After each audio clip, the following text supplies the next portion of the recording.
Welcome to the official pre-show here at GameSpot for the Game Awards. Hello! Brought to you by Sega and Ryuga Gotoku Studios, Like a Dragon, Infinite Wealth. The most awarded, or nominated, the most anticipated game at the Game Awards. Over-the-top RPG action, emotional epic drama, and larger-than-life characters await you. An adventure so big, it spans the Pacific. It's coming to PCs and consoles on January 26th.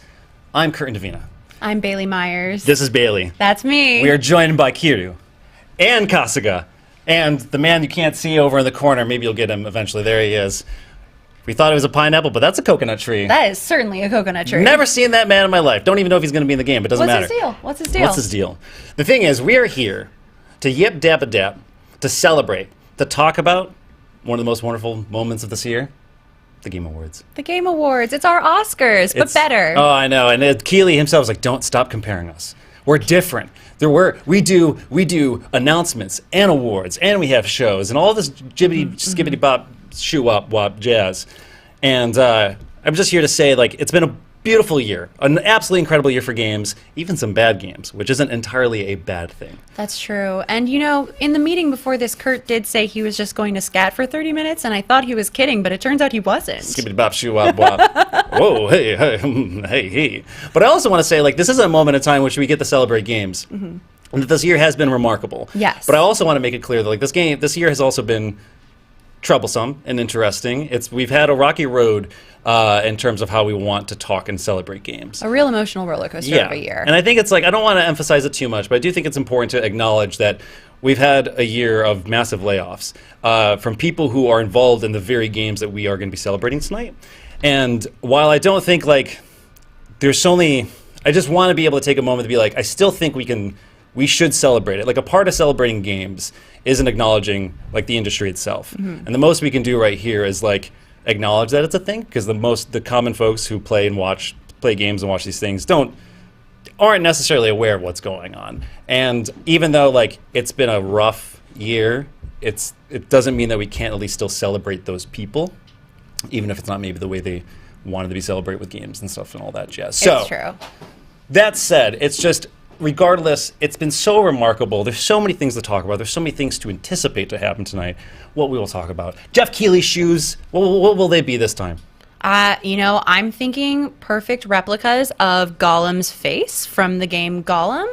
Oh, I haven't heard of that one. Oh yeah, it's pretty good. Didn't get nominated for anything for some reason this year, but maybe next year. Maybe next year. Who knows? They'll be like, whoops, we forgot. Yeah, I was like, oh God, I so sorry. Gollum, he just snuck his way out. He's so stealthy. That's the thing about Gollum. Yeah, stealthy and slimy. He slimed his way right out the door, right out the back. No one noticed him except for I noticed his hair. Sure. And that said, hard to miss it. Hard to miss it. But let's kick it off. Let's talk about. There are so many. The amazing games and all that stuff. We have Game of the Year. Okay. We have Best Narrative. We have Best Direction. We have Best Adaptation. That's also another thing. It's been a wacky year for adaptations. Oh yeah, no, it has been a lot of remakes, a lot of sequels, a lot of characters and things that we love. And on television is what you meant by adaptations, and I wasn't following, but now I'm there. I'm with you. Well, it's confusing. It's confusing because everything old is new again. The ponds are crossing. I mean, we've had our time with bad video game adaptations. We have, and we're done with that now. We're in a new shiny era. I know. Last of Us. Twisted Metal. That's true. I remember that promo came out and everyone thought it didn't look good, and then the show came out and people loved it. That's games. But the thing is, like, across the board between like Best Narrative, Best Direction, Game of the Year, we also have like Best Performances. Each one of those categories have two specific games that are across the board in all of them, which is Alan Wake 2 and Baldur's Gate 3. Yes. And I think that's like one of the things that's like I'm still like nail biting just out of the curiosity, because like those are two games that I think have defined and done things for the medium in two different like spectrums and two opposite directions of what they're doing. And I think it's going to be fascinating. Yeah, it's so interesting because they're such different games too, because Baldur's Gate is such this sweeping story, it is what you make it, etc., whereas Alan Wake is a much more narrow and tightly focused story, so it feels like two opposite ends of the spectrum. But doing it so well on either exceptionally way. well, Yeah. in ways in which both those games are going to like inspire and redefine like how Yes. people are doing stuff going forward. But I do have one thing to say. Larian, I can't romance Withers. Oh yeah, no, that's messed up. I mean, like, you know, can't say no, right? That's the whole thing. You said no to me with Withers. I think. I mean, I don't know what that says about me. How could you? That he's dead. Take from that what you will. A lot of characters in the game are dead. That doesn't stop you from getting Astarion to get down is with dead. them. Astarian's super dead. Yeah, super dead. Absolutely super dead. So, but there's also, I mean, like the funny thing about this year in terms of like the categories, like there's also been sort of a ruffle with like independent games. Yes. So we have best independent. You know, one of the categories is the best independent game, and you know, it's the one thing I've learned is that we as an industry, we as press and developers don't. I feel like we have to get to a point in which we redefine how we talk about independent games. So, like for example, like the big thing is Dave the Diver, which is nominated for best independent game. Right. Incredible game. Incredible game. Brings up a questionable thing whether or not it should be in the independent game category, Yes. because it is a game that is a small studio but under the Nexon publisher wing, which is a huge publisher. So it gets to a funky point where it's like, well, how do you define independent? Is it through budget? Is it through spirit? That's something that Geoff Keighley wanted to talk about, is like the spirit of independent games. And I don't Just games that haven't been made by Nintendo or Sony. Yeah. Is that what we mean? Yeah, but I mean, Baldur's Gate is a game that was like independently released, independently It made. is. Yeah, Larian is an independent studio. I know. So I think that's like one of those things where I'm interested to see. That's like one of the many categories outside of like the Alan Wake 2, Baldur's Gate, sort of like who's, you know, that is to say they even take the awards home for those things, because we had Tears of the Kingdom, Right. Super Mario Wonder, I've heard of that one too. Resident Evil 4, Oh yeah, that one's familiar. Spider-Man 2. Oh yeah, that one too. I know. Yeah? I've heard of that You've one heard as of that well. one? Yeah. Have you heard of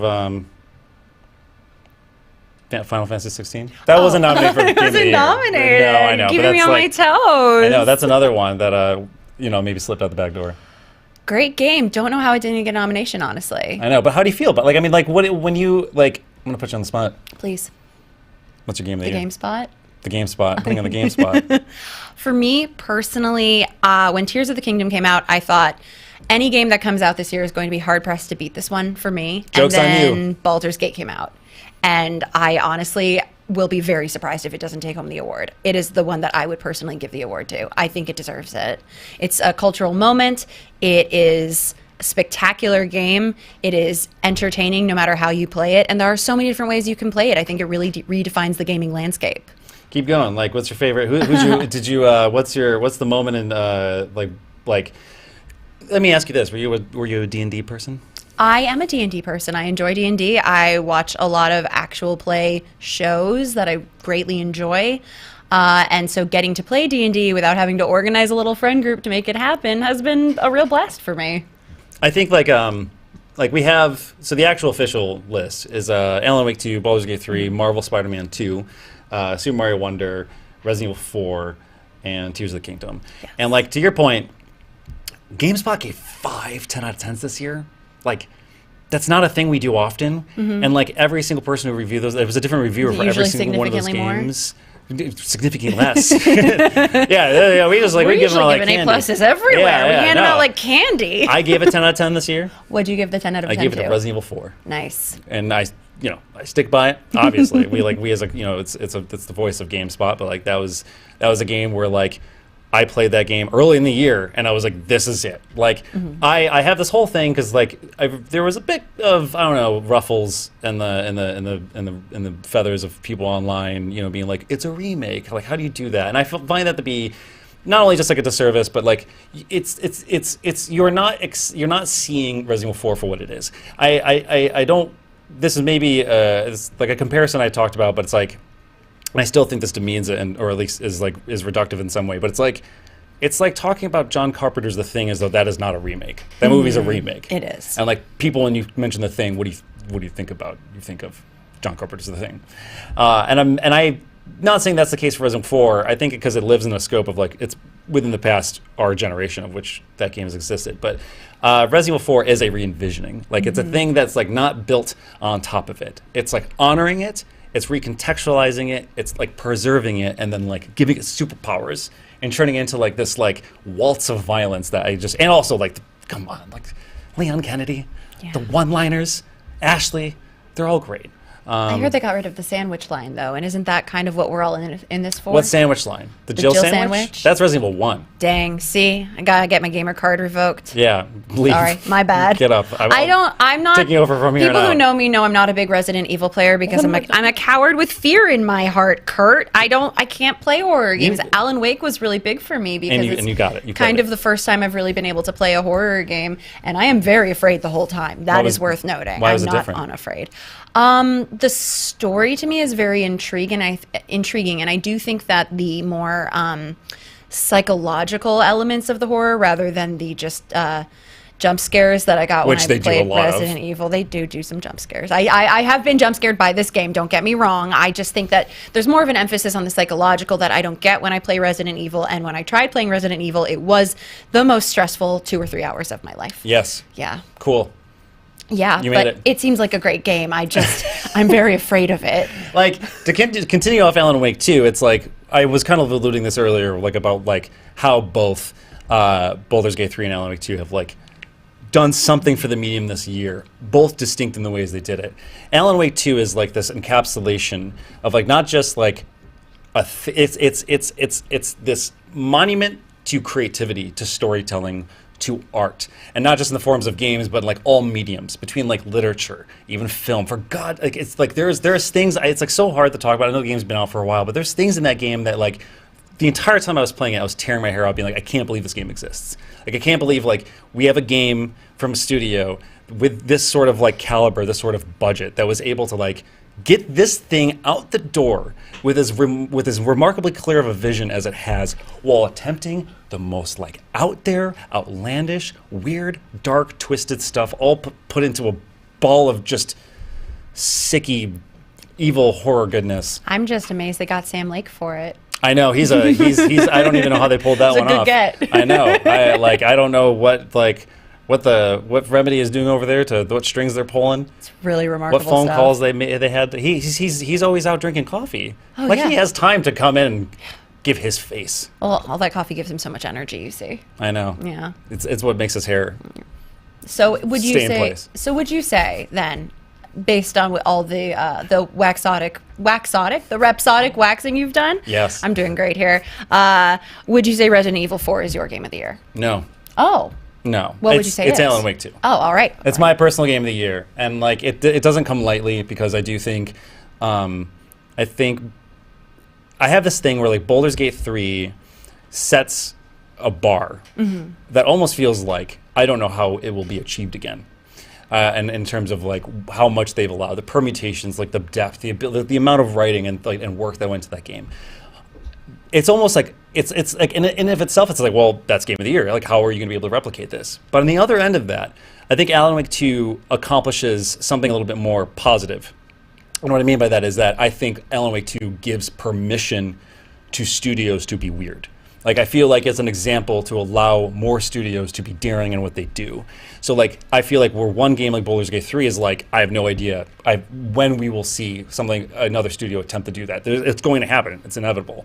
But on the other side, we will be seeing more games that like are going to be okay with being wacky and weird and experimental and just try things and do it. And like that's why I like Alan Wake 2 to me ultimately became my game of the year, because it's like I feel like it does something for the medium that I can see it's going to elevate studios to want to be okay to try things that otherwise are risky and weird. Yeah, it definitely sets a precedent that I think hopefully other game studios follow the lead of, because gosh, it is such a weird game, and it is so cool and so interesting, and it is interesting to a degree where even I, a coward, have been happy to play it, because I just want to know what the heck is going on in it. Yeah, and like that's also like one of those things where it's like those are just two examples of like, even before, like you had mentioned this earlier, like Tears of the Kingdom came out, I was like, this is it, we got our game.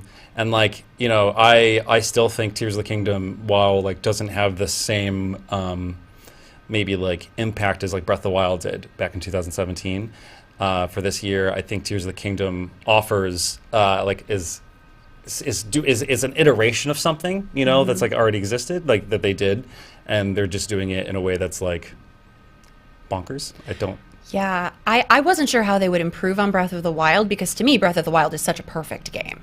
And they did find a way to improve on it with the new mechanics, the building, being able to just make an airplane and fly. I don't know, it made me feel like an engineer, like a genius engineer every time I solved a puzzle.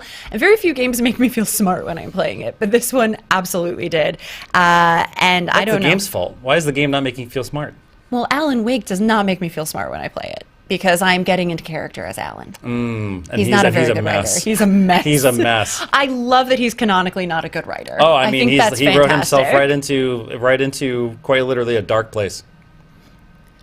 But that's another thing. Dark. I can't stop. I will stop talking about Alan Wake 2. No, it's okay. Talk as much as you want about Alan Wake 2. We have so many other games. We do have a lot of other games. We have to talk about Suika Fruit. I know.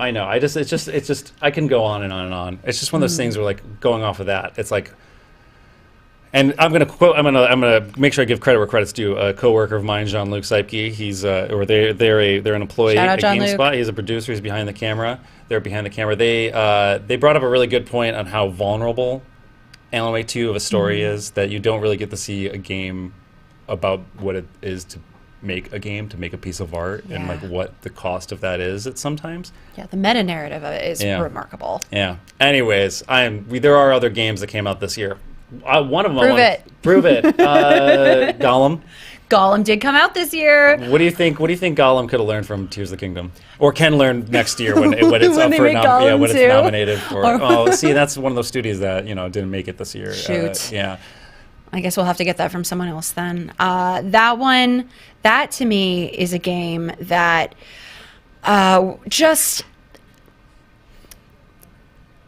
how do I phrase this?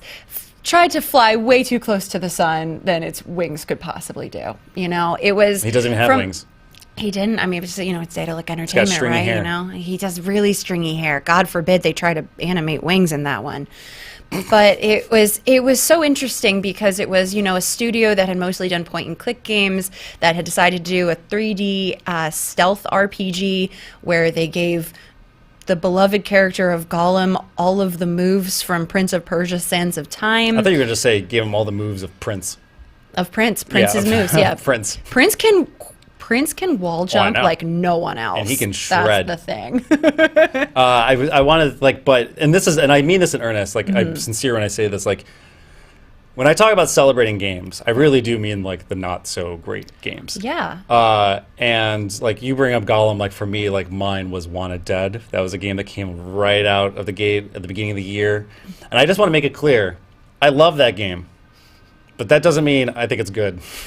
Not all games have to be good to be lovable. And I think Wanted Dead is one of those things that is an enigma that you don't really get to see things like this come out. And I feel like studios have moved away from this in some way, shape, or form. Where I feel like games are just trying to be so good, just trying to be good game. What good game isn't trying to be? But Wanted Dead has such a confusing, unfinished vision that in of itself, by not having in clarity in what it is, becomes distinct.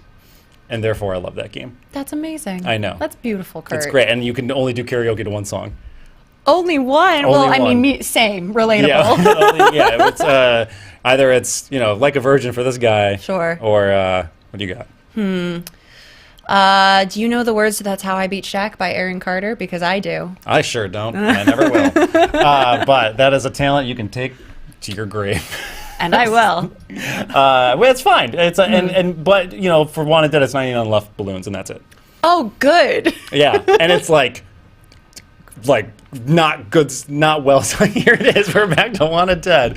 Yeah, it's okay. In Suika Fruit Game, you really only have a 30-second music loop that goes over and over and over again, but it's soothing in a way. I know that consistency. Yeah, it's truly remarkable. If you're just joining us, I'm Kurt and Davina. This is Bailey. Hi. You wouldn't believe it, but we're talking about the Game Awards. We are. And kind of another thing I want to kind of bring up and touch on in terms of just how interesting of a year this has been is specifically, I want to talk about Phantom Liberty. Oh yeah. Because very interesting. We're talking about Gollum making a comeback a couple years from now, maybe even next year. Who knows? They've got time to fix it. They can do it. Yeah. Golem 2077, Phantom Liberty. Phantom Liberty is, that was nominated for Best Narrative this year. And I think it's such an interesting thing to think about because obviously Cyberpunk, we all know that story. What happened when that game released in 2020. Sure. It went great. No notes. No notes. They shipped it. They sure did. Yeah, and quick little plug, but we actually here at GameSpot did a documentary on the release of Phantom Liberty. We actually had a few of our producers go to Poland, to Warsaw, to actually talk to the devs about the development of Cyberpunk 2077 and like the things in which they did to fix that with Phantom Liberty and the 2.0 update. So I think it's really cool that this game is a 2020 game, but got such a substantial expansion in 2023 that like we're able to talk about it. Like it's able to get like the thing it was deserved. So and it was stellar. Yeah, it's a stellar game. Yeah. That's the thing is I played it when it initially came out. It was too buggy. My system couldn't run it. Yeah, and then the children. That's what I always want to talk about. The adult children. The adult children. In the original one, where they just took adult character models and squished them into little medieval people. Paintings. Yes. What happened? Maybe they're just ahead of the curve, and that's what that's what little kids look like in the future. Yeah, you don't know. You can't anticipate this. No. We don't. No. We can't see the future. I also, but that brings me to a next topic. Is performances, because Idris Elba was nominated. He sure was. He's phenomenal in it. He is. I'm not sure I would have given him the nomination if I were to be honest with you. As much as I enjoy him in the game, and as much as I enjoy the game, like I'm glad it is nominated for Best Narrative. That I'm happy. I hope it wins that. That I love. But not Idris. I think he did fine.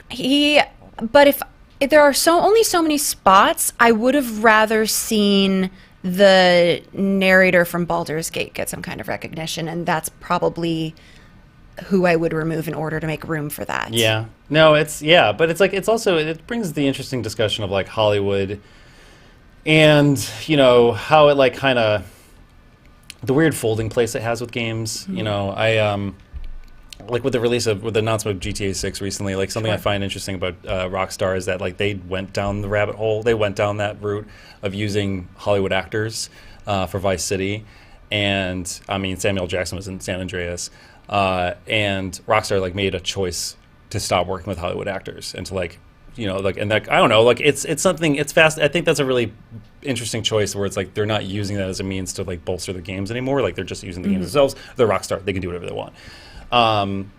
But it's just Saga Anderson, the actress who played Saga from Alan Wake 2, is nominated. Astarion Astarion was the one nominee from Baldur's Gate, which again, such a big game. I don't even know how you choose, but to me, again, it's impossible that the person who voices the narrator, whose name I am unfortunately blanking on, is not receiving any recognition for the work. She's DMing the game for you. Yeah. And she's doing a remarkable job of it. I absolutely agree. That voice is amazing.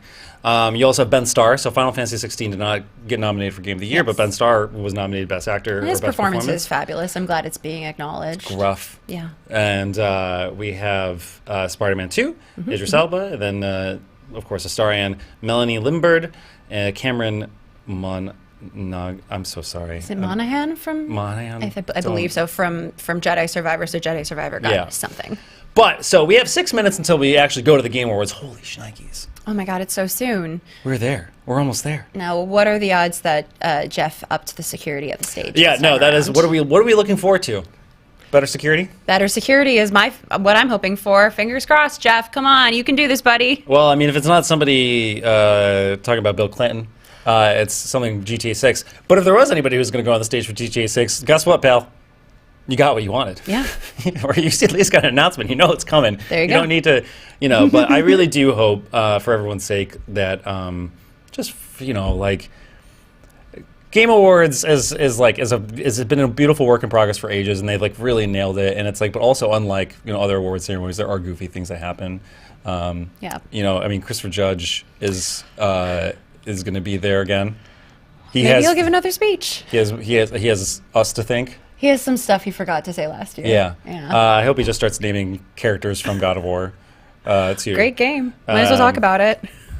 But something else I'm looking forward to, speaking of Alan Wake 2, since like barely, it's no matter what happens, it just comes back to it. The Old Gods of Asgard. Oh, yes. Also known as the Poets of the Fall. Gosh, I cannot wait. Are performing tonight. And I am so excited. I cannot wait. I can only dream that we might get some dancers, if you know what I'm talking about. Of course I do. I want to know what it's like for people who have no idea what Alan Wake 2 is, and when they see what could possibly happen. What is this game about? Yeah. What else? And oh my God, we haven't talked about announcements. What do you think you're going to see? I am praying for a release date for Hades 2. That's my hope. Another trailer that gives us a confirmed release date. Yeah, we have. There's a number of games that we have confirmed for next year, but then there's a ton that we've known about for ages. I just need to say this. I can't wait for Hellblade 2, but I actually don't want to see it unless we have a release date. Fair. So just, I mean, when it comes, it comes. But that's one of those things that we've been seeing it since 2019. It was there during the launch of the Xbox Series X at Game Awards. Wow. And every year we like have a reminder. We're like, hey, look. And if like we don't get a release date, I at least want to see like something more than like a tech demo, like actual gameplay. But we also have like Silent Hill 2. True. That was announced. There was like a lot of speculation that was coming this year. Well, I look forward to watching the trailer and otherwise not interacting with that game at all because I'm very afraid of it. Yeah, well, you know, we'll see. We also have Perfect Dark. We have no idea what's going on with that. Fable, Hades 2.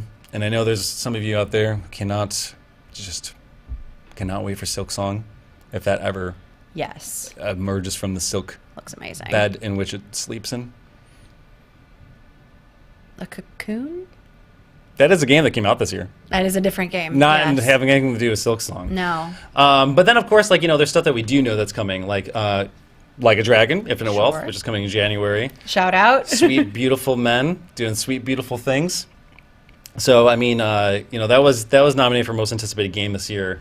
But, I mean, that's also going up against, like, you know, Tekken 8, Final Fantasy VII Rebirth. Oh, my God. Death Stranding. Are we going to see Death Stranding 2? Oh, my God. I hope so. Maybe. I mean, last year they brought out Lea Seydoux. She came to the awards and everything. Who do you want? Who do you want in Death Stranding 2? What actor are you really rooting to see revealed to be in that game? Al Pacino. I don't know why I'm here, but I am. Hey, is that a baby? Your Al Pacino impression. It's like he's in the room with me. I don't know what's happening. I don't. I'm getting old the more I stand out in the rain. Uncanny Kurt. What's this rain about? Who's this guy? Who's this baby doing in a jar? Do this for another minute and 45 seconds. Just keep going. I mean, Christopher Walken's in town. I know that. Maybe he's going to be at the Game Awards today. Does your Walken sound different from your Pacino? I don't know why I'm here. Yeah, it's like, I don't know why I'm here. That's pretty good. I'm a baby in a jar. How's that? All right? That's really good. Thank you so much. Don't call me to do your birthday party. Everyone say in the comments how good he sounds. He sounds amazing. You don't have to. Don't lie to yourself. Do it. Be who you are. And I don't know. Talk about how badly what actor you want to see in Death Stranding 2. Because if I could, I don't want them to use AI to do this. But if they get like Ronnie Dangerfield, oh my God, or at least his likeness. Let's get Jennifer Coolidge in there. Sure. Yeah. What's an actor who's in? It's a big year for her. It's probably gonna be like Margot Robbie. Because she exists. I feel like she's busy, but yeah, she is also amazing at being in everything. Right. So yes, we are just about to go live over there. We have 40 seconds. Oh my gosh. I still feel like we didn't scratch the surface. However, we will be here for the post show. So after it's over in 2.5, 3 hours, depending on how it goes, please come back and join us so we can talk about it. And just one last time, this is brought to you by Sega and Ryu Gato Goto Studios, Like a Dragon Infinite Wealth, which will be coming out on consoles January 26th and PC. I love the first one. I love Yakuza 7 Like a Dragon. It's a great game, and there's a rooster named Omelette who helps you run your businesses and become a manager. And that's compelling right there. I know. So thank you so much. It's going to be an exciting moment. I'm Kurt Navina. I'm Bailey Myers. That's Ichiban. That's Kiryu. See you later. Have fun. Enjoy it. Till next time. which is post-show soon. Bye.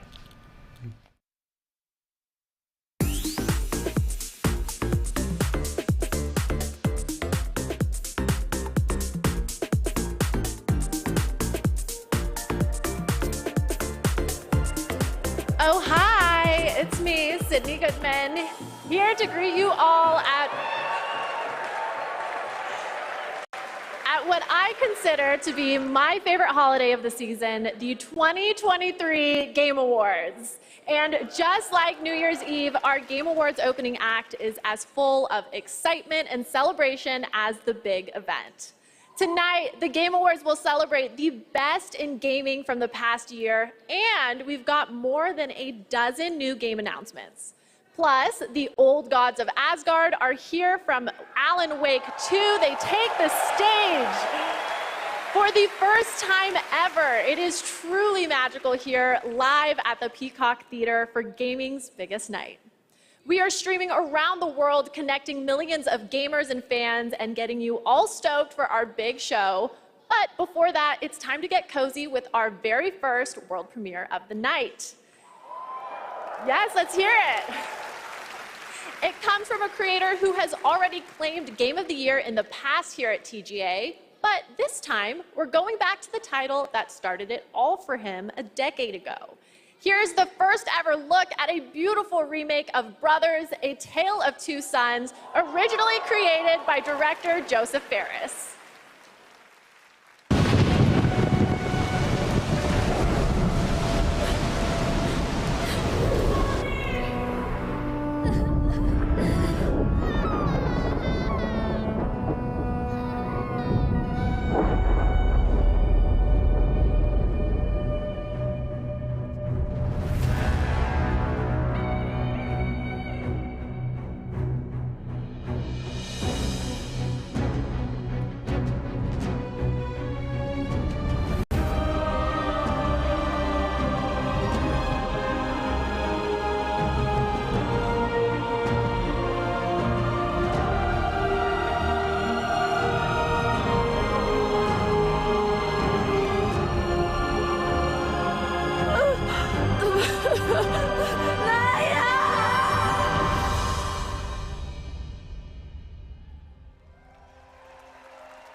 Incredible, and how perfect that right after the world premiere of Brothers, we have the award for Best Family Game. These are the games that bring families together or tear them apart, depending on how dirty you play. And the nominees are Disney Illusion Island, Party Animals, Pikmin 4, Sonic Superstars, and Super Mario Bros. Wonder. And the Game Award goes to Super Mario Bros. Wonder.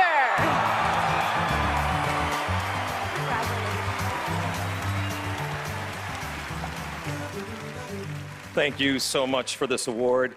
This is shared with all the teams at Nintendo that worked on Super Mario Bros. Wonder. In my experience, the team really tried to develop a game that allowed people to work together, to play together, whether it was friends or it was family. And for me, my personal experience is nothing brings a family together more than trying to rescue an empire, a kingdom in distress from the evil likes of Bowser. Whether you're playing as Elephant Mario, Peach, Yoshi, or Nabbit, this game goes to everyone that created such a wonderful experience. Thank you.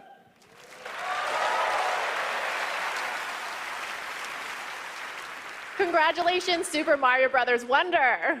And now I have a little treat for all of you. 3 world premieres in a row. What? First up is the next game from Daniel Mullins, the creator of the TGA-nominated independent game, Inscription.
I love this. Reminds me of my high school days, but the monsters I fought weren't nearly as big as that.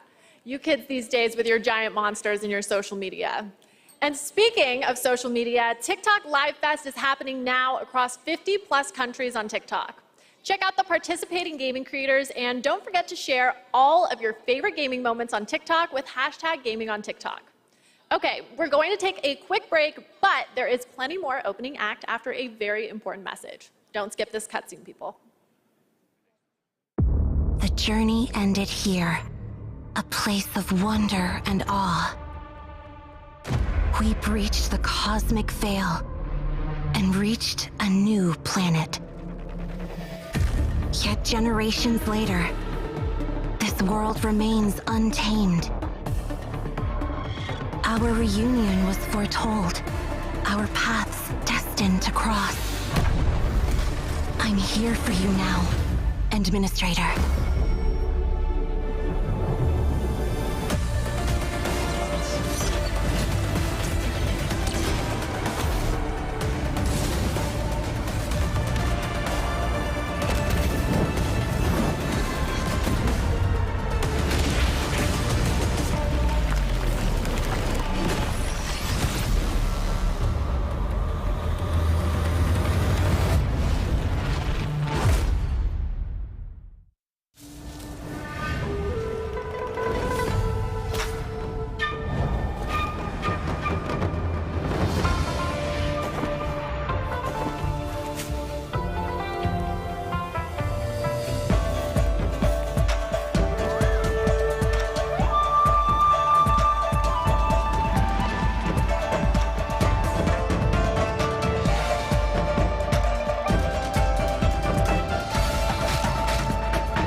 Has fallen.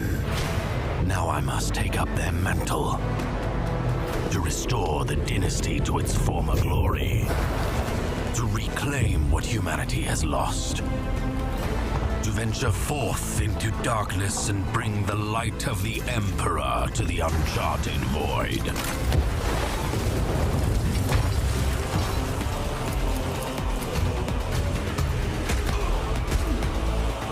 Dangerous heretics, vile mutants, and Xenos threats beyond number. All must be cleansed in his name. The choices I make will shape the course of my destiny. And with each haunted step, I wonder, where will my journey end?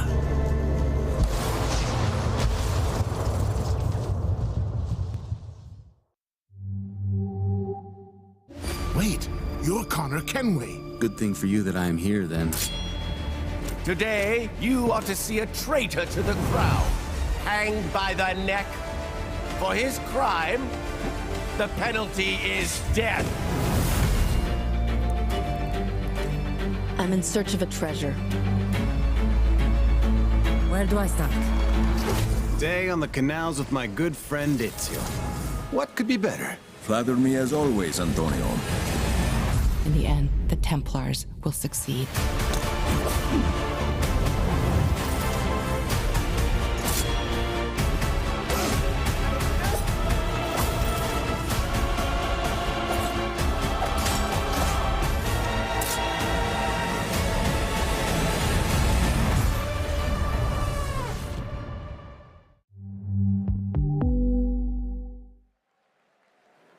Welcome back to the 2023 Game Awards opening act. I'm still Sydney Goodman, here with another award, this time for innovation in accessibility.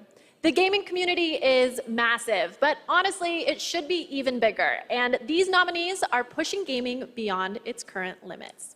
Their teams have created software and hardware that make it possible for people of all abilities to experience the medium of gaming, with accessible features and technology that get us all one step closer to a seamless play for everyone.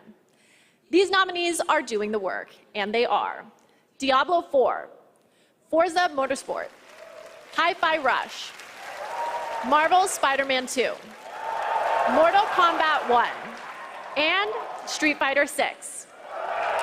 And the Game Award goes to Forza Motorsport. A little heavy. Thank you so much for this. Since this category was introduced several years ago, I think we've seen a dramatic shift in the whole industry towards making games more and more accessible. And with this list of amazing nominees, it just really drives that home. At this point, I think we've made the most accessible racing game ever playable by people across the mobility and vision spectrum, including totally blind players. But really, the real winners here are the players who have so many great games to play.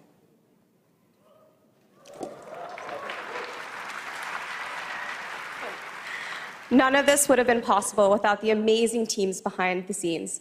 Big thank you to our audio team for their tireless effort, championing for accessibility and making this game the best that it can be. Big thank you to the UI team, to our studio leadership team, and our accessibility leadership team. And last but not least, Brandon Cole for being our accessibility consultant and partner for the last 2 years. We're really proud of the work that we've been able to do, so thank you very much.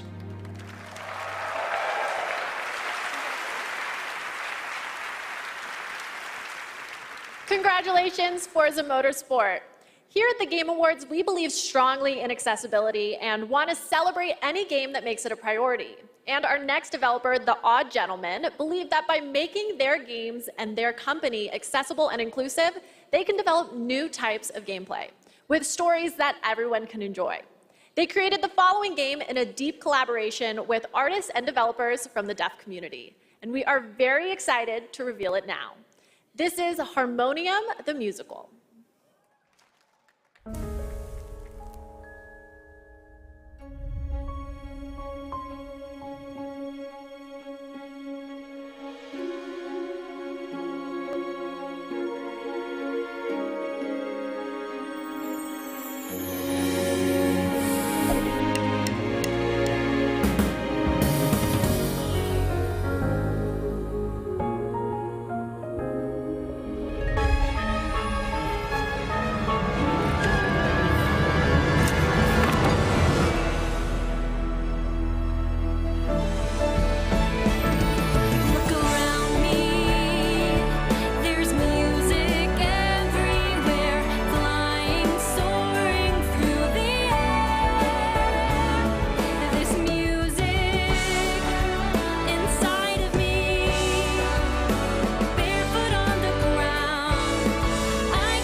Honestly, I don't know how much better gaming can get. What happens past a golden age? Platinum? Is this the platinum age of gaming? Also, can I please be paid in platinum? I'd like it direct deposited, please. And now I have the honor of announcing the winners for our 5 esports categories. The nominees for Best Esports Athlete are Faker, Zywoo, Demon One, Hydra, Ruler, and Imperial How. And the Game Award goes to Faker.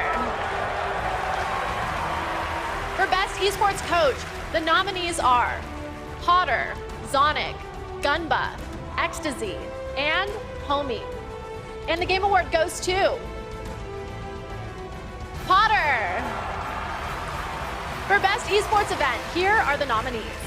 2023 League of Legends World Championship, Blast TV Paris Major 2023, EVO 2023, the International Dota 2 Championships 2023, and Valorant Champions 2023. And the Game Award goes to 2023 League of Legends World Championship. For Best Esports Game, the nominees are Counter-Strike 2, Dota 2, League of Legends, PUBG Mobile, and Valorant. And the Game Award goes to Valorant. And finally, the nominees for Best Esports Team are Evil Geniuses, Fnatic, Game Gladiators, JD Gaming, and Team Vitality. And the Game Award goes to JD Gaming. Huge congratulations, everyone. I love esports. I'm a huge esports fan, just like my father and his father before him. We Goodmans are a huge esports family, dating all the way back to the mid-1800s. But before you can think too hard on that, it's time for another 2 world premieres. First up is the latest game from a team that won at the Game Awards back in 2017. So I think we can trust them to crush it again. This is Windblown.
Yes, Thrasher, in case you didn't know, is from the same artist/composer that blew our minds back in 2016 with the cult hit Thumper.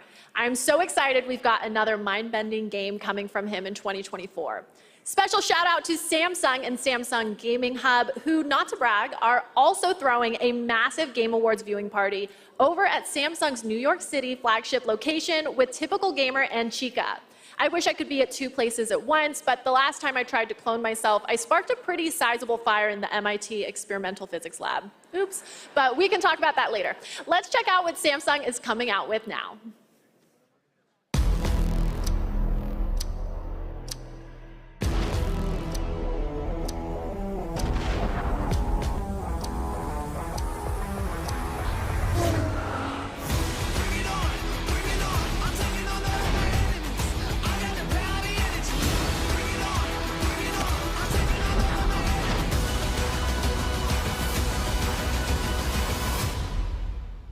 You in?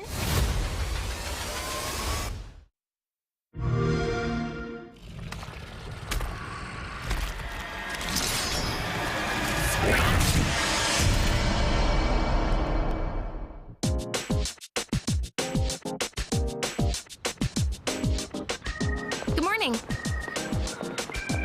Let's begin. Sewing is my life. Last one. Go for it. Now that's what I'm talking about. Moonwalk.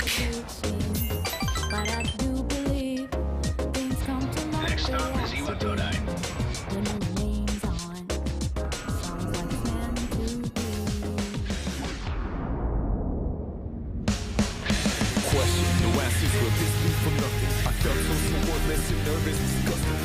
That's the dark hour.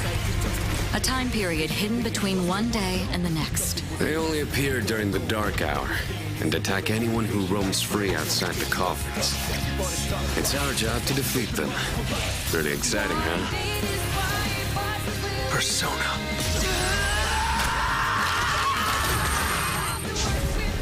Next. Come on! Why do you try to fight when you know it's hopeless? In fact, I don't even really have a good reason to live.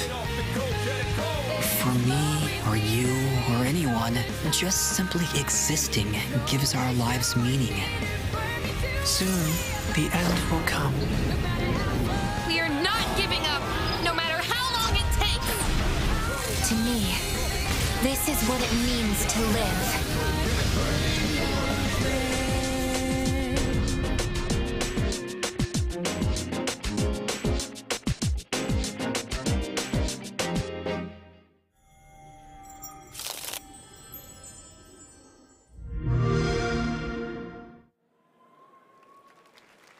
Yes, I was hoping for a new Persona game, that is. I still want to be Sydney.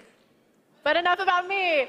Make sure to stay tuned as Google and the Samsung Galaxy Z Fold 5 are bringing you a spectacular celebration of mobile gaming. It's going to be an epic event just like this next world premiere. It's the product of a surprise team-up between 2 nominated games tonight. Let's check it out.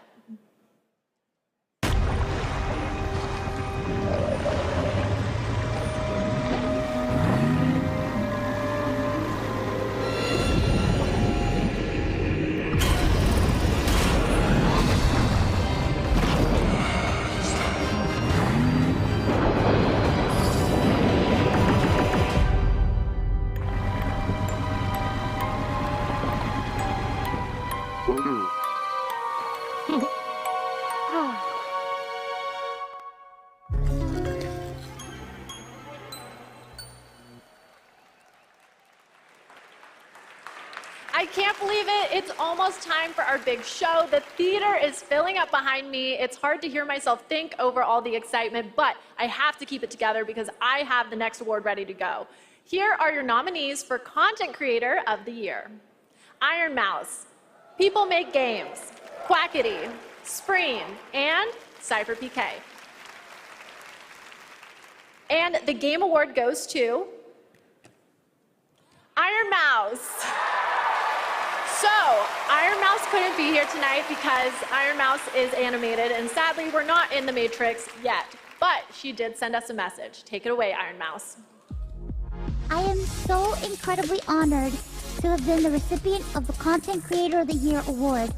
First and foremost, I want to express my deepest heartfelt gratitude to the incredible community that has gathered around my streams And I also want to extend a very special thanks to Vishojo, who brings all my ideas to life. Thank you so much to my team that helps me every single day.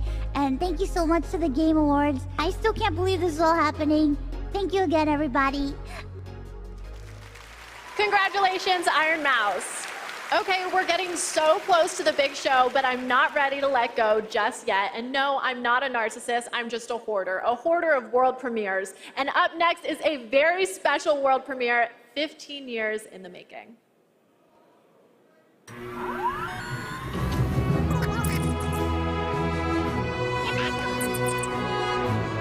What a beautiful world. Too bad they never made another one.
That is satisfying to watch, almost as satisfying as the Game Awards show that's minutes away. We have one more huge world premiere, a brand new fantasy RPG from the creators of Persona 3, 4, and 5. And tonight they're giving us a glimpse into the story, characters, and gameplay. Let's do this. It's a story about a world very different from ours. 'Tis a world where all people are equal and no conflict exists, much like the world His Highness once dreamt of. To put it another way, this is a fantasy.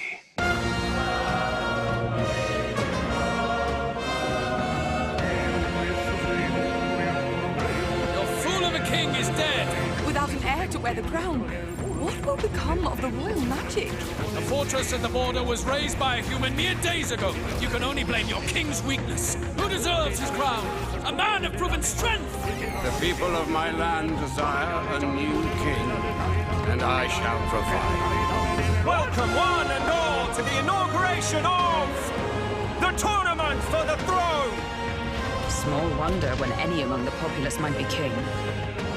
Their speeches of tribal harmony mean nothing, when every day they cheat and abuse us! It tells of a world united as one tribe. If only our lives were anything like the world in your novel. Our lives are decided at birth by tribal purity, or by the differences that make us who we are. There was a plot in his life. One I wish I'd rooted out sooner. You're no ray of hope! You gave up on your hopes, but I will not.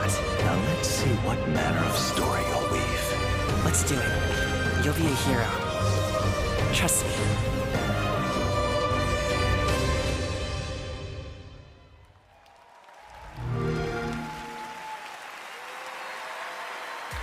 Okay, my friends, that is it for our opening act, but we are very far from done. Our big show is about to begin, but don't worry, this isn't the last you'll see of me. I'm staying all night, baby. And I cannot wait because this show is absolutely stacked. We have tons of big awards, even more world premieres of brand new games, and an incredibly special guest, a legendary actor and performer of both the stage and screen, the Muppet himself, the great Gonzo. I have to admit, I'm freaking out. I'm completely starstruck. And get this, the cast of the show based on the Fallout franchise is here to debut an exclusive new look at the series. The vault is opening in a huge way tonight. Okay, thank you all for going on this journey with me. You're the best companions a host could ask for. Let's do the boss level. The 2023 Game Awards starts now.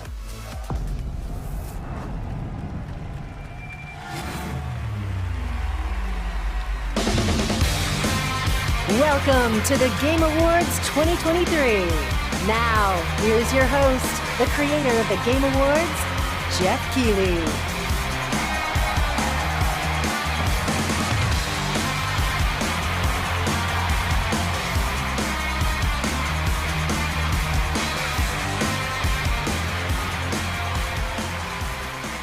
Good evening, everyone, and welcome to the Game Awards. Tonight is our 10th TGA, a global celebration of video games, and boy, do we have a show for you. I am so excited to get this started. Together, we are going to recognize outstanding creative work in games in 2023, and we'll look into the future with an astonishing lineup of world premieres. More than anything, this is a show about bringing our community together in this room and online around the world to focus on something we can all agree on. There's nothing more powerful or more immersive than an extraordinary video game.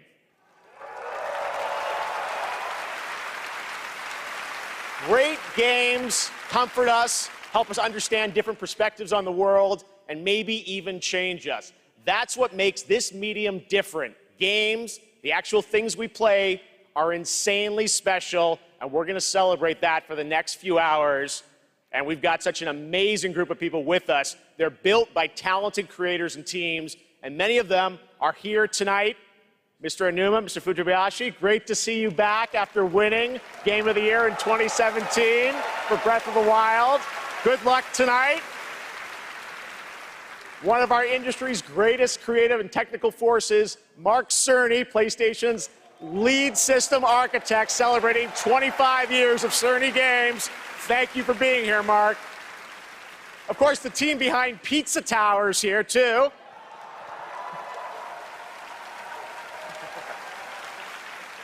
Everyone's here. Melina Jurgens, our Best Performance winner in 2017 for Hellblade. Welcome. I think we'll be seeing you a little bit later tonight. And we are also honored to be joined by the Tujimoto family, Haru and Ryozo, who are celebrating 40 years of Capcom this year, and a Game of the Year nomination for Resident Evil. Welcome, guys. It's so great to have you with us. Now, we have a big show, so let's get right into it. To present tonight's first award is last year's winner of Best Performance. Please join me in welcoming back to the Game Awards, yep, we're going to do it, the actor behind Kratos in God of War, Christopher Judge.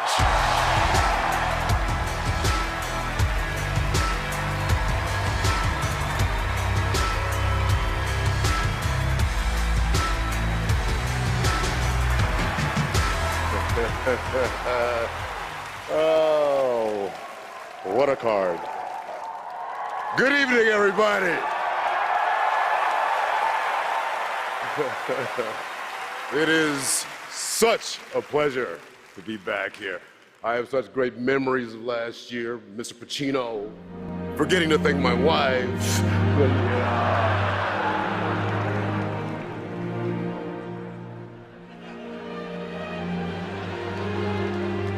Mother... All right, I get it. I'm not gonna stand up here making long speeches. I'm gonna stick to the script. No 8-minute speech like last year. But fun fact, my speech was actually longer than this year's Call of Duty campaign. What?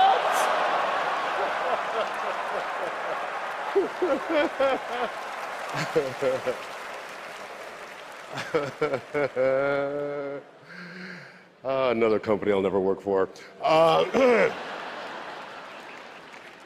here to present the award for Best Performance In a year of games, beloved by audiences and acclaimed by critics, these actors delivered 6 unforgettable performances. And here are the nominees. Best performance. Revenge is a weapon. It's been a long 5 years. Hope may feel beyond our grasp. You play grown-up games, you face grown-up consequences. Did you write these pages, Mr. Wake? Wake has a double. My name's Astarion. They won't ever control me again. Ready for your annual physical? We have to talk. I'm the hero here.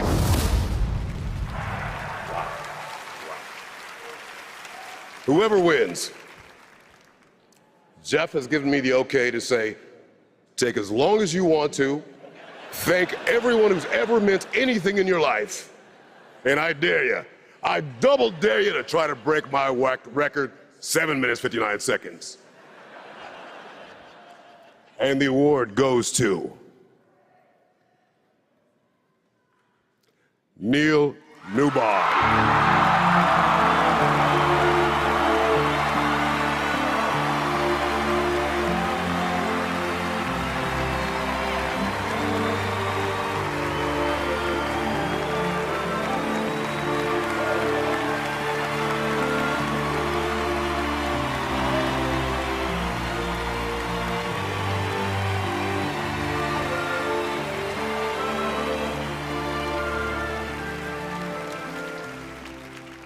Hi.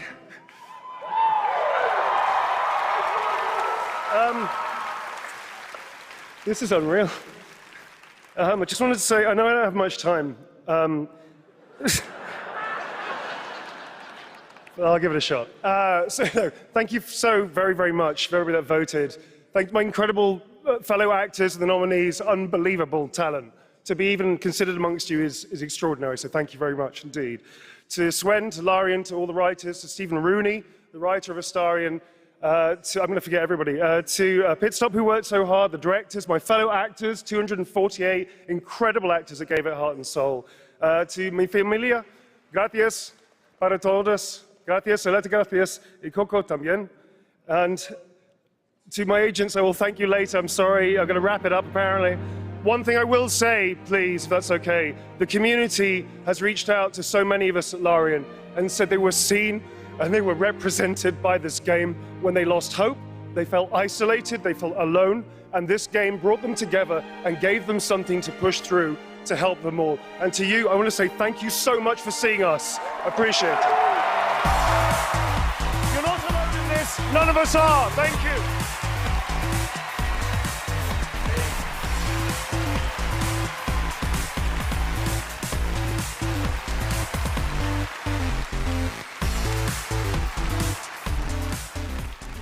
Congratulations, Neil. Great speech. And short, so thank you. There are lots more awards to come, but now it's time to look ahead to what you'll be playing next. Let's get to those world premieres. And for the honor of presenting our first one, it's an incredible thrill to introduce a true Renaissance man. Please welcome Academy Award-winning actor and New York Times best-selling author, Matthew McConaughey. How we doing? Yay. Thank y'all for having me. Good to be here. What's up, everybody? Good to be here with you at the Game Awards. And I was going to come out and I was going to say the line that has preceded me all my career, all right. But they told me, they said, no, don't do that. Come out and say, pew, pew, pew. All right, we'll see how that handled. I'm here tonight because I have a world premiere for you from Austin's own Archetype Entertainment. I'm also here tonight because the video game that I'm premiering is the first ever video game that I'm a part of. Yay. When the Archetype team first reached out to me, I was excited about becoming a part of the gaming world, but what really turned me on was when they shared the game's vision and my role in it.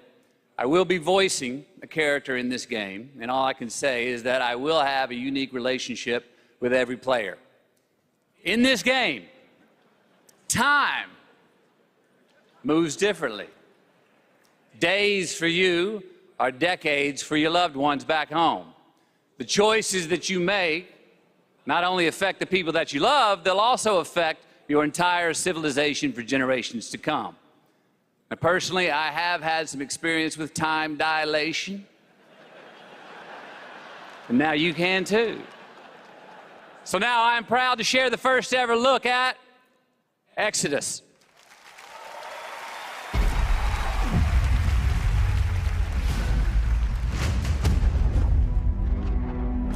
Max, we need to head back. Hold on, I'm getting a reading. Max! Wait! Max! What she found that day was a miracle. It would be our salvation to fight against the Celestials, humanity's greatest enemy. This is it. They found us.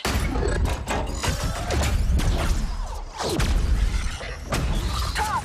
Stay down!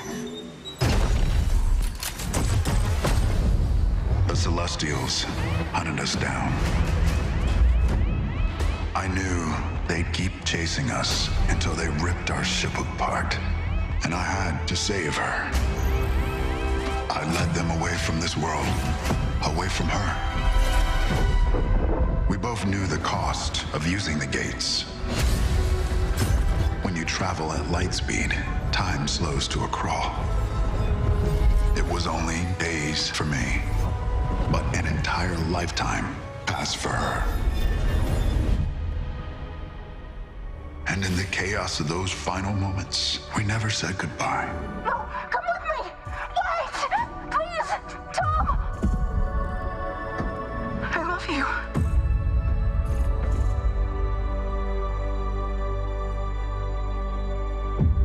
Our service, our sacrifice, discovers worlds, seeds hope, breaks empires.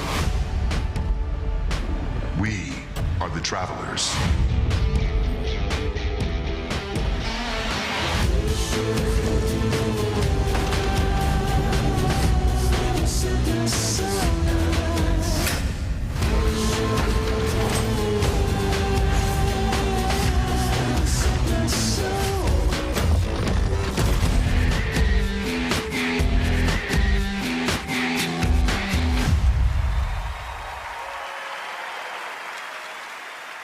That is a very exciting project, giving me some Mass Effect vibes, and I appreciate the team sharing the first glimpse at gameplay at the end there. Looks great. All right, well, now we're going to go right on to another world premiere.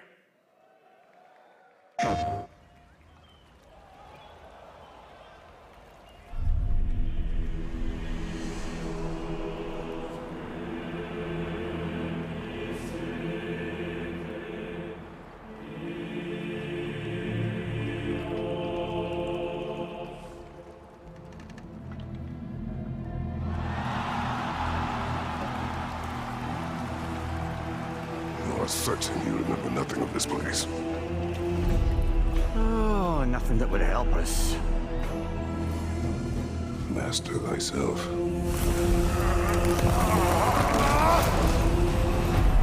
Tell me, brother, why exactly are we doing this? I must face this.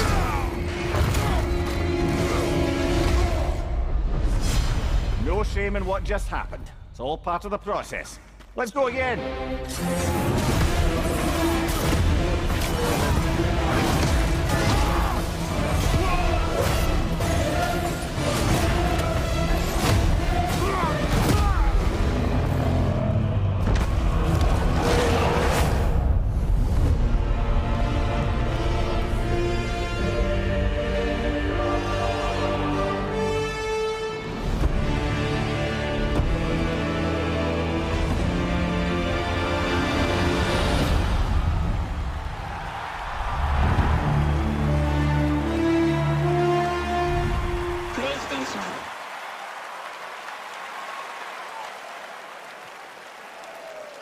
There's a very nice holiday surprise from PlayStation. Kratos and Mimir are headed to Valhalla in an adventure that blends God of War Ragnarok's combat with elements inspired by the roguelike genre for an emotional, unexpected, and fun new twist.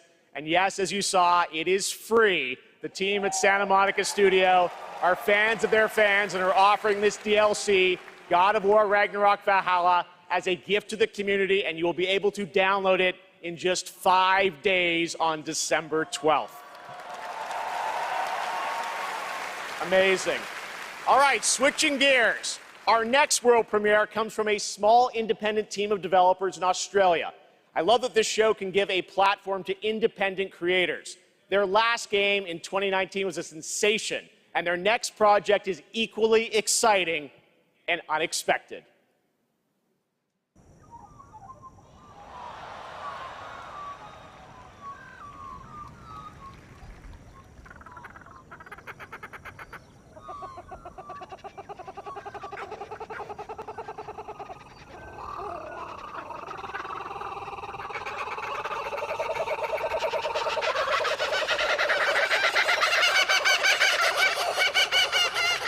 Oh, there they are. Where? Oh, I see them.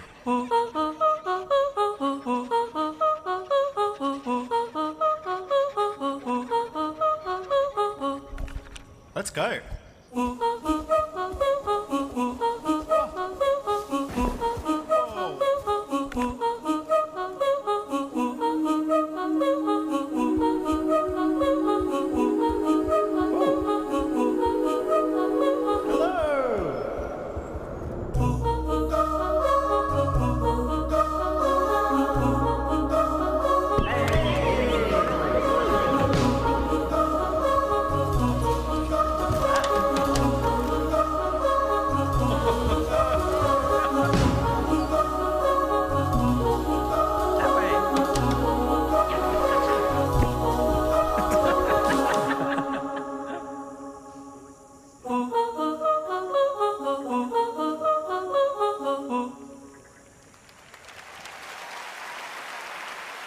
Super fun, right? I did a playtest of that game about a year ago and had so much fun. It is a very special and unique game, and I'm honored we got to share it with you here at the show. All right, while you're watching TGA, head to TGASteamDeck.com right now. We're doing another Steam Deck giveaway. This time it's the brand new 1 terabyte Steam Deck OLED featuring an HDR OLED display. Enter now only during the live show at TGASteamDeck.com for a chance to win 1 of 100 OLEDs. All right, trust me, we are just getting started, guys. There are so many game announcements, awards, and musical performances ahead, including the Old Gods of Asgard from Alan Wake 2. Just wait, it's amazing. We'll be right back.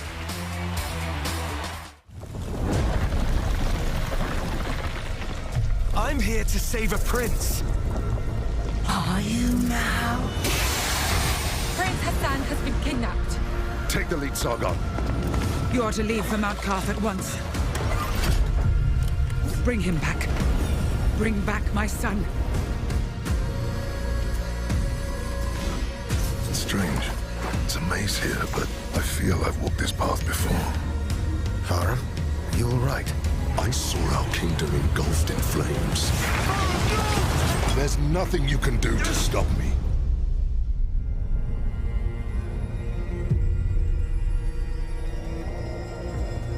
How am I still alive? You seem stronger, but not strong enough to save a friend yet.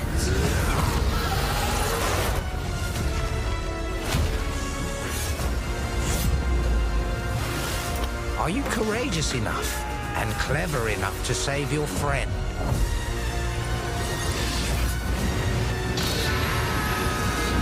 I'll do whatever it takes.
Please welcome a former Game Award winner for Best Performance, Ninja Theory's Melina Juergens.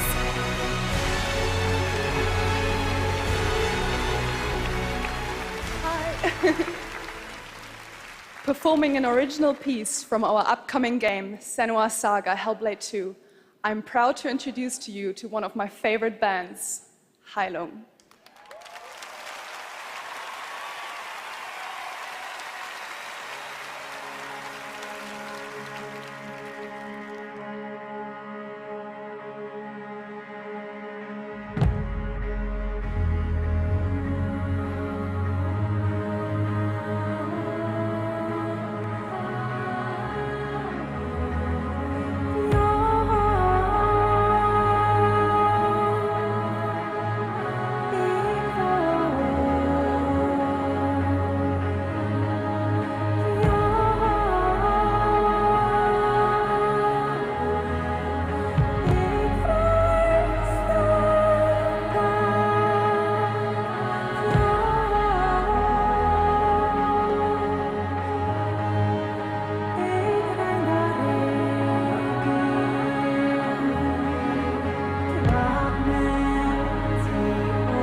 I've dreamt of this. This place of fear and fury. Do you hear it? The heartbeat of the lost ones.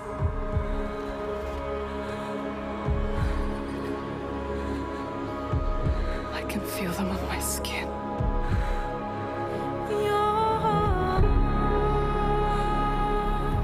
Each death, inked in blood.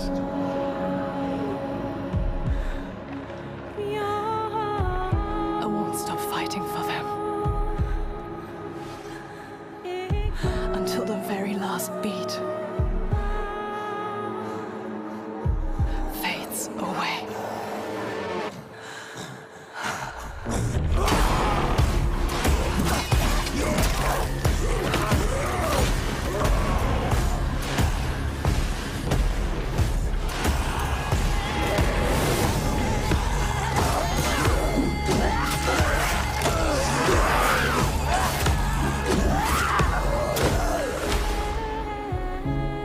You want the truth? All the lives inside me tell me to let go.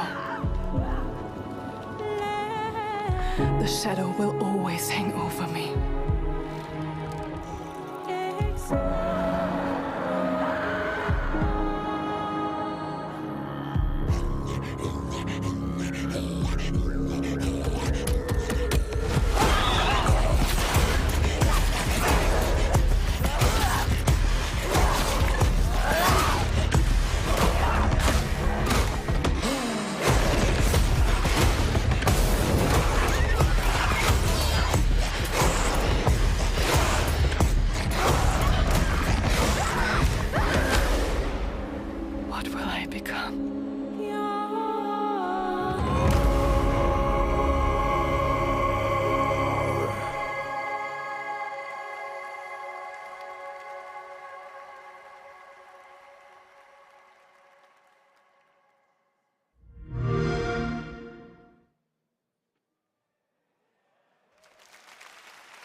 All right, what an amazing new look at the gameplay and world of Hellblade 2 coming in 2024 to Xbox, PC, and Game Pass.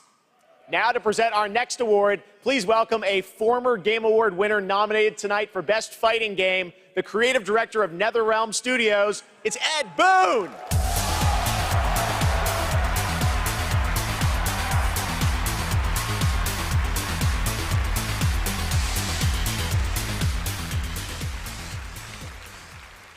The best stories are the ones we get lost in. Tonight's nominees for Best Narrative got us all in their drama, in their characters, and yes, sometimes in some weird stuff we can't explain. Here are the nominees. Best Narrative. In a horror story, they're only victims and monsters. Blackett blesses me this day. Together, we might survive. Attention, all personnel! We have uninvited guests! No matter how bitter the truth that awaits me, I will press on. He's here on some kind of hunt. He's not himself. You want to join us? And the award goes to Alan Wake 2.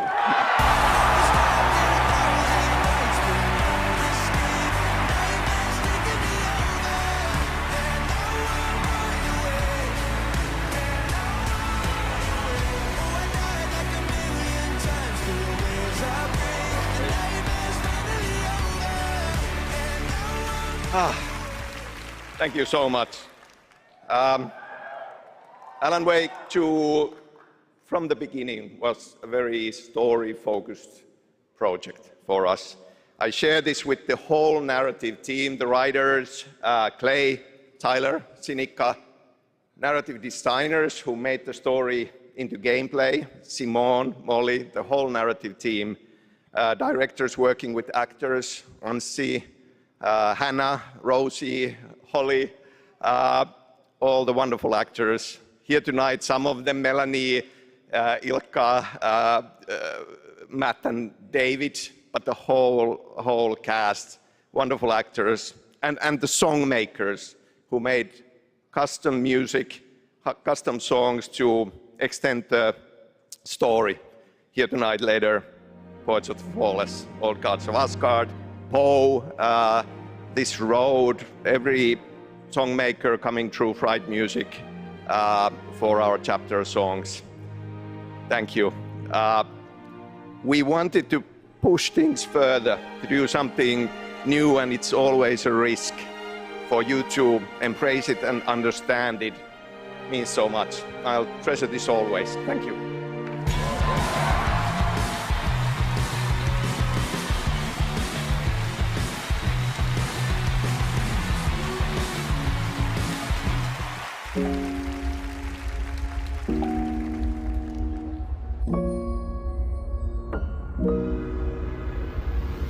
アーティストとして私たちは想像力を駆使して目に見えないものを見ることができます。私たちはボーダーレス。私たちはアーティスト。私たちはどこにでも存在する。私たちは安心。You may have recognized that incredible creator who built her own independent studio in Tokyo, and she wanted to show you what she's been working on before she's even signed it with a publisher or a platform. I said, come to this show, just show it to the audience and the fans first. So that's what we're gonna do. We're honored to have her back at the Game Awards. Please give a warm welcome to Akumi Nakamura.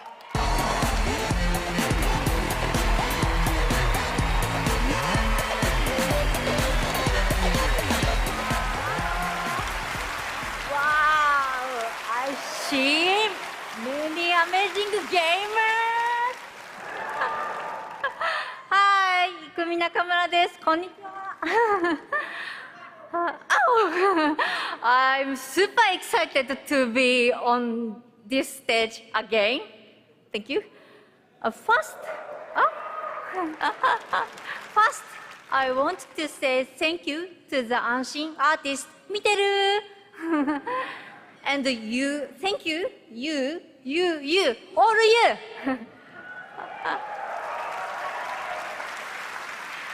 Your support changed my life.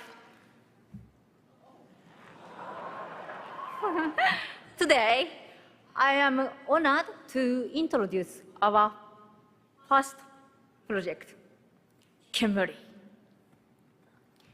It's time to see the unseen.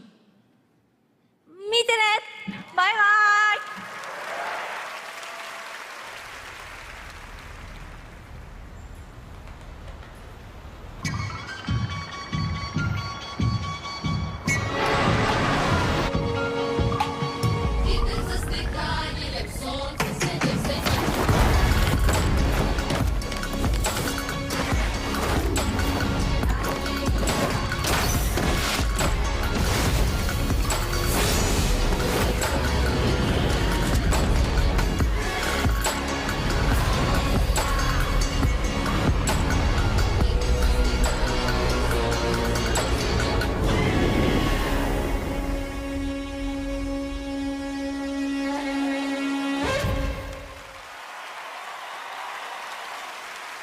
！So many incredible projects tonight. Thank you, Akumi. Now, tonight, it's not lost on me that all of our Game of the Year nominees are from big, established franchises. And while we all love a big sequel, it's important to use a place like TGA to introduce you to brand new worlds, like what you just saw with Kemuri, and like this project.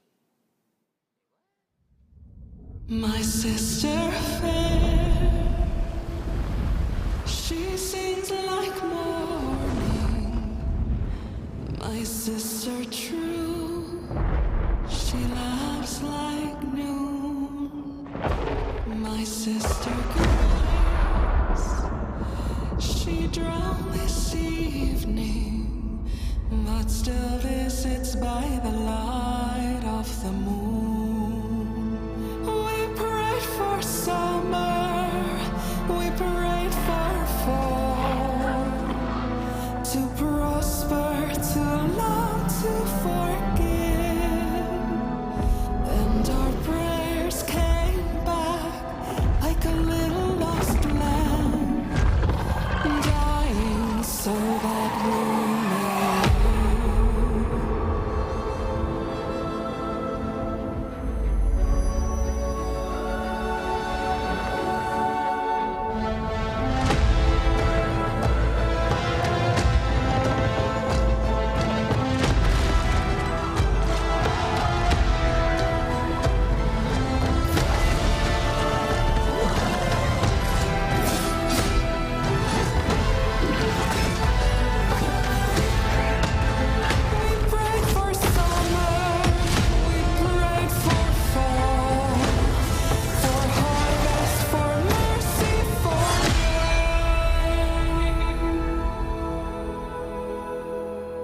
And our prayers came back like a voice in the dark, unanswered, but not quite the same.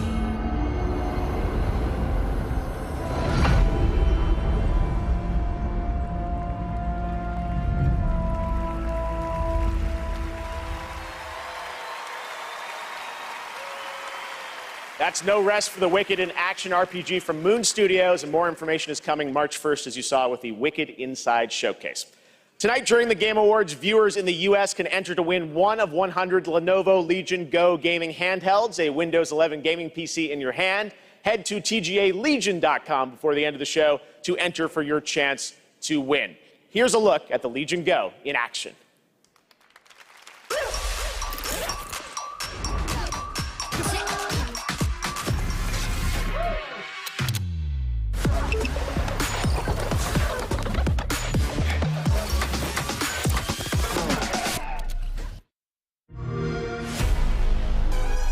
The best discoveries are the ones you really feel. The thrill of exploring new worlds. The rush of victory. But there's still so much more to discover.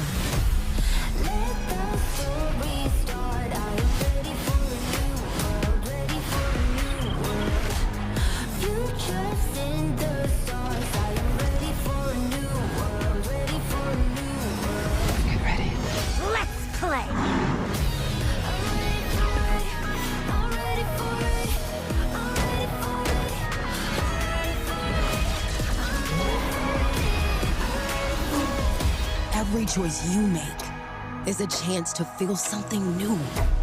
Good luck. Have fun.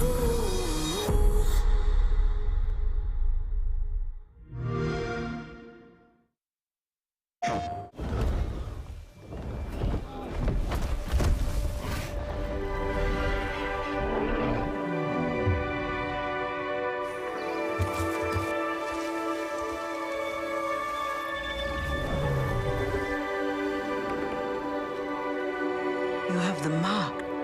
You are Sorrento. Teach me the ways of the Navi.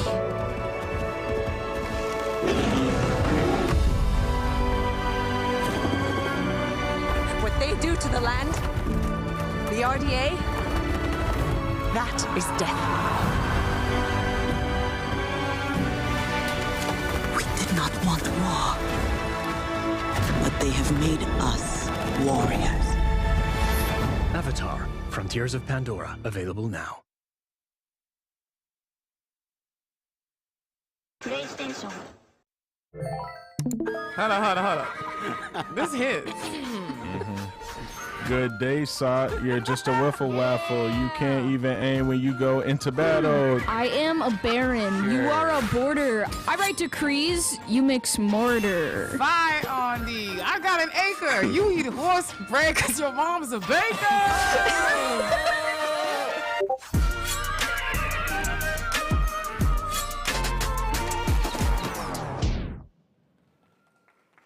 We have been saying it all night, but it really has been an outstanding year for gaming.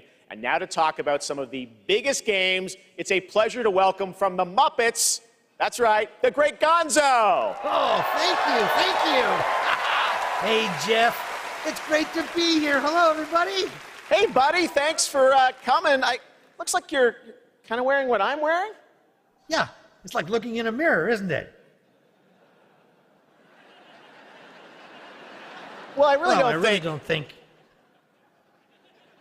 So Gonzo, what have you been playing? Seriously, what have you been playing? Hey, everybody. Gonzo's buying everyone popcorn tonight. Hey, wait a minute. All right, that was a good one. You got me. Well played, Jeff.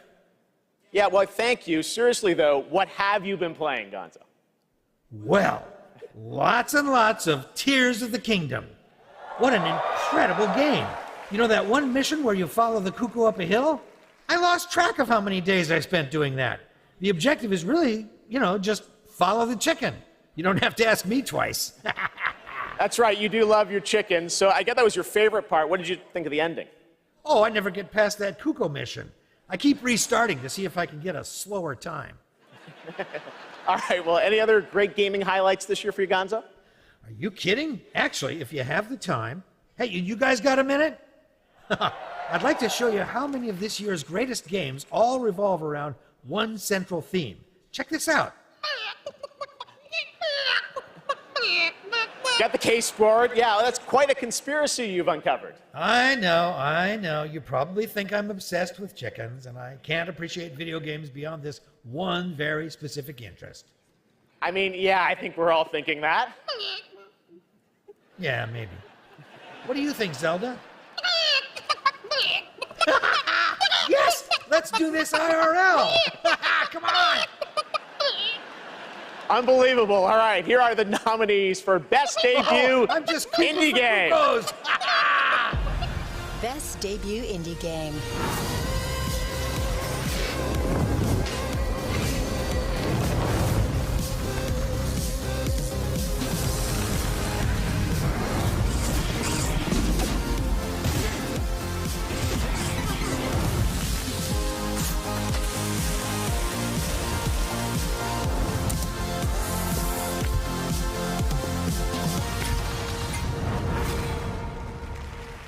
I feel as free as a cuckoo. Yeah!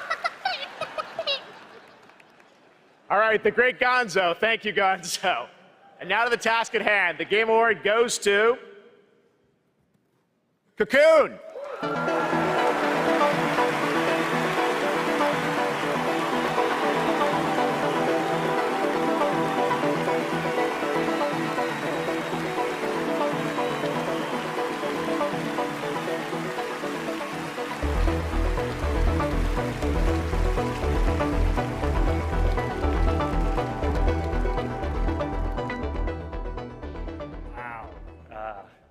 Thank you so much. The team from Geometric couldn't make it out tonight, but they wanted us to pass along their thanks for everyone who played and voted for Cocoon. And to Jeppe, Mads, and Jakob, and everyone at the team at Geometric, thank you so much for being such a wonderful partner on this game. Thank you. The Geometric team also wanted to thank they were honored to be nominated with all the awesome studios in this category. We can't wait to see what you guys do next. Thank you.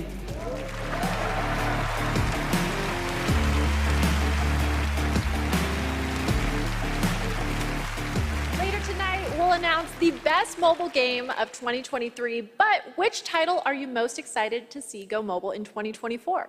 Google Play will be awarding the most anticipated title with their Play More award on Twitch, so head on over to Twitch to lock your vote. And now it's time for our next world premiere. Yo, yo.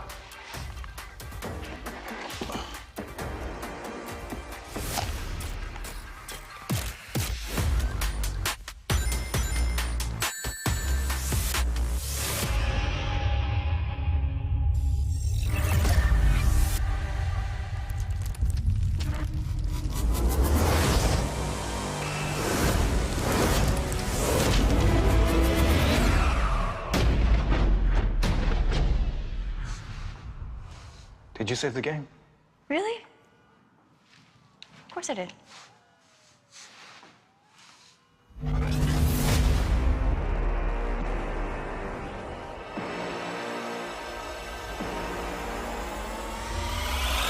Let me reintroduce you.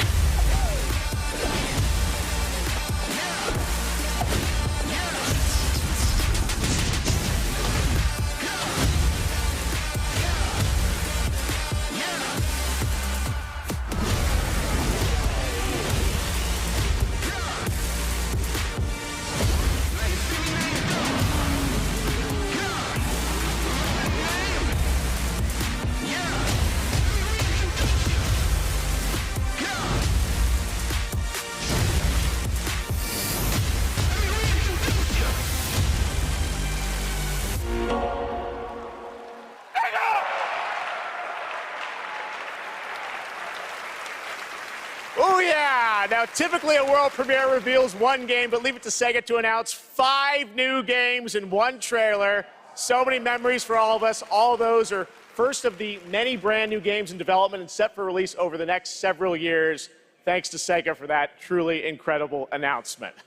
All right, well, this next trailer might be something Dragon Ball fans have been waiting to hear about for a while. Here we go.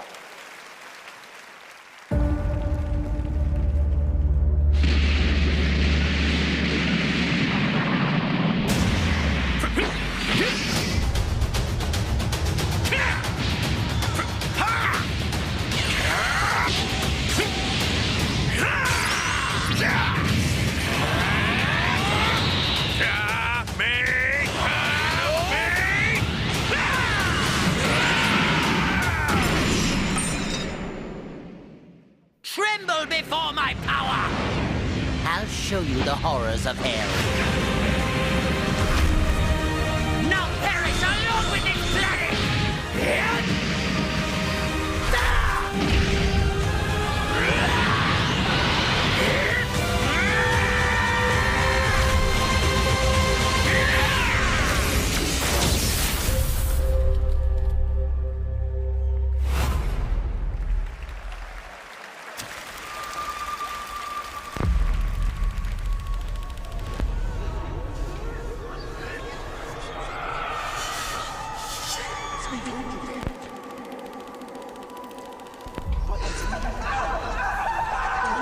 Whatever's down there is too dangerous.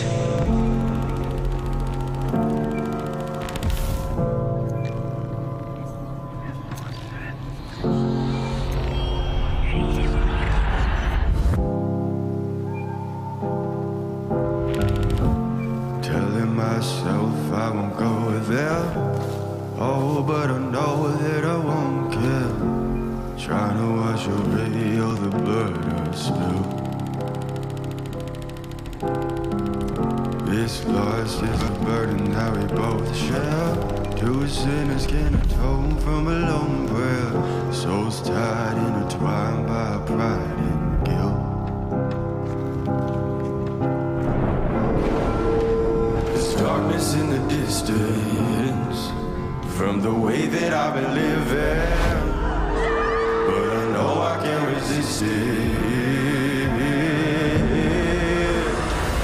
Oh, I love it and I hate it at the same time, hiding all of our sins from the daylight, running from the daylight,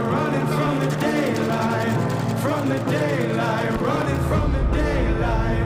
Oh, I love it and I hate it at the same time.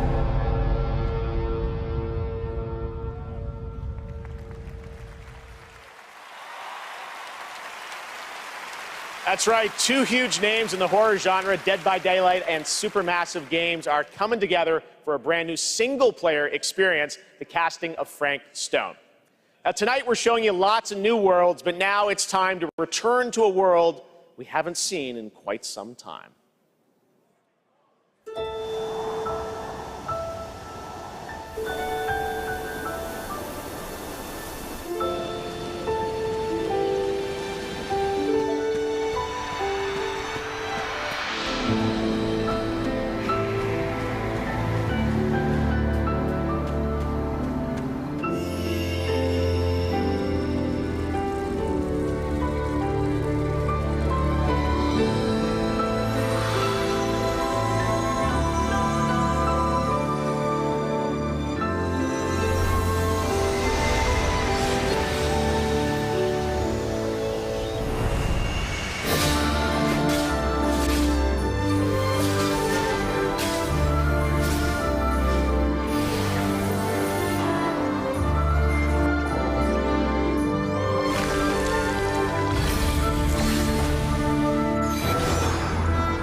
It is said that time marches to the beat of a drum.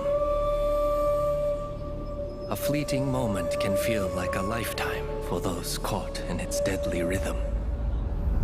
And a lifetime can pass in the blink of an eye for anyone embracing its bitter end.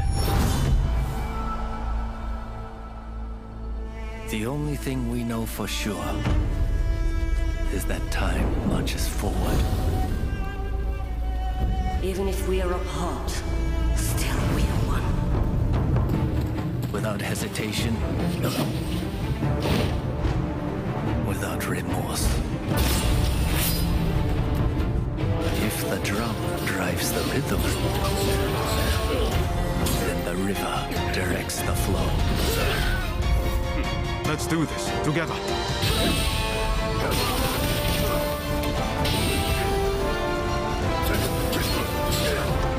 How many mountains must you move to alter the river below? Let us not forget the pain of Master Shoin and the countless others who have suffered.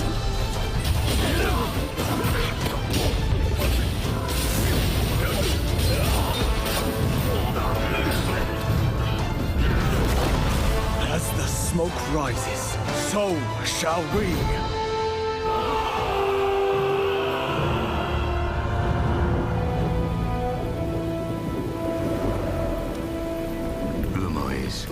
A Eldritch will sacrifice their partner for duty. So which of you will do the deed?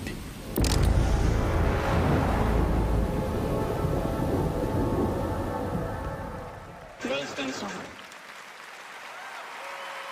That's Rise of the Ronin coming to PlayStation in 2024. And now it is time to announce winners in a number of other categories. Here are the nominees for Best Action Game. Armored Core 6: Fires of Rubicon. Dead Island 2, Ghost Runner 2, Hi-Fi Rush, and Remnant 2. And the Game Award goes to Armored Core 6, Fires of Rubicon. Congratulations from. Here are the nominees for Best Art Direction: Alan Wake 2, Hi-Fi Rush, Lies of P, Super Mario Bros. Wonder, and The Legend of Zelda: Tears of the Kingdom. And the Game Award goes to Alan Wake 2. Congrats, Remedy. Here are the nominees for Best VR AR: Gran Turismo 7, Humanity, Horizon Call of the Mountain, Resident Evil Village VR Mode, and Synapse. And the Game Award goes to Resident Evil Village VR Mode. Congratulations to Capcom. Now your nominees for Best Mobile Game: Final Fantasy VII, Ever Crisis, Honkai Star Rail, Hello Kitty Island Adventure, Monster Hunter Now, and Terra Nil. And the Game Award goes to Honkai Star Rail. Congratulations, Hoyoverse. All right, we have much more Game Awards to come, including the first ever performance by the Old Gods of Asgard from Alan Wake 2, and some of our biggest game announcements are still to come. But right now, we'd like you to meet one of tonight's nominees for Best Debut Indie Game, who's also part of the newly inducted Future Class presented by Old Spice. My name is Abhi. In India, when I grew up, I had a very early interest in games. When I got to Canada at the age of 12, it was a whole new world for me. For many South Asian families, food is not just a thing to cook, but also a way of expressing affection and all the things that they cannot say. Minba is a narrative cooking game that tells the story of an Indian mother who moves to Canada in the late 1980s. It's a story about love, loss, and family. The more local you are, the more international you become. Everybody who's played the game is able to put something from their lives into it in ways that I wouldn't have expected.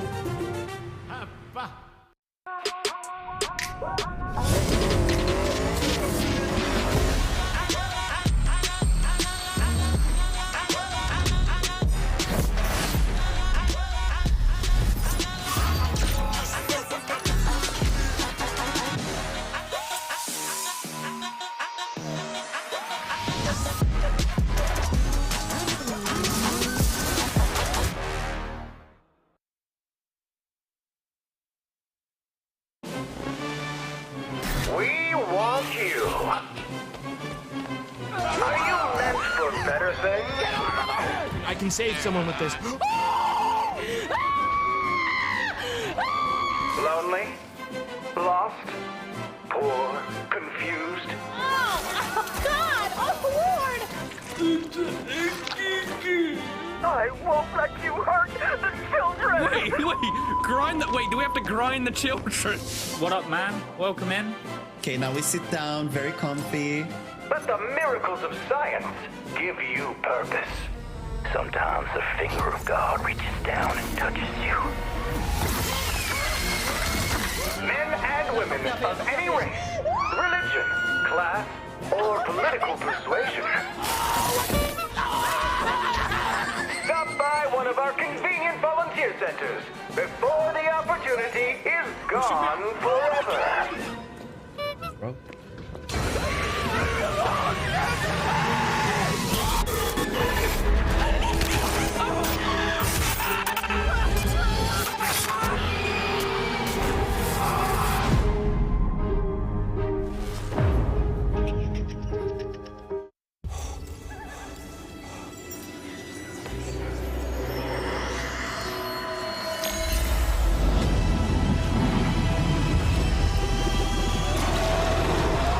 Nicotine addiction can make stress worse.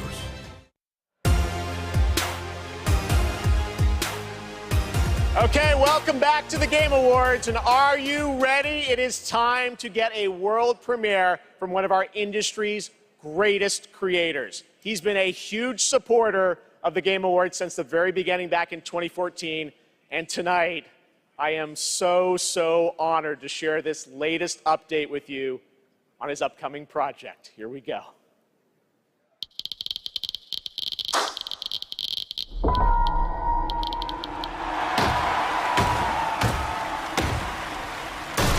hungry purple dinosaur ate the kind zingy fox, the jabbering crab, and the mad whale and started bending and quacking. The hungry purple dinosaur ate the kind zingy fox, the jabbering crab, and the mad whale and started bending and quacking. The hungry purple dinosaurs ate the kind zingy fox, the jabbering crab, and the mad whale and started bending and quacking.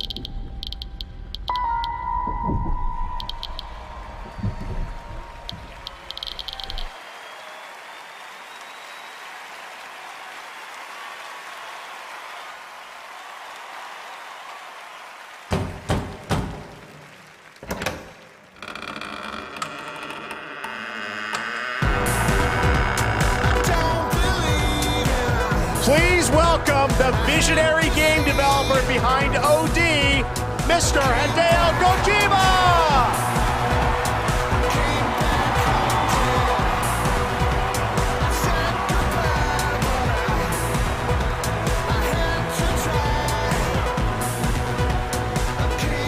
Welcome, Mr. Kojima, back to the Game Awards. Thank you, Jeff. 10回目となる記念すべきこの TGA で、新作のゲーム OD、発表できて非常に嬉しいです。このゲームには、ソフィア・リリスと、ハンター・シェーファーとウドキヤさんが出演されます。はい。I'm really glad to be at the 10th Game Awards. Really happy to show the new title OD, and this title will feature main role Sophia Lillis, Hunter Schafer, and Udo Kier. I think we all want to know more, of course. What kind of game are you making, Mr. Kojima? 僕はその誰もがやったこともないような、斬新なことに挑戦することを非常に大好きなんですけども、Xbox ゲームスタジオの力を借りまして、彼らのクラウド技術を使って、全く新しい、ユニークで尖ったゲームっていうのを今作っています。で今までないものなんで、言葉で説明はしにくいんですけども、これもちろんゲームです。遊んで楽しめるゲームなんですけども、ある種映画でもあって、さらに、新しいメディアになるかもしれないという可能性を秘めたものです。So I really like to always challenge new things, groundbreaking things, and that's my kind of rule. But this one, with help of Xbox Game Studios and using their cloud gaming technology, I'm kind of doing this together. But it's really to make immersive and also something that no one has seen before is what I'm trying to do. And it is a game, don't get me wrong, but it's at the same time a movie, but at the same time a new form of media. Well, we can't wait to learn more about what you're working on. Oh, wait. Is there somebody else at the door?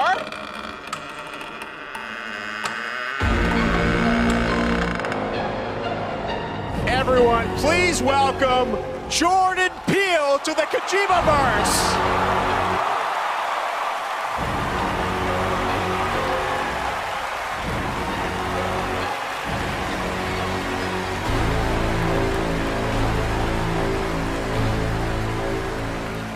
What's up? How's it going? Oh my God, Jordan, welcome to the Game Awards. What a fun surprise. I know you're a big fan of Hideo's games, right? I'm a huge fan of Hideo. This man is an icon. And I can say from the first moment I played Metal Gear Solid 2, I knew I was experiencing the work of an artist whose craft just hits different. And he's been an inspiration to me, and the opportunity to collaborate with him is truly incredible. In my films, I'm always trying to maximize the immersion, put the audience into the main character's shoes. Hideo is the master of this, and he does it on a whole nubba level. And what he's cooking up here is completely immersive, utterly terrifying, and I am absolutely honored to be collaborating with the GOAT. Let's go! Two GOATs working together. Hideo, I want to ask you, how are you collaborating with Jordan? Tell us about it. ジョーダンは天才と評価される数少ないクリエイターの一人で、僕はもう彼の大ファンだったんです。で、お会いして非常に気が合うので、もう最初に会った時から、昔からの知り合いみたいな、幼なじみみたいな感じで、僕は映画を見て育ってゲームを作っています。で、ジョーダンは、ゲームを、遊びながら育って映画を作ってるんで、この2人が一緒にコラボするの非常に面白いかなというので、ジョーダンと一緒にものを作り出しました。Well, Jordan is one of those genius, and I've been a big fan of him. And when I met him, I felt like we were friends from the past. We get on very well. We like things that we both like, and we're really happy, and we wanted to collaborate something. And this time, well, Jordan, I grew up watching movies, and I'm a game creator now. Jordan grew up playing games, and he's a movie director now. So this two collaboration will be really awesome. So that's why I wanted to do something together with Jordan. あとですね、Yes.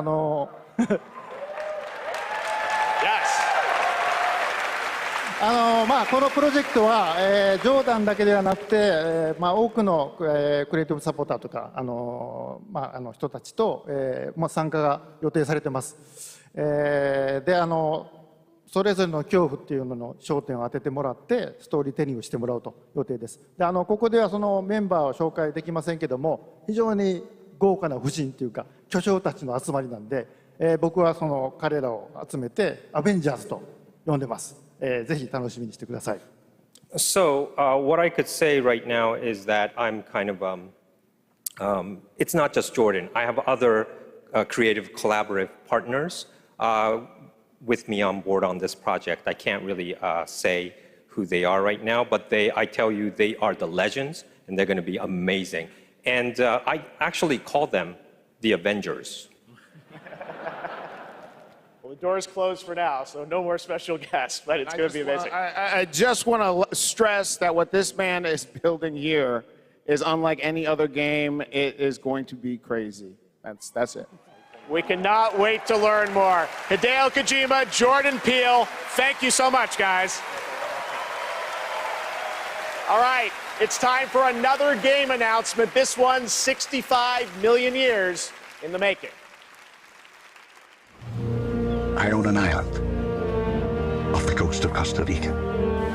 Really spectacular, spared no expense. For this place, I wanted to show them something that wasn't an illusion. Something that was real.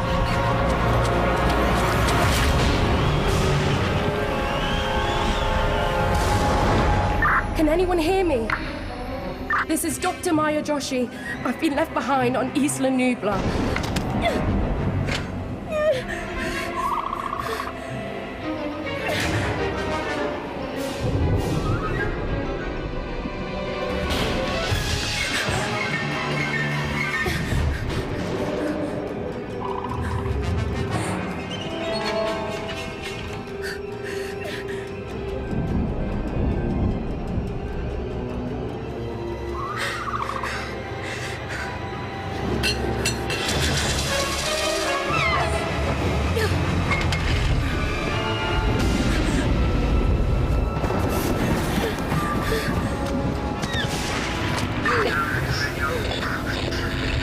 Is anyone there?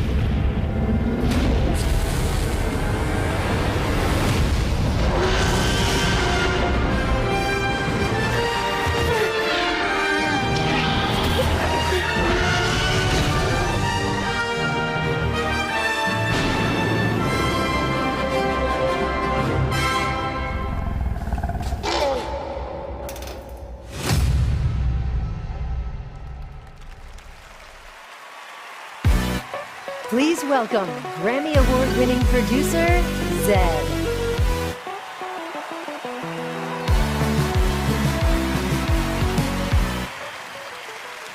Hello, everybody. I'm honored to be here tonight to present the award for Best Audio Design. Sound is an often overlooked but crucial aspect of game development. It's what brings games to life, creating the immersive worlds we love to explore. It's the eerie noises deep in the forest, the echoes inside an abandoned spacecraft, or the satisfying sound of shooting a web. This year, we've seen some incredible examples of audio design in games as talented sound designers have pushed the boundaries of what's possible. Here are the nominees. Best Audio Design.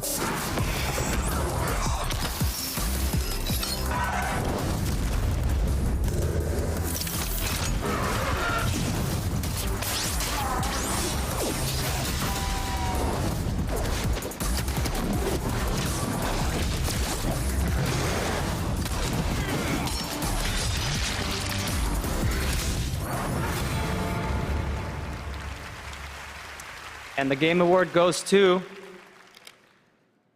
Hi-Fi Rush.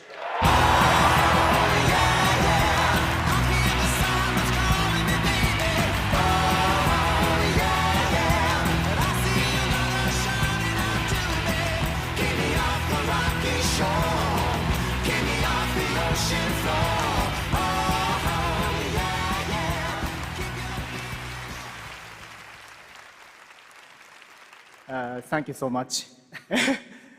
信じられません。このような素晴らしい賞をいただきありがとうございます。制作チーム一丸となって取り組んだ成果を評価していただけたことを大変嬉しく思います。制作をサポートしてくださった皆様、また作品を応援していただいた皆様に心より感謝いたします。本当にありがとうございます。Just a quick translation. Thank you for this amazing award. It's so glad that the work that the team has done together to achieve has been recognized here. Thank you to everyone who supported this project. And from myself, thank you to our family, friends, partners, pets. Thank you everyone at Bethesda, ZeniMax, Microsoft, and all the players out there for going with this ridiculous project. And most of all, to the team at Tango for taking such a wild idea and making it a reality. Thank you so much.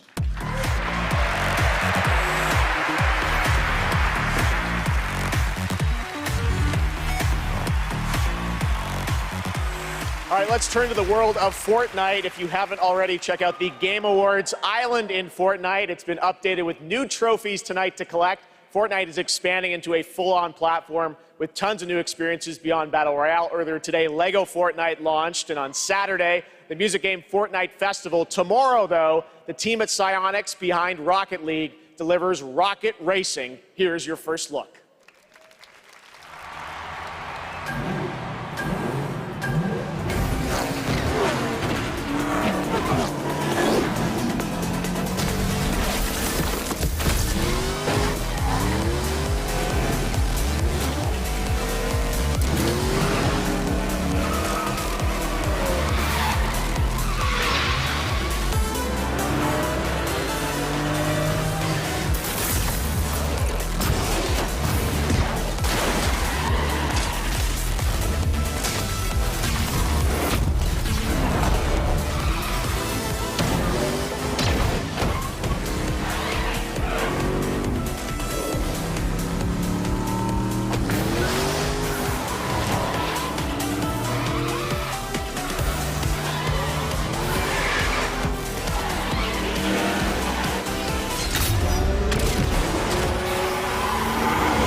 Yet fame still holds sway. Their glory fades through time in tombs of somber gray.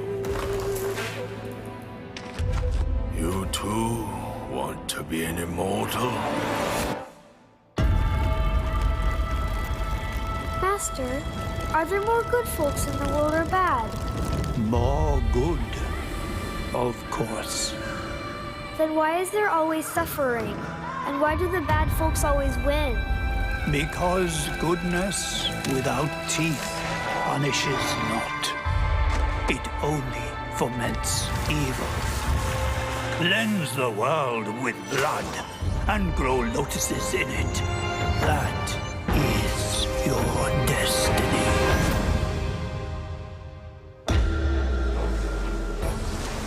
I, the Keeper of the New West, welcome the Destined One. The Destined One who doesn't even know what he's destined for? Those old rascals, they surely know how to name. Tell me then, Is my kind destined for extermination? you're driven by greed, not destiny. So this is the face of the Destined One. It will fit me just as well. Bathed in blood, yet preaching peace. Oh, you immortals, pray enlighten me. What justifies your superiority?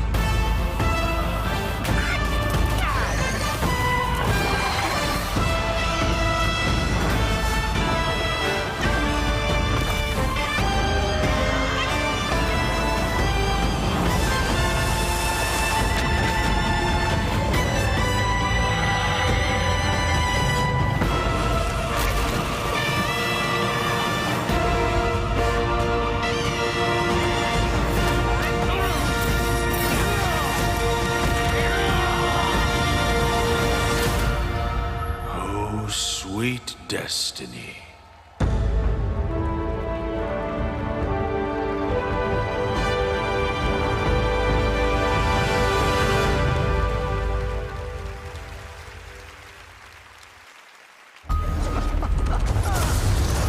Batman, Green Lantern, The Flash, Superman. Your friends are slaughtering the people they swore to protect.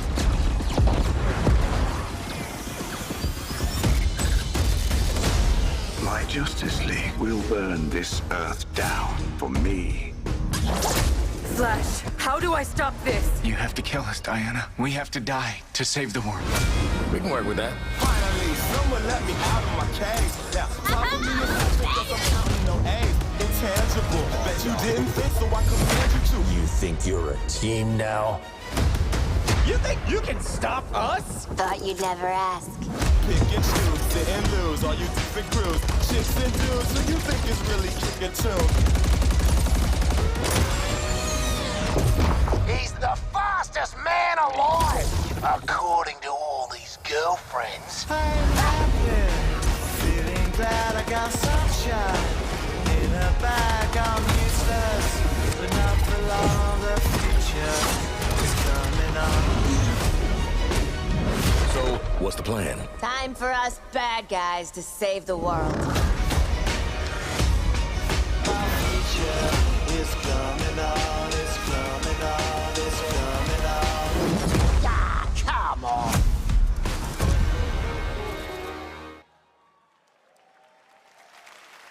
That was Suicide Squad, and joining me now are Rebecca and Megan from Digital Extremes up in Canada to talk about all things Warframe. We've got a special Warframe Twitch drop tonight for those of you watching on Twitch, but I understand you've also got some other news for Warframe fans on the next expansion, right? Yeah, we do. You know, it's been 10 years for Warframe, so, 10 years for you. We assumed we'd get a seniors discount of some time, just because our game is probably the oldest game here, maybe. But yeah, Keeps going strong. I know, it's because our community is so awesome, and we are going to be showing you the release date for our next major update for Warframe. So we do have a trailer for, Warframe players around the world to watch, which is quite exciting.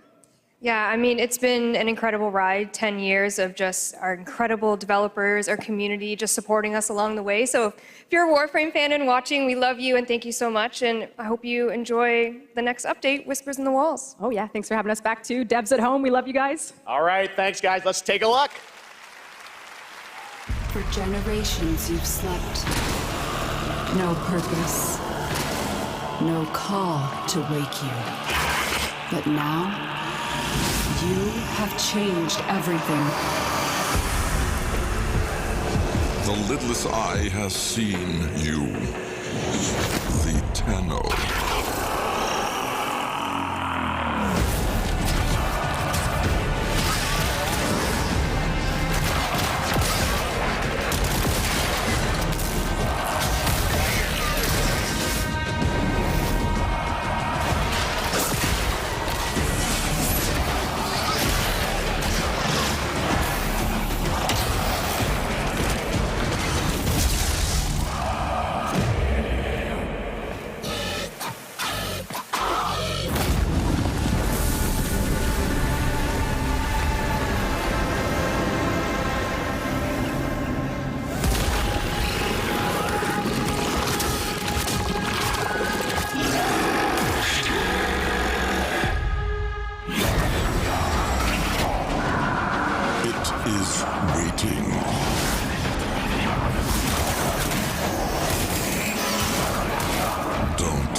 There is so much more Game Awards ahead. You thought the surprises were done? Nope, there's lots coming, but while you're here, head to supergameawards.com through December 31st for a chance to win a trip for 4 to the brand new Super Nintendo World at Universal Studios Hollywood. Here's a look.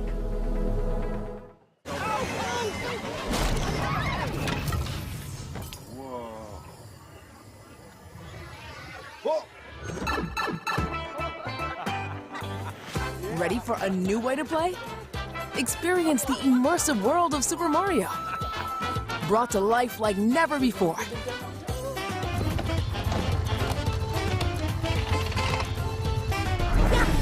Super Nintendo World, now open at Universal Studios Hollywood.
Life to the living. Death to the dead. We have sworn to protect the living from the lingering dead. Keep the incarnate and the invisible separate. To bring peace on errant souls. Once their grip on this world is broken.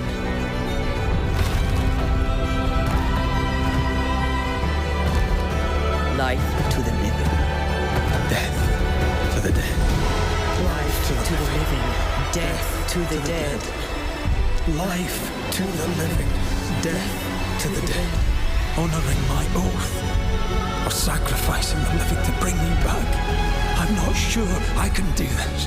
Honor your oath or bring me back. But don't leave me like this.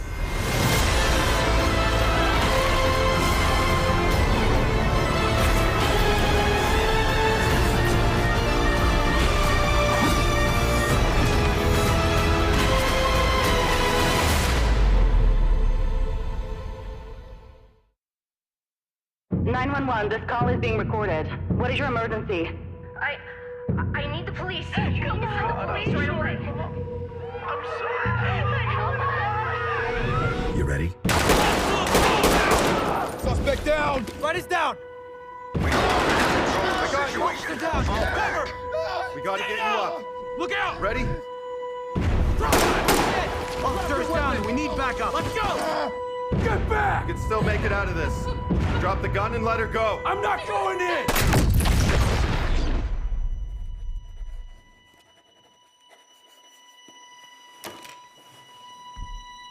So, are you ready?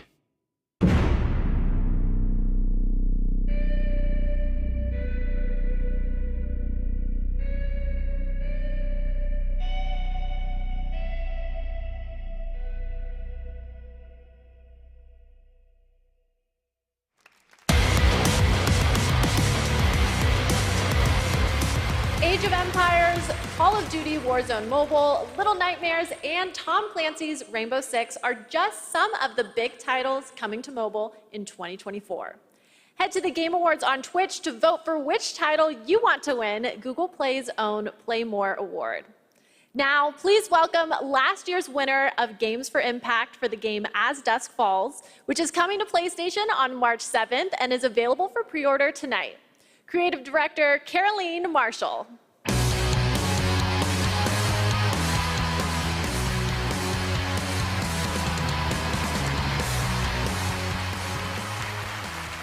Bonsoir, everyone.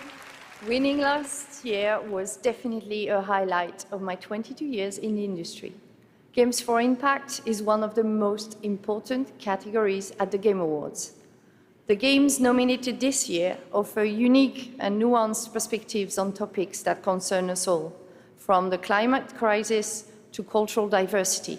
They broaden our horizons, foster empathy, and connect us as humans.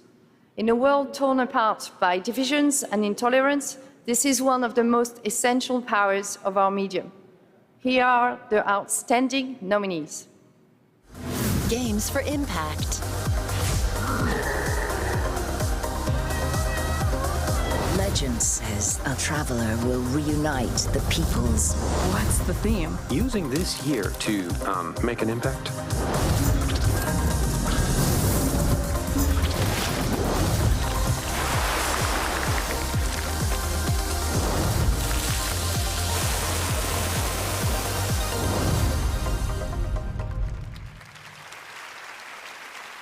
And the Game Award goes to Chia.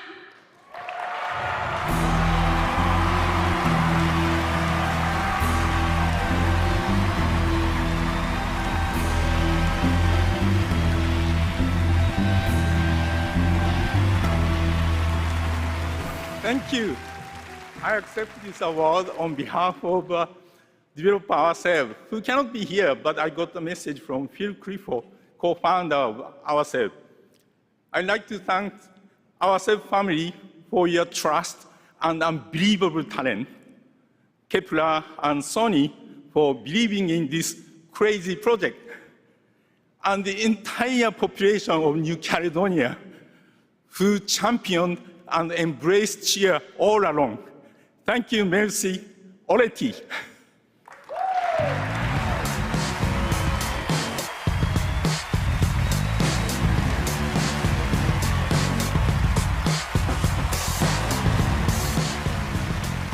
Hello,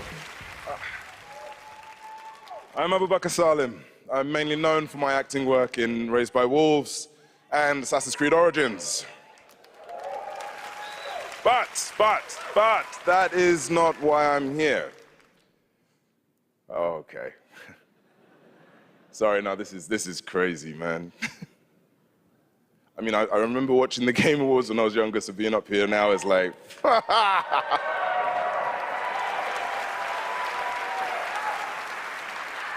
Look, I've loved games all my life. I played them all my life, man, from Kingdom Hearts, Gary's Mod, Golden Sun.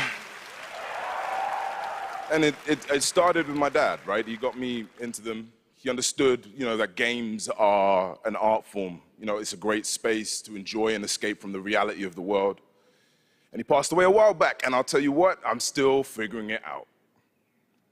But 4 years ago, I decided that I needed to try and process my grief in a way that felt true to me and him. So I took the biggest risks of my life and threw everything that I had in making a game, a piece of art that honored him, an ode to the people we have loved and lost. So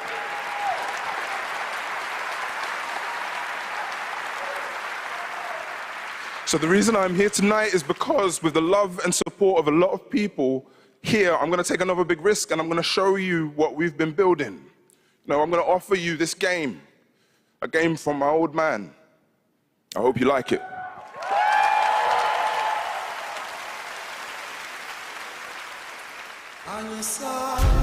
Every story begins at the end of another.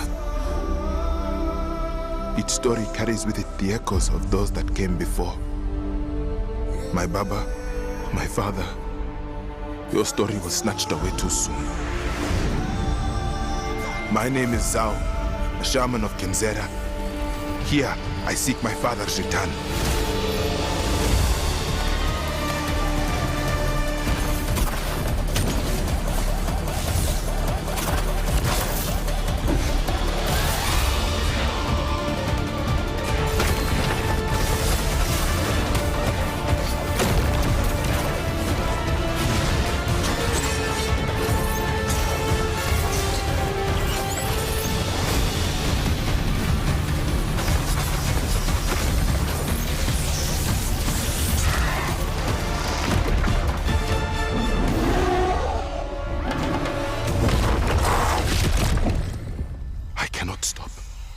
I will not stop. Kalunga, God of Death, hear my plea. Kalunga, God of Death, come to me. Show me you are ready.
It's been 27 years, y'all. Why now? Because we made a promise.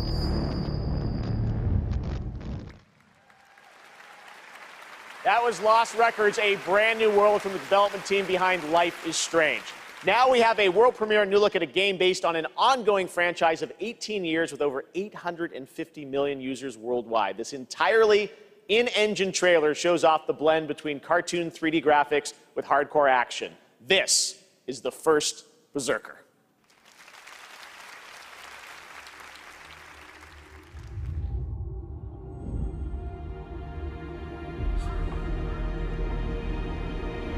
Finally, I found you. Trampled by the one you trusted. Abandoned from your king. You thought you were a hero.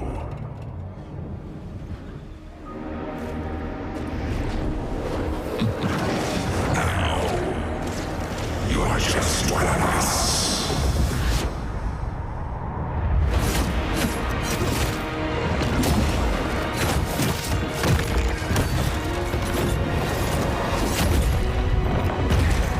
This is no ordinary ghost.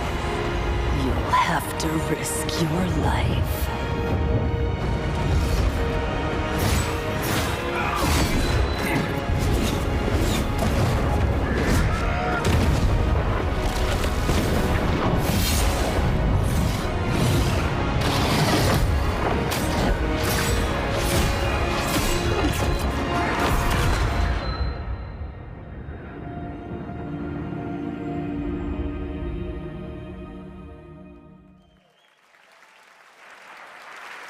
Looks good, right? All right, now it's time for our first performance by the Game Awards Orchestra.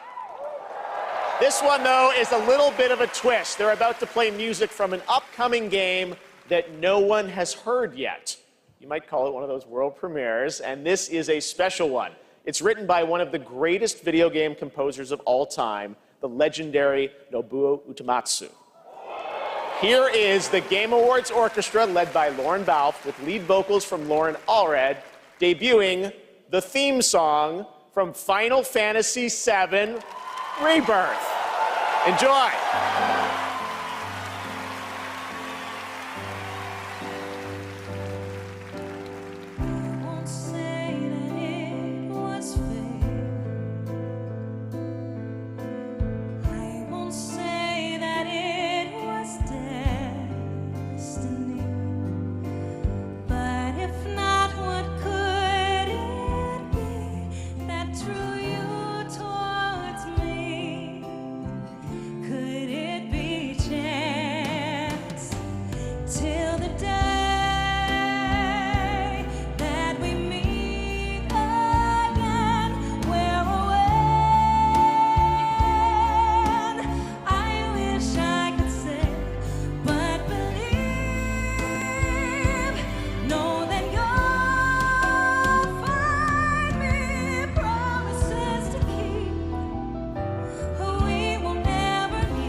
What an absolutely beautiful song from Final Fantasy VII Rebirth, which is nominated for Most Anticipated Game tonight. Thank you to Lauren Allred and Maestro Lauren Balfe and the Game Awards Orchestra. They will be back later to pay tribute to our Game of the Year nominees. But that's not all we have tonight for Final Fantasy fans. What we've done, that's set in stone. Or so they'll tell you, dearie. Because the future has the power to change anything. Even the past.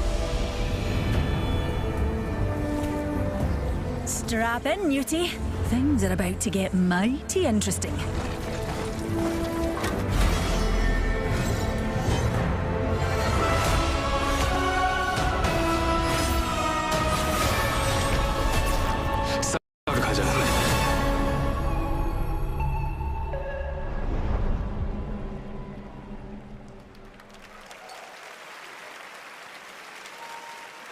That's a very fun one. Limits are made to be broken when Final Fantasy VII Rebirth comes to Apex Legends on January 9th. And that key art you just saw was drawn by Nomura-san himself. Thank you so much for that incredible announcement.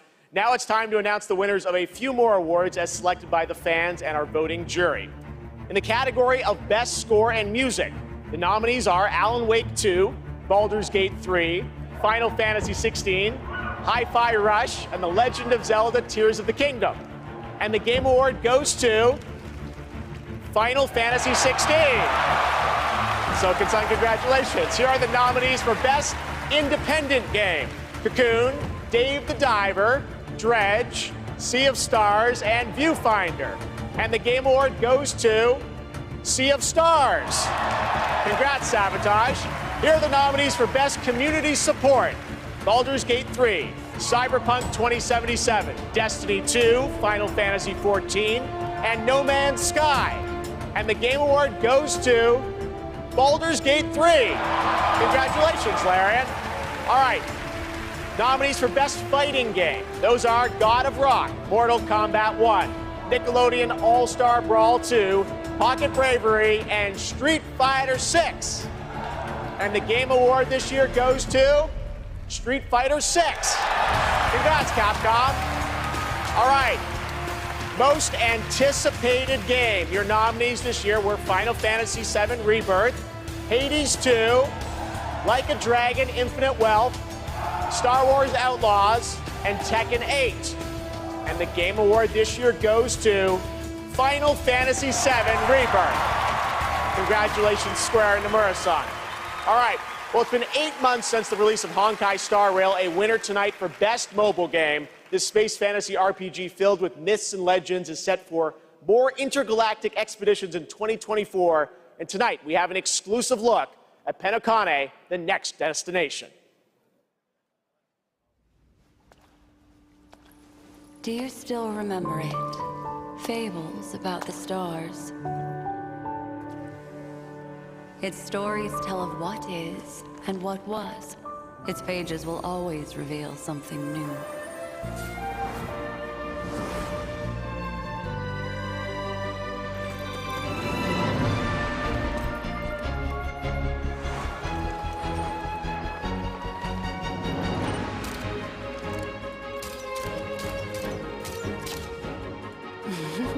Those are unforgettable memories, but they are only a beginning.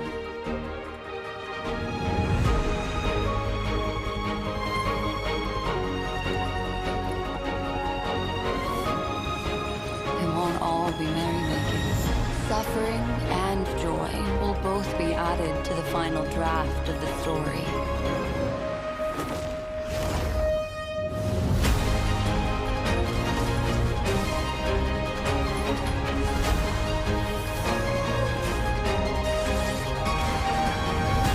That the Trailblaze will continue. Perhaps on one of these pages, I'll appear in your story too. Welcome to Penokane, young lady. May I ask your name? Acheron, the Galaxy Ranger. A nominee tonight for Best Mobile Game, Monster Hunter Now is the new mobile game from Niantic and Capcom. Like all Niantic's games, Monster Hunter Now is played in the real world, and tonight they have a special in-game event going on right now with new monsters, new weapons, and special free game items for new players to join the hunt. It's available now for iPhone and Android, so check it out, Monster Hunter Now. Coming up, we've got an exclusive new look at the new Fallout series. We'll be right back.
we're back here at the Game Awards, and that was a new look at Skull and Bones from Ubisoft, which is coming out on February 16th. I'm happy to announce that players can register now for the upcoming closed beta from December 15th to 18th on all platforms.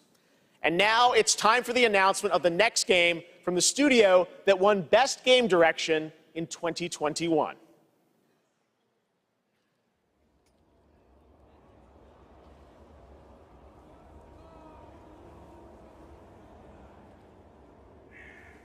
Votre attention, le soleil est sur le point de se coucher. Tous les citoyens sont priés de se mettre à l'abri en intérieur jusqu'à l'aube. Attention, the sun is currently setting. All citizens are required to shelter indoors. Turn that shit up.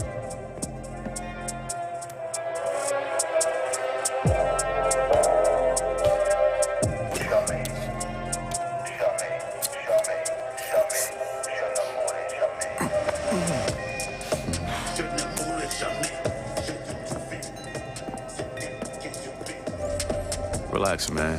I don't bite.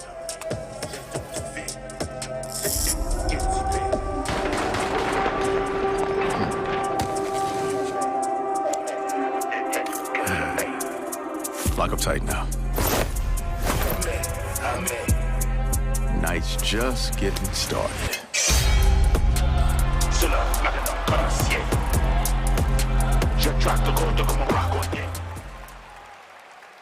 There you go. Joining me now are Dinga Bakava from Arcane Leon and Bill Roseman from Marvel to tell us, how did this come together, guys? Well, Geoff, let me tell you, the secret superpower of Marvel games is our constant focus on bringing together world-class talent with the fan-favorite characters that they love. Now, we are huge fans of Arcane Leon, not only because of the story-rich games they create with innovative gameplay, but because of their authentic passion. And that's why, on Blade's 50th anniversary, we are so honored to announce this true Marvel team-up. Yes, and after Dishonored and Deathloop, our first order of business was to make another very arcane game, but with a title that is easier to say in a French accent. And when we had, when Sébastien Mitton and I had an opportunity to chat with Marvel, said, okay, let's really challenge them. Let's present our wildest take on a superhero that we both love. And we ate it up. I mean, the arcane touch fits Blade like his trademark trench coat. And I mean, think about it. It's a mature action-adventure game, single player, where you get to play Blade your way. For true believers, it's a dream come true. Very excited to learn more. Dinga, why this character? Well, he's the Daywalker. Eric Brooks is half man, half vampire, torn between the warm society of the living and the rushing power of the undead.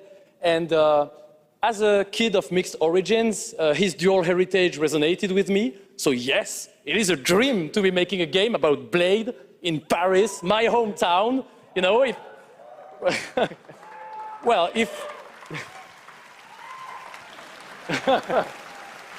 if my hometown was walled in, and we shared it with bloodthirsty invaders that come out as soon as the sun goes down. Ça serait un petit peu la merde, quand même.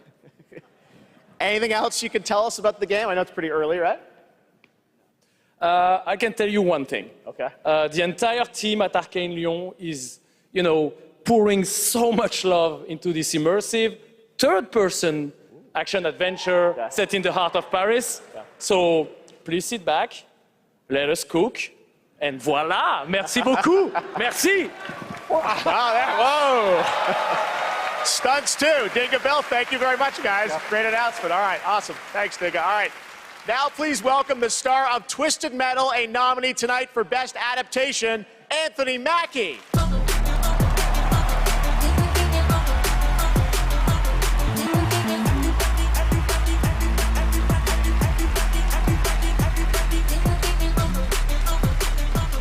Guys, thank you. Everybody gave up. You guys didn't. Hey, I just want to say a big thank you to everyone who watched Twisted Metal on Peacock. And I have one thing to do before I get on to the award I'm supposed to represent up here, okay?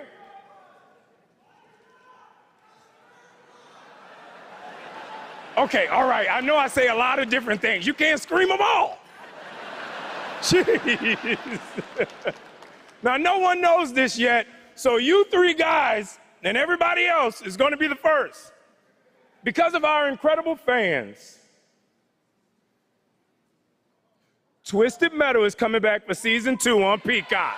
So, everybody get your motor revving, because you're going on another ride with John Doe. You look great. You guys see this section right here? You guys look great. Keep it going, baby. I don't trust this dude, but y'all look great. Don't you yell at me. I love you more. I love you. What is wrong with y'all? Okay, stop it. You. Okay. Love you too. I see you. I see you. Shut up. Okay. Today, the best games are like living universes, constantly expanding with new content and challenges, right? And that's what this award for Best Ongoing Game recognizes. The games that continue to deliver fresh experiences for their loyal communities. Here are the nominees. Best Ongoing Game. Light always pierces through. Let me put it this way. No gun, no fun. The hour has come, Freetron.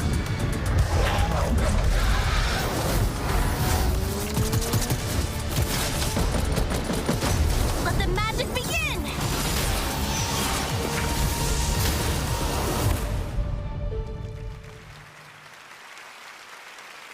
Okay, I get so many cool points with my sons for this moment. All right, so the Game Award goes to, shut up, Cyberpunk 2077.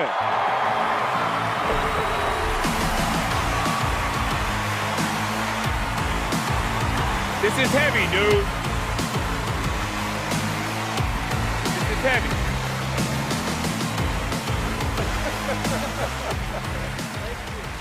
Oh my goodness. What a journey. What a journey it's been. Holy. Video games are awesome. This is an incredible moment. From launch to 1.5 to 2.0 and Phantom Liberty, and now the Ultimate Edition, like the tenacity and the resilience of the team, and just wanting to bring forward stories that impact, worlds that are immersive, you know, the world being immersive, and of course the gameplay just being fun as hell.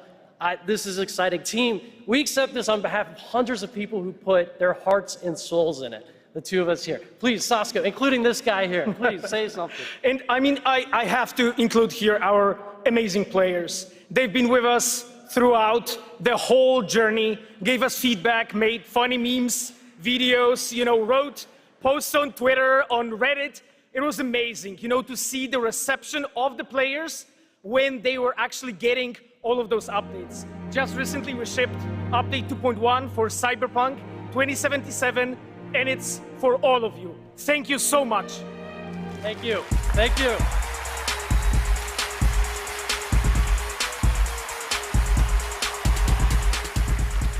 Congratulations, guys. Our next guest has worked on some truly memorable games over the past 20 years, like GTA 5, Bully, Need for Speed Underground, and the Red Dead Redemption series.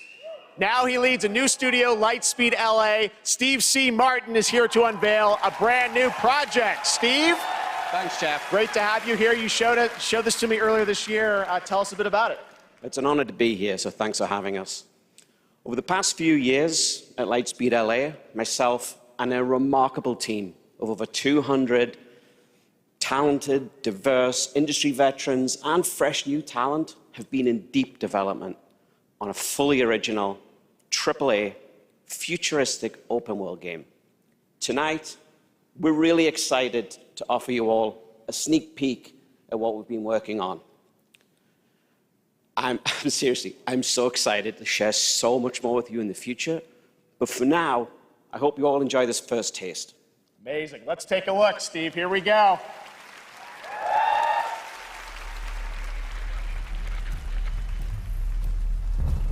Tear it open.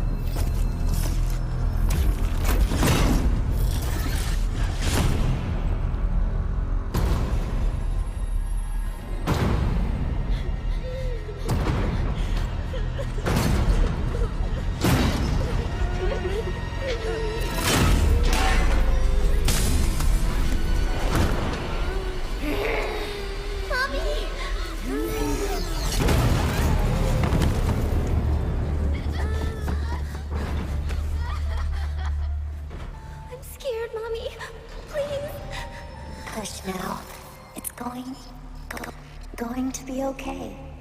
The demon is here.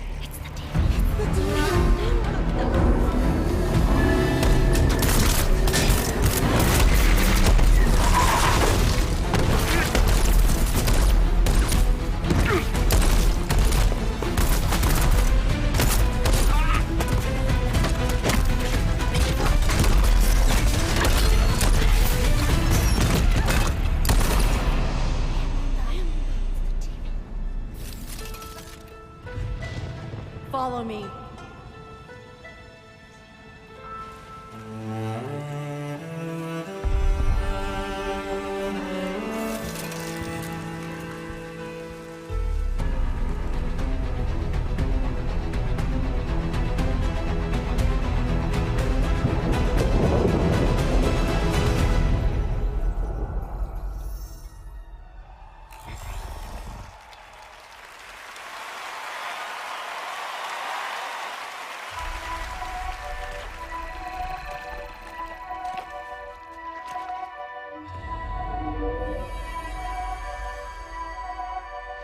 Lift your head.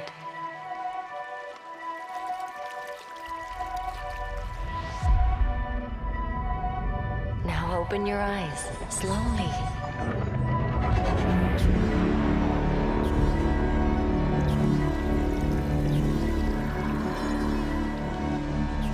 Take a breath and look around you.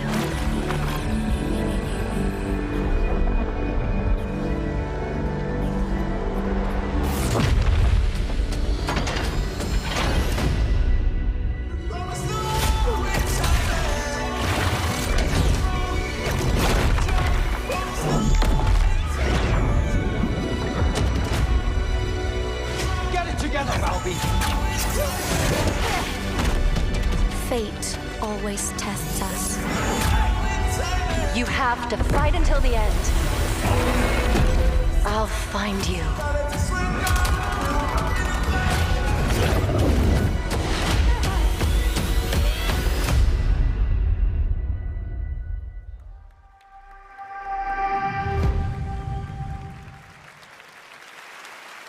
That was the first Descendant, which is launching the summer of 2024 from Nexon. Now we have a new look at Hoyo Versus' next big game, Zenless Zone Zero, an urban fantasy ARPG. I had my eye on this one for a while. We had it at Gamescom, and we're excited to unveil their latest announcement right here at TGA.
We brought in gamers to demo the latest Cyberpunk update, but we haven't told them what they're playing on. Let's see what happens when they find out. This looks amazing. Ray tracing is beautiful. Yeah, it's super real. What do you think's powering your gaming? Like a 4090? 40 series? You're actually playing on a Chromebook Plus. Wow. Streaming on GeForce Now. What the heck? Oh my god. I would never have guessed that. I might have to look into getting a new Chromebook.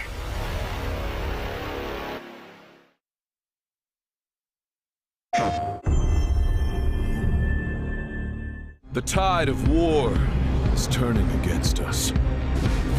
As we battle against the bugs, the automaton threat grows more menacing by the day. We need valiant soldiers to take on these deadly robotic hordes and spread our message of peace and democracy.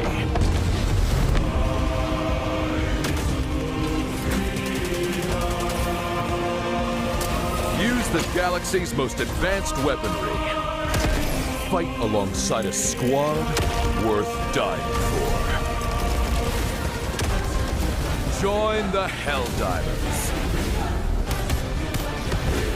Join the fight for freedom. Enlist today.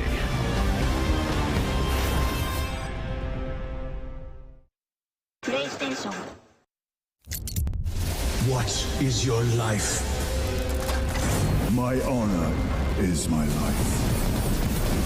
What is your craft? My craft is death.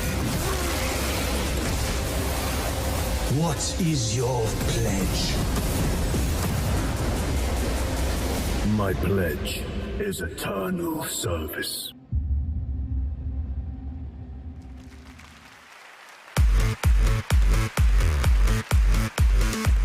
Okay, now we have a special surprise for you, live and exclusively here at the Game Awards. Welcome, welcome, welcome. I am your host, Warlindor, and I present to you the Old Gods of Asgard featuring that best-selling writer Alan Wake. This is Herald of Darkness.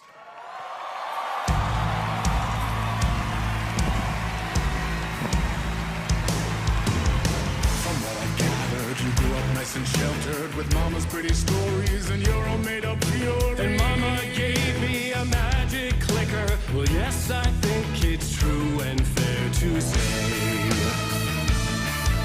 Come on in and listen. Lost words you be missing. All the fire you're bearing. The eye of the darkness you're lying. So you were drawn to stories early on. My dreams would light up my imagination, and you had nightmares night and day. Yeah, but with the clicker I chased those frights away. Who knew?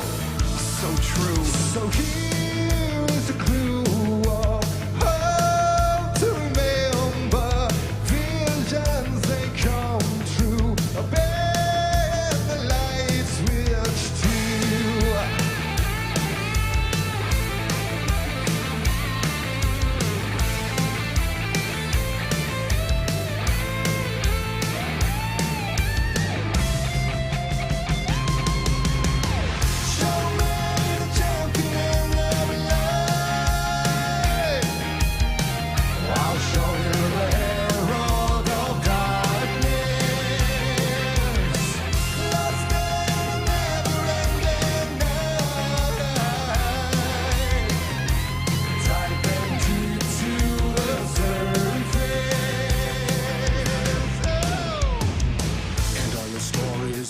Chilling thrillers of hard-boiled killers became bestsellers. It was all too much, I had to get away. The story's the end, all a piece of true fiction made meaningless in the face of creation. But there is more to it than meets the eye. I never meant for it to ruin my life.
Oh, wow. That was the fabulous Poets of the Fall performing in the role of Old Gods of Asgard. Thank you to the band, Sam Lake, Remedy, Epic, the cast, and everyone involved to bring that performance to life, something you will only see right here on the Game Awards. Now it's time for an update on a game we announced back at TGA in 2017.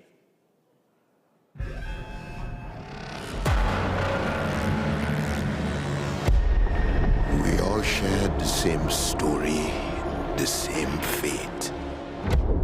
A family of strangers, a strange family.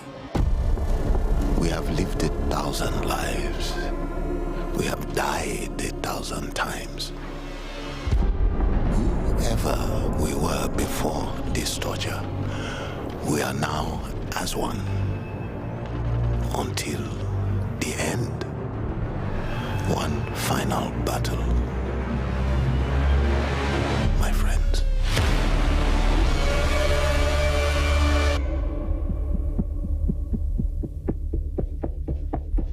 Remember us.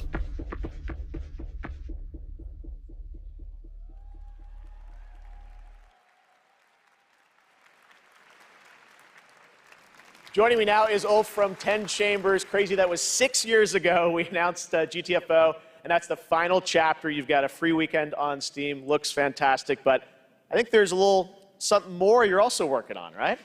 Yeah, first of all, I have to say thank you for having me again. Of course. And you delicious menu.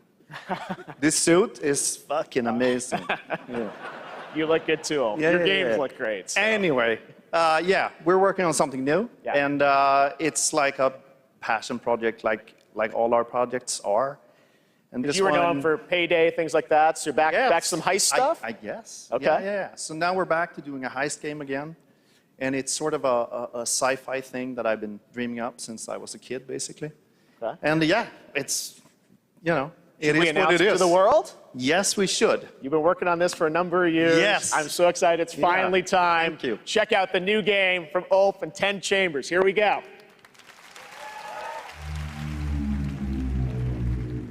Mr. Bowman, your reservation at Manon et Fils is in one. Cancel the reservation. Reset the procedure.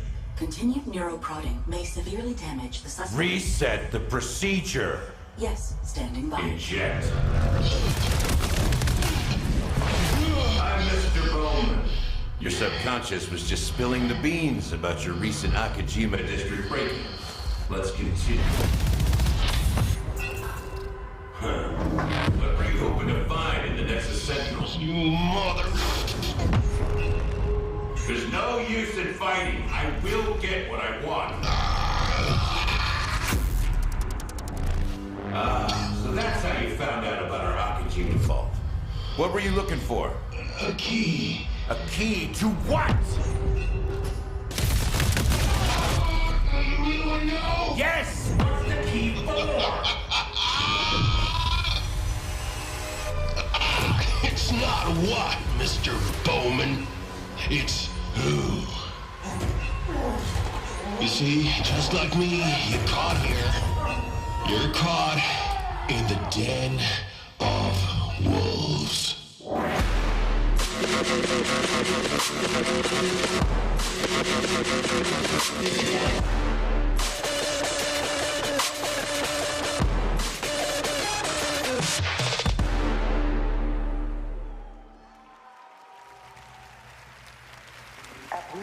Where you at? Did you get it?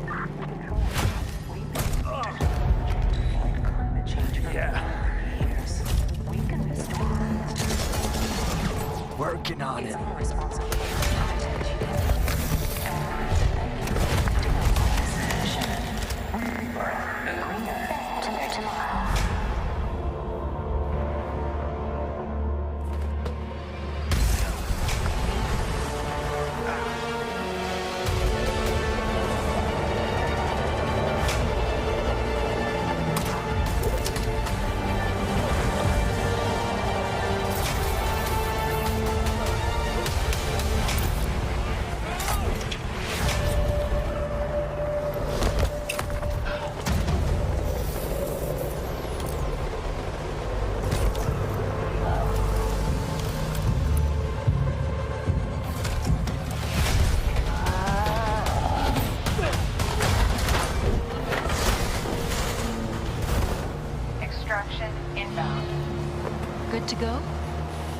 Easy in, easy out.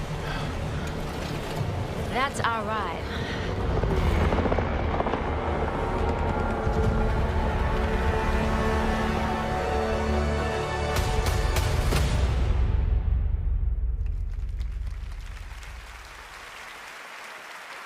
That was Exoborn. I met with the team at Gamescom to take a look at that upcoming tactical open-world extraction shooter, and the project is led by some of the creators of The Division. And besides facing other players and warring factions, vertical gameplay, as you saw in the Forces of Nature, unlock the potential of the players' exo-rigs to help master the apocalypse, as they say. Much more is coming in 2024 on Exoborn.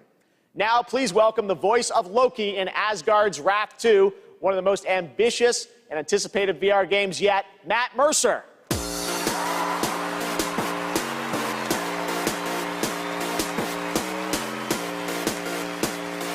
Hey there. I am so beyond excited to show you this trailer for our Asgard's Wrath 2. I've been working with the Sanzaru team and bringing Loki to life. It's just been absolutely amazing. And after playing Asgard's Wrath 2 as a lifelong gamer, I'm honestly blown away. So I'm honored to be a part of this franchise and want to thank everyone at Sanzaru Games, at Oculus Studios, and MetaQuest. So, without further ado, let's enjoy the trailer for Asgard's Wrath 2.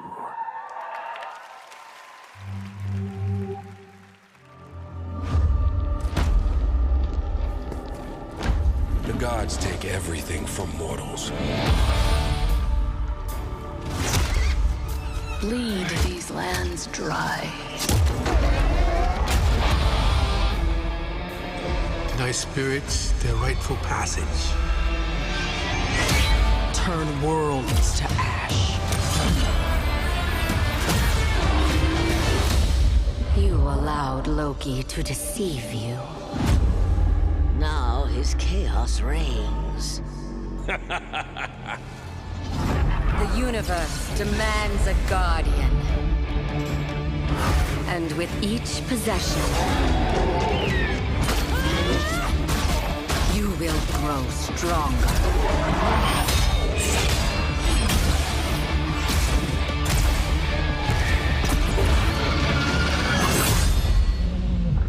Oh, dutiful guardian, here to right your wrongs.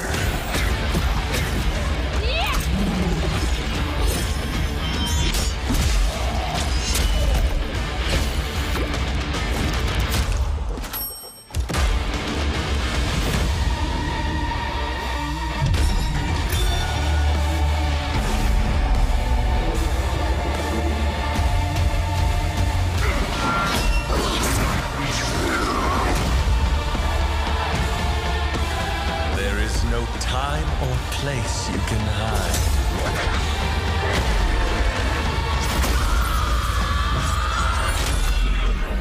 Your fate is mine.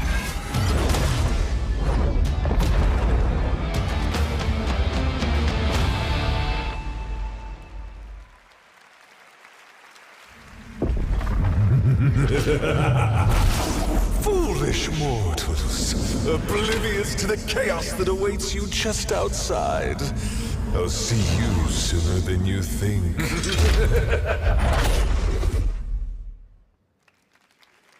It's been an amazing year, not just for games, but for adaptations of the games we love. Right now, we have an exclusive look at the highly anticipated new series, Fallout. Oh. Hello there. Now, how about we turn on some lights?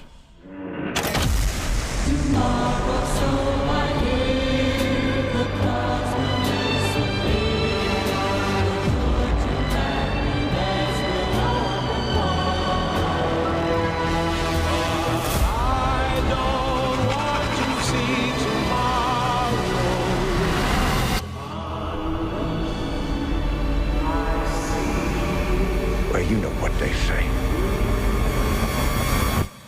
War never changes.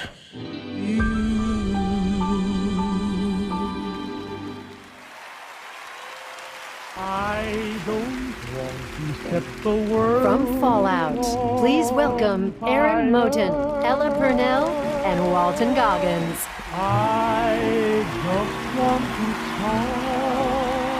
What's up, y'all? I hope you don't mind, we brought a little extra security. Thank you for having us, and we are incredibly excited for you all to see Fallout on Prime this April. But our real honor tonight is that we're here to hand out the award for Best Adaptation. What? What, dude? Oh, it says our bosses are here. But what? Yeah, there they are. Oh! Hey! Jonathan Nolan, Mr. Howard! Good catch, buddy. Yeah, but we should probably hurry this up. I don't think he can breathe in there. Yeah, how you doing, big man? Okay. All right, let's go. Okay, so this year, video games and film and television were bigger and better than ever before. Here are the nominees for Best Adaptation. Best Adaptation. A vampire messiah will come. I pray for you, Victor Belmont. All I ever wanted to do is be a racer. If you don't think there's hope for the world, why bother going on? I got this. No problem. 20 years ago, the world fell, and that's where the cars and guns come in. Wow. The best game goes to The Last of Us.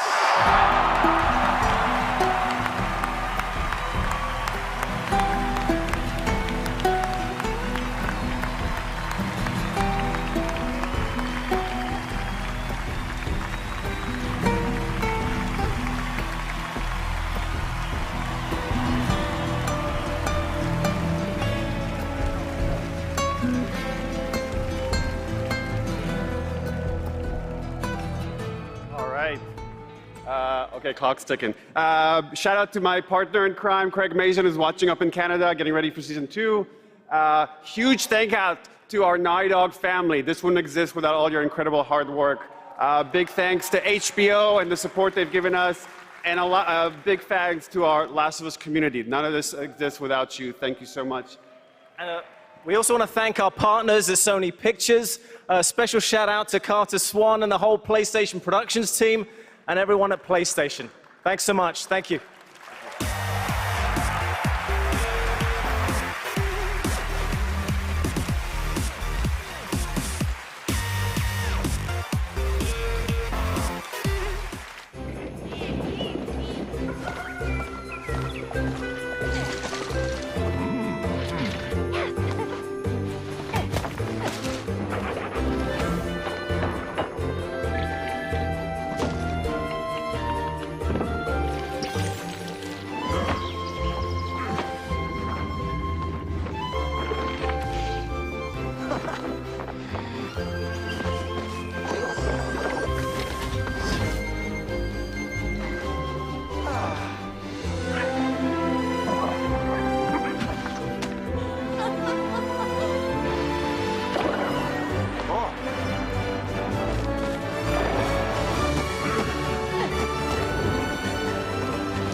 When I was younger, struggling with who I was, what my place was, I took a lot of that anxiety and put it into making games. And it's evolved over time, especially as I've gotten into AAA. Well, guess what, everybody? Hindsight is a narrative exploration game which spans the life of a woman named Mary. Is taking a core of something that happened in my life, keeping that and fictionalizing the rest of it.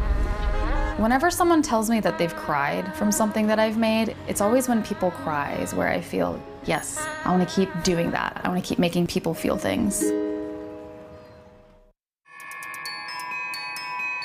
negative energy just makes me stronger. We will not retreat. This band is unstoppable.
That right there was No Man's Sky, a game we announced 10 years ago with this guy right here, Sean Murray.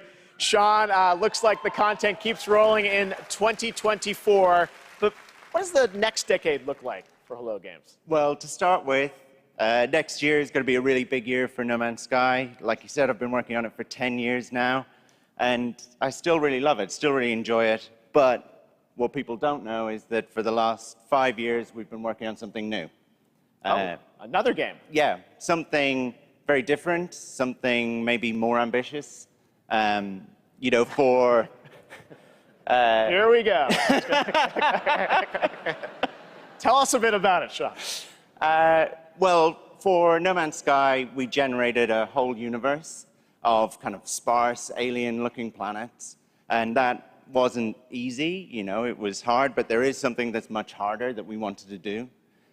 For our new game, we wanted to create an Earth, you know, something as varied, a planet that is as varied as a universe, something bigger than Earth, something with, you know, mountains, real mountains, not video game mountains, but mountains that are miles high, taller than Everest, that when you climb to the top of them and look out, you can see rivers and canyons and continents, you know, you can see oceans. So is this like an open world planet kind of thing? Yeah, I mean, the first real open world, right? Something without boundaries. And we're going to let everyone play in it together. It's, you know, a place where people can live out their sort of adventures together. Well, we can't wait to take a look at it. We have anything tonight or future? Or? Yeah, so we have a trailer. Oh.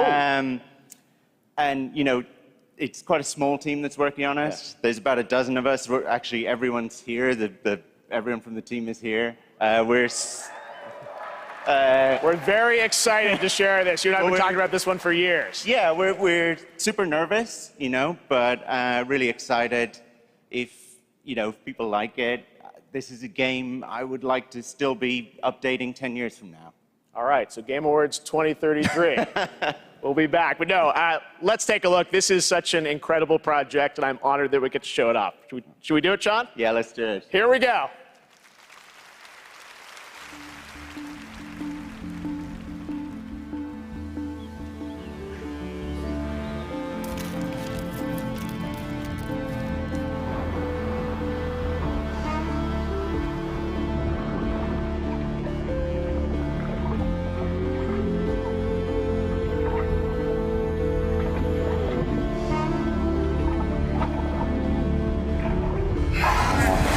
I'm a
Remember, that comes from an independent team. Absolutely incredible. I've been waiting for years to show that to you. And again, created by the team at Hello Games. So very, very exciting. And I'm excited to see games like that that show kind of the next decade of where games are going to, and hopefully TGA too. All right.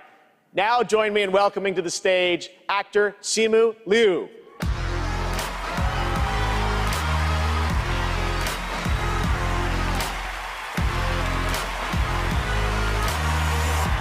What's up, everybody? How y'all doing tonight? My God, there's so many of you. You guys all look so beautiful. All right, first off, I want to address the elephant in the room. My foot's fine, you guys. I did tear my Achilles. I wasn't riding a dragon. I was playing pickup basketball in Miami. I wish there were a better story to this, you guys, but the story is this. You know, as you age, as you get older, you know, particularly as you cross the 30 threshold, your body starts to break down, all right? Things start happening, unless you're Anthony Mackie, for whom I think the laws of aging don't apply. Guys, just, if you're not Anthony Mackie, learn to appreciate the importance of stretching, all right? It's very important. Just keeping it real at the Game Awards, all right? Now, I'm here to share something that I'm really, really excited about. I recently got a chance to team up with Frost Giant on their new real-time strategy game, Stormgate. Now, RTS is a genre that I was absolutely obsessed with as a kid. I loved building armies and obliterating my enemies in Age of Empires, Command & Conquer, and of course, my absolute all-time favorite game, StarCraft. Yes, so happy you guys cheered for that. Now, if you've been destroyed by carriers and void rays on BNet at any point over the past 10 years, that was definitely your boy. And that's why I am so excited for Stormgate. Look, it's a noob strat, I understand, all right? But I loved it. Look, that's why I love Stormgate. It was made by a team of ex-StarCraft developers who are just as obsessed with RTS as I am. And in addition to competitive and co-op modes in the game, it's got an ongoing campaign that was written by Frost Giant with a little help from the legendary Chris Metzen. And so, yes, I brought a little bit of gameplay for y'all, and the first reveal of a pretty badass new character who I may or may not have gotten to voice. Let's have a look.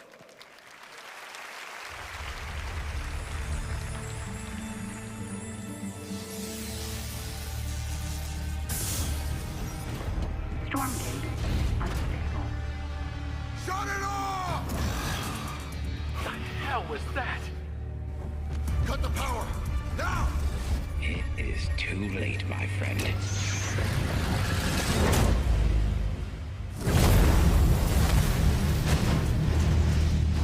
What in God's name have we done?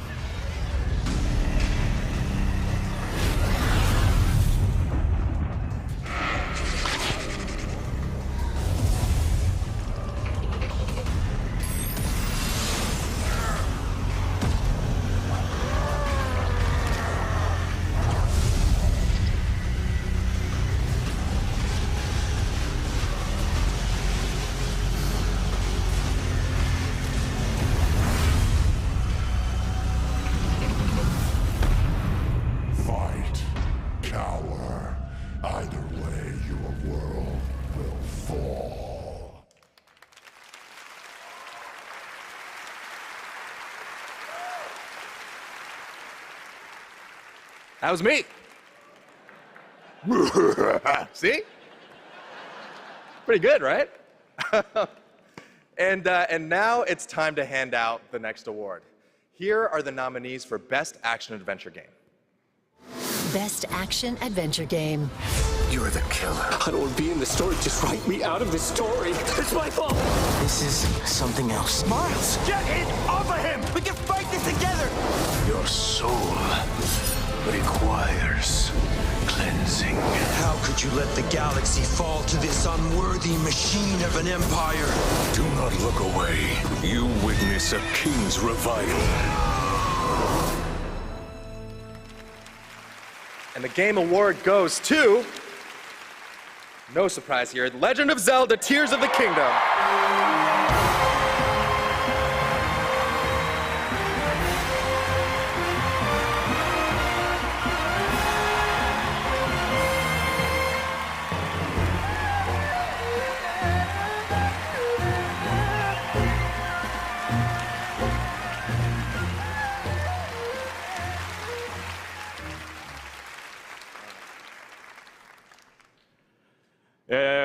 のゲームを作ったすべてのスタッフを代表してこのような賞をいただき本当にありがとうございます。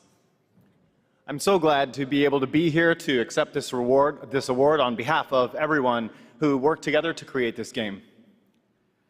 我々開発チームはこのゲームをゼルダの伝説の中で最も壮大な冒険になるように一生懸命作り込みました。Everyone on the development team truly gave their all in making this game the best that it could be.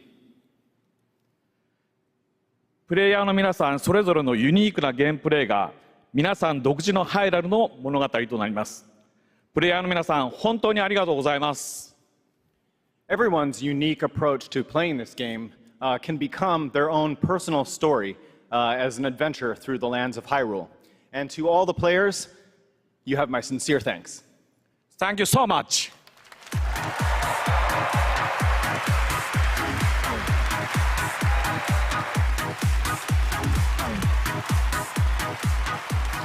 Congratulations, Mr. Aonuma. And I am happy now to announce winners in a few more categories at the Game Awards. Here are the nominees for Best RPG, Baldur's Gate 3, Final Fantasy 16, Lies of P, Sea of Stars, and Starfield.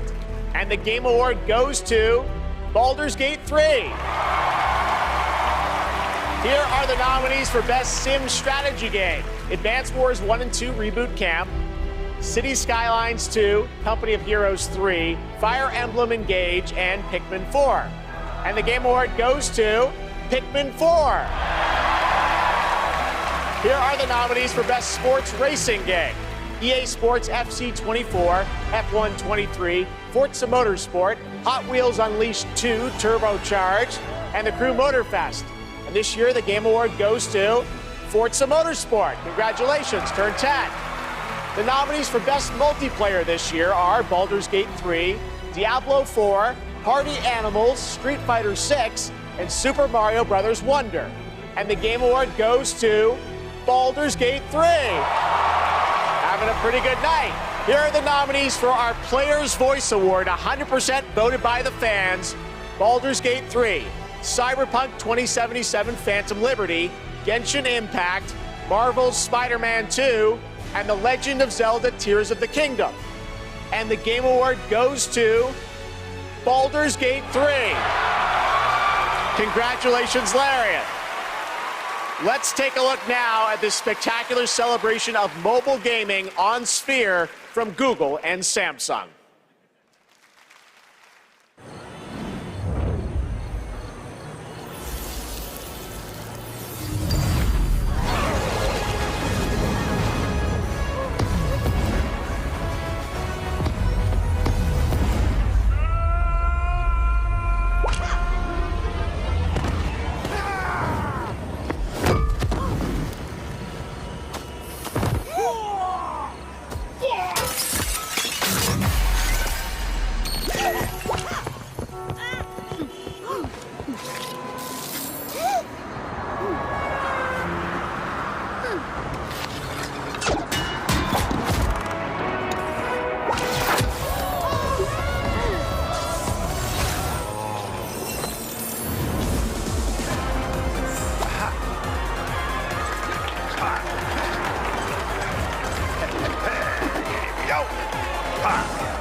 Body's bullshit blazing, still my heart is blazing.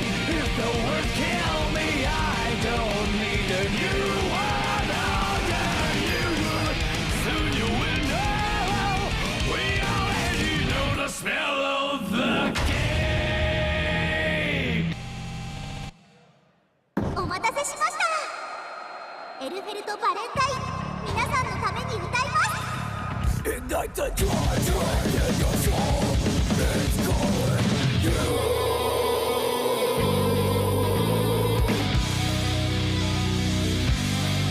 Buckle up. ついに路上ライブ決行の日です。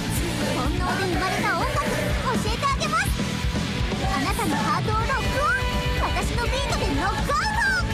はい。恋のリズムも走りすぎは禁物。よかった。大切な婚姻とのフライヤーが無事で。ロックでメタルでテストでラボ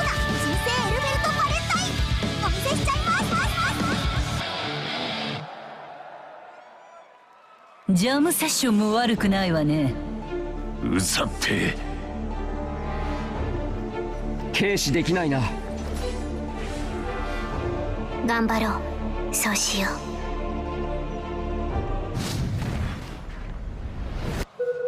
そろそろ始めていいか。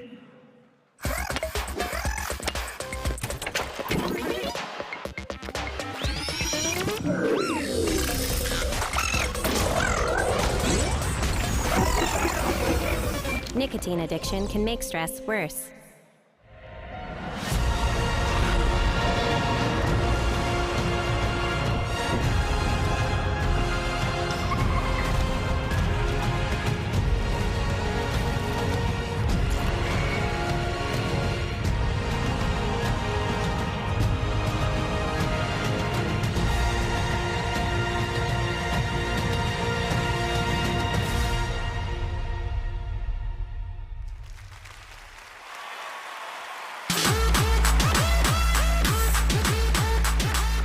Welcome back to the Game Awards. We still got some awards to hand out. Timothée Chalamet will be here to help, and we have some more world premieres, including this one.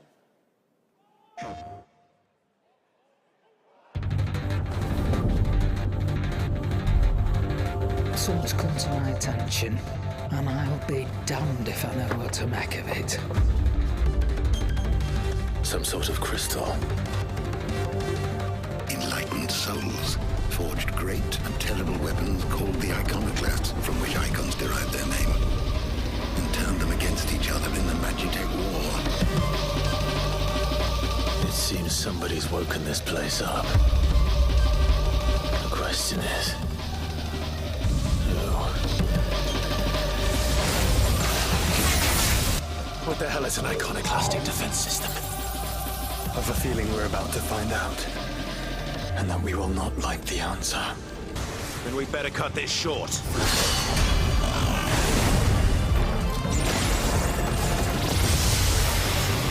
Welcome, my friends, to Mysidia.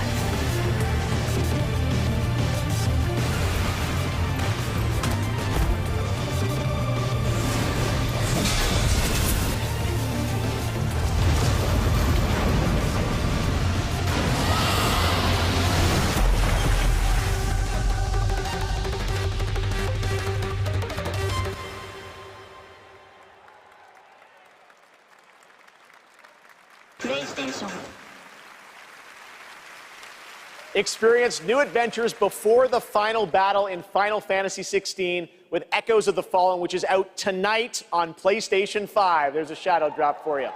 Now to present our next award, Best Game Direction, please welcome one of our industry's greatest creative forces, the creator of Call of Duty and global GM for Star Wars Jedi, Battlefield, Titanfall, and Apex Legends, Vince Zampella.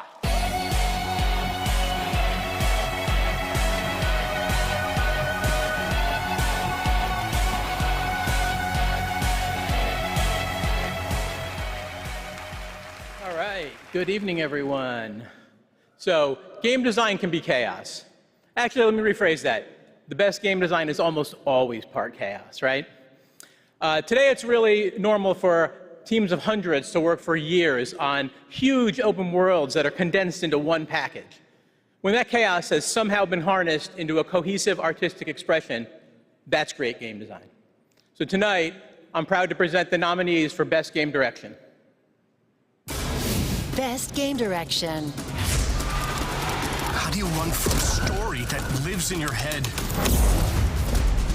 Together, we might survive. All Miles talks about is how to be a better Spider-Man, how to help you. What a beautiful day! Link, you are our final hope. You must find me. Amazing. And the winner is Alan Wake 2.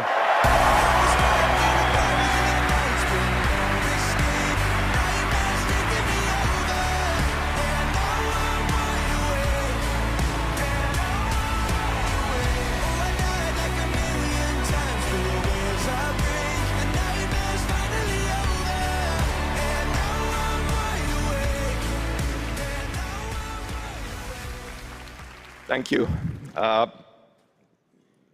We want to thank Epic, Hector, Nicole for believing in our vision. Crazy vision. Crazy vision, yes.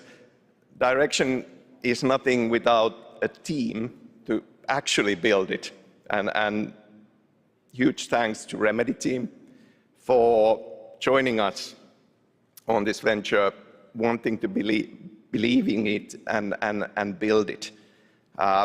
You know, we can pull into different directions and nothing comes out of it. But when more than 100 people believe in the same vision and build something out of it, we can make miracles. We can make art, and we can be more than the sum of our parts. Our world today could use a bit more of that. That's a nice one. One other thing. Next Monday, December 11th, New Game Plus, the final draft is going to be coming out.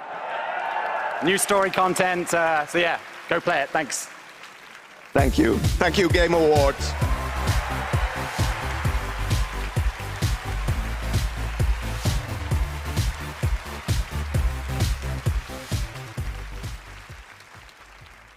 Please welcome Gustav Tilleby, the creative director of The Finals.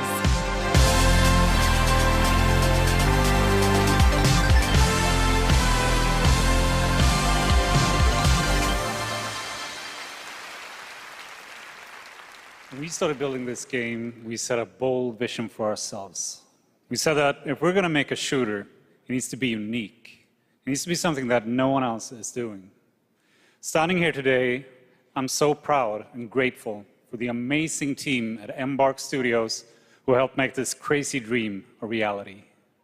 And of course, to all of you, our amazing players, watching you play the finals has been the most gratifying experience of my entire career. You're not just a part of this journey, you guide us and you inspire us, and I love you for that. Now, let's watch our latest trailer and keep your eyes peeled for the launch date at the very end. It might be sooner than you think. Thank you, and enjoy.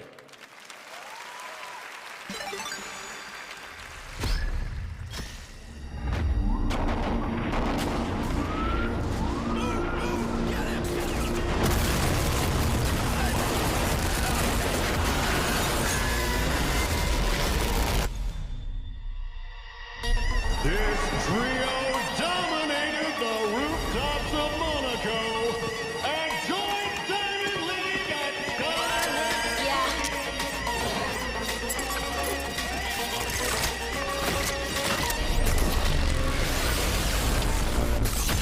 Don't make me do it.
That's right, the finals is out tonight on Steam, Xbox Series X and S, and PlayStation 5.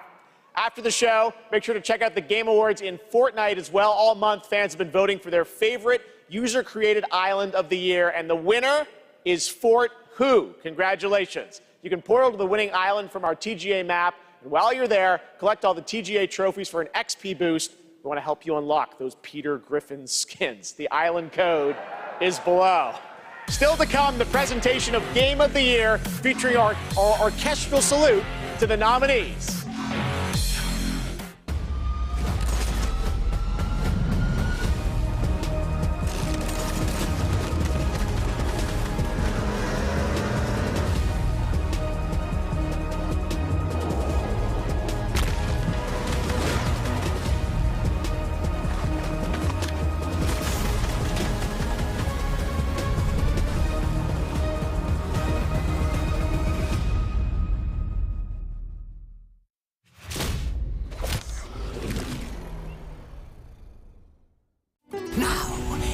time for you to join the others and complete our destiny.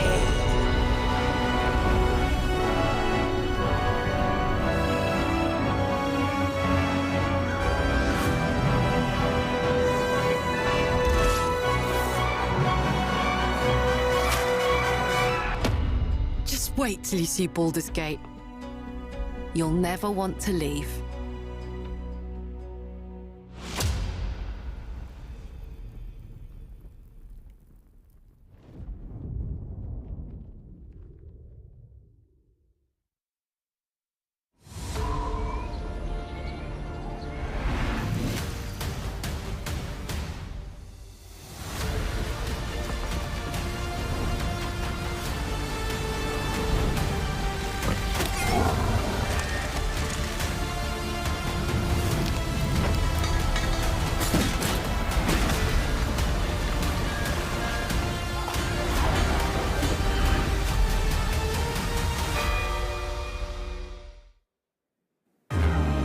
All night you've been voting on Twitch for which mobile game you're hyped for in 2024.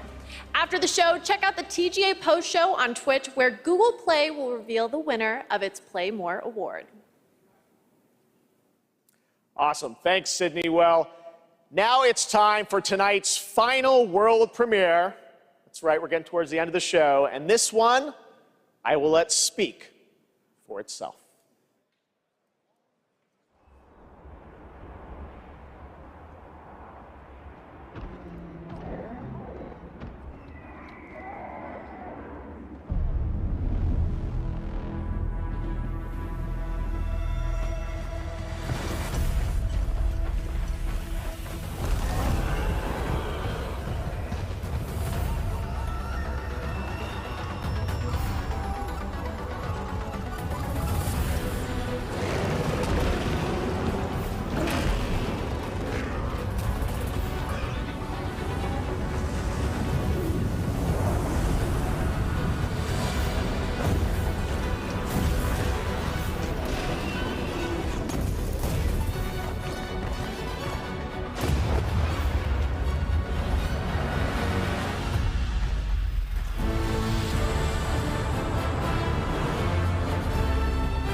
Please welcome to the stage Monster Hunter series producer Ryozo Tujimoto. It's so great to have you here at the Game Awards. We got to hang out in Osaka earlier this fall where you showed me the gameplay. You gave me a demo of the game, and wow, I got to tell you guys, it looks incredible. Everyone wants to know, we saw 2025.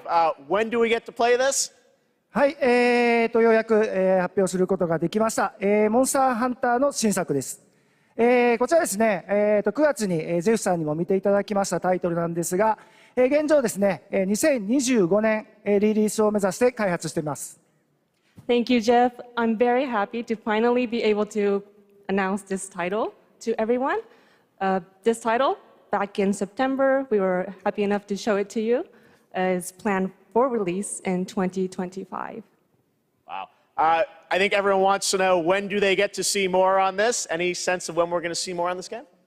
はい、こちらのタイトルの続報はですね、2024年の夏頃、現状予定しておりますので、しばらくちょっとお待ちいただけたらと思っております。それとですね、今年、カプコンがですね、40周年を迎えさせていただきました。この40年間、応援してくださった、ファンの皆様、本当にありがとうございます。これからもですね、皆様に楽しんでいただけるいいゲームを、作っていけるよう努力して、頑張ってまいりますので、これからも引き続きぜひよろしくお願いいたします。We plan on revealing more information about this game in the summer of 2024, so we hope you keep an eye out for it. Also, Capcom is currently celebrating its 40th anniversary. I would like to thank all of the Capcom fans for all of your love and support throughout all of these years. We couldn't have done it without you. Capcom will continue to create exciting, fun games, and the best is yet to come. Excellent. Thank you, Ryo. Thank you. Great to see you. All right. Well, now to present Game of the Year from the upcoming films Wonka and Dune Part 2, please welcome YouTuber Modded Controller 360.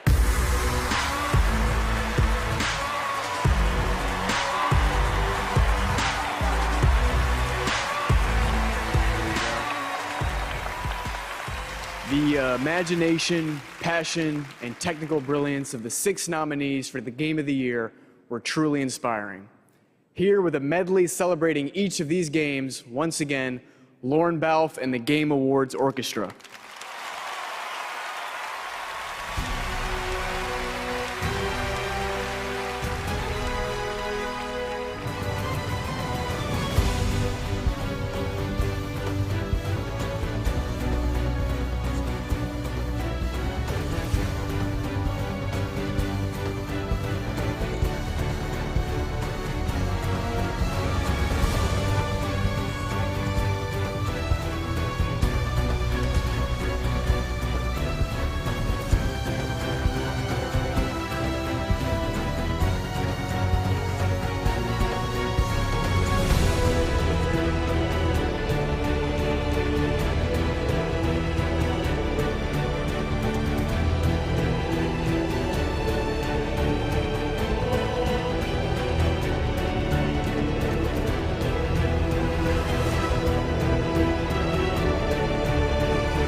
And the game of the year is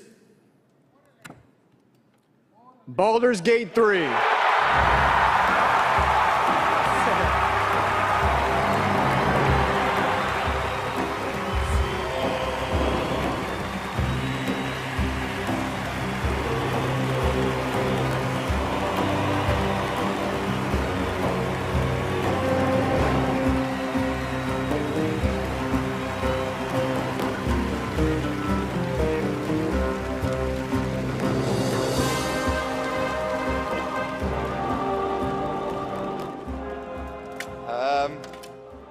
didn't expect it anymore. Thank you so much. A game like Baldur's Gate 3 isn't possible if you don't have an incredible team working on it. And the team at Larian spent their hearts and souls for 6 years on this game in sometimes very difficult circumstances. This was our COVID game. Along the way, we lost quite a few people also, so we want to dedicate this to all the people we lost, and especially to Jim, our lead cinematic artist, who passed away in the last month. I want to thank over 2,000 people, so sit back and relax. But I also want to thank everybody that supported us throughout this entire effort. Our families, our friends, our partners, you were the best, and without you, we couldn't have done it. Thank you very much. Thank you.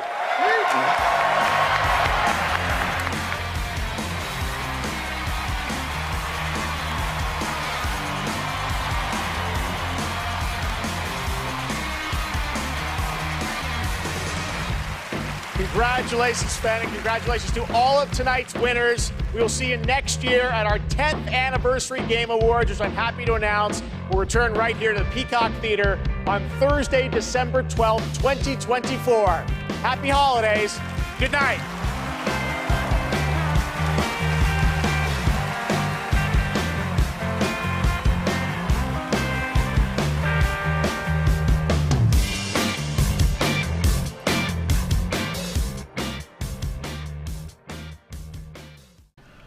Welcome back to GameSpot. We're here. We're doing the post show for the Game Awards. If you weren't aware of that, that's what you were watching, and we are here. We're here together. Kurt, we're here. And we're here because this whole thing was brought to you by Sega and Ryuga Gotoku's Infinite, or Like a Dragon, Infinite Wealth, which is one of 24's most anticipated games. It's coming out January 26th for consoles and PC. We are joined by two other beautiful people. They're alive. They're really here. They're just very still. I'm Kurt Navina. I'm Bailey Myers. And holy shnikes, we made it, folks. No one bum rushed the stage. No one had to announce anything. No one had to take it away from these amazing people to say, I want more GTA 6. You got it, all right? You got it. But there's a lot of other things we got tonight that we need to talk about. Things that we are so excited about. I'm so excited. I love being right, first and foremost. That's my big thing. What were you right about? I've been saying this whole time I knew Baldur's Gate was going to win Game of the Year, and then it did, and I felt really good about that. Did you put money on it? Don't say I would have, but I didn't. Put imaginary chocolate coins. I don't think they can kick me out of gaming if I do that, but Yeah, I don't want to risk it. Well, if I will tell you, I have been on a high for like the past, I don't know, 40 minutes. Because that Herald of Darkness, we just have to get out of the gate. We'll talk about Game of the Year. We'll talk about all the things that we have to talk about. Yeah. But I need to Yeah, full disclosure, folks, right before this, Kurt was like, just let me talk about this for 30 seconds. I'm like, yeah, man, whatever you need. I was tearing my hair out. Okay. I can't even compose myself. There was a time, during all playing Alan Wake 2, there's one thing I kept saying, during the entirety of that game is, I cannot believe this exists. Every single time something happens in that game, I cannot believe this exists. I can't believe this is happening. I can't believe this got out the door.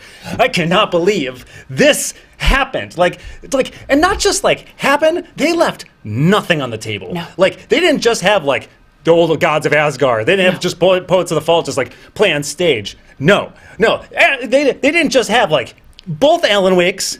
They didn't just have Mr. Door. They didn't just have Sam Lake. They didn't have just Alex Casey. They had sparkling fireworks. I was woof. Look, oh my god, I'm just watching on the screen again. It's just so nice to relive it even in silence. I know, in silence. But look at the joy on their faces. They all knew how cool it was what they were doing. It was amazing. Just as I said with the game, they held that game holds in it held nothing back. I don't know what could have possibly been cut out of that game, because it feels like they said they wanted to do something and they put it in, and then this performance happened. It was like they just left nothing. They left nothing out. They just went full force. It won Best Narrative, Best Game Direction, and both of those were so well earned. Yes. That I think this fully exemplifies that, just the existence of this sequence. Frankly, I feel like everything became a blur after this. Yeah? Mm-hmm.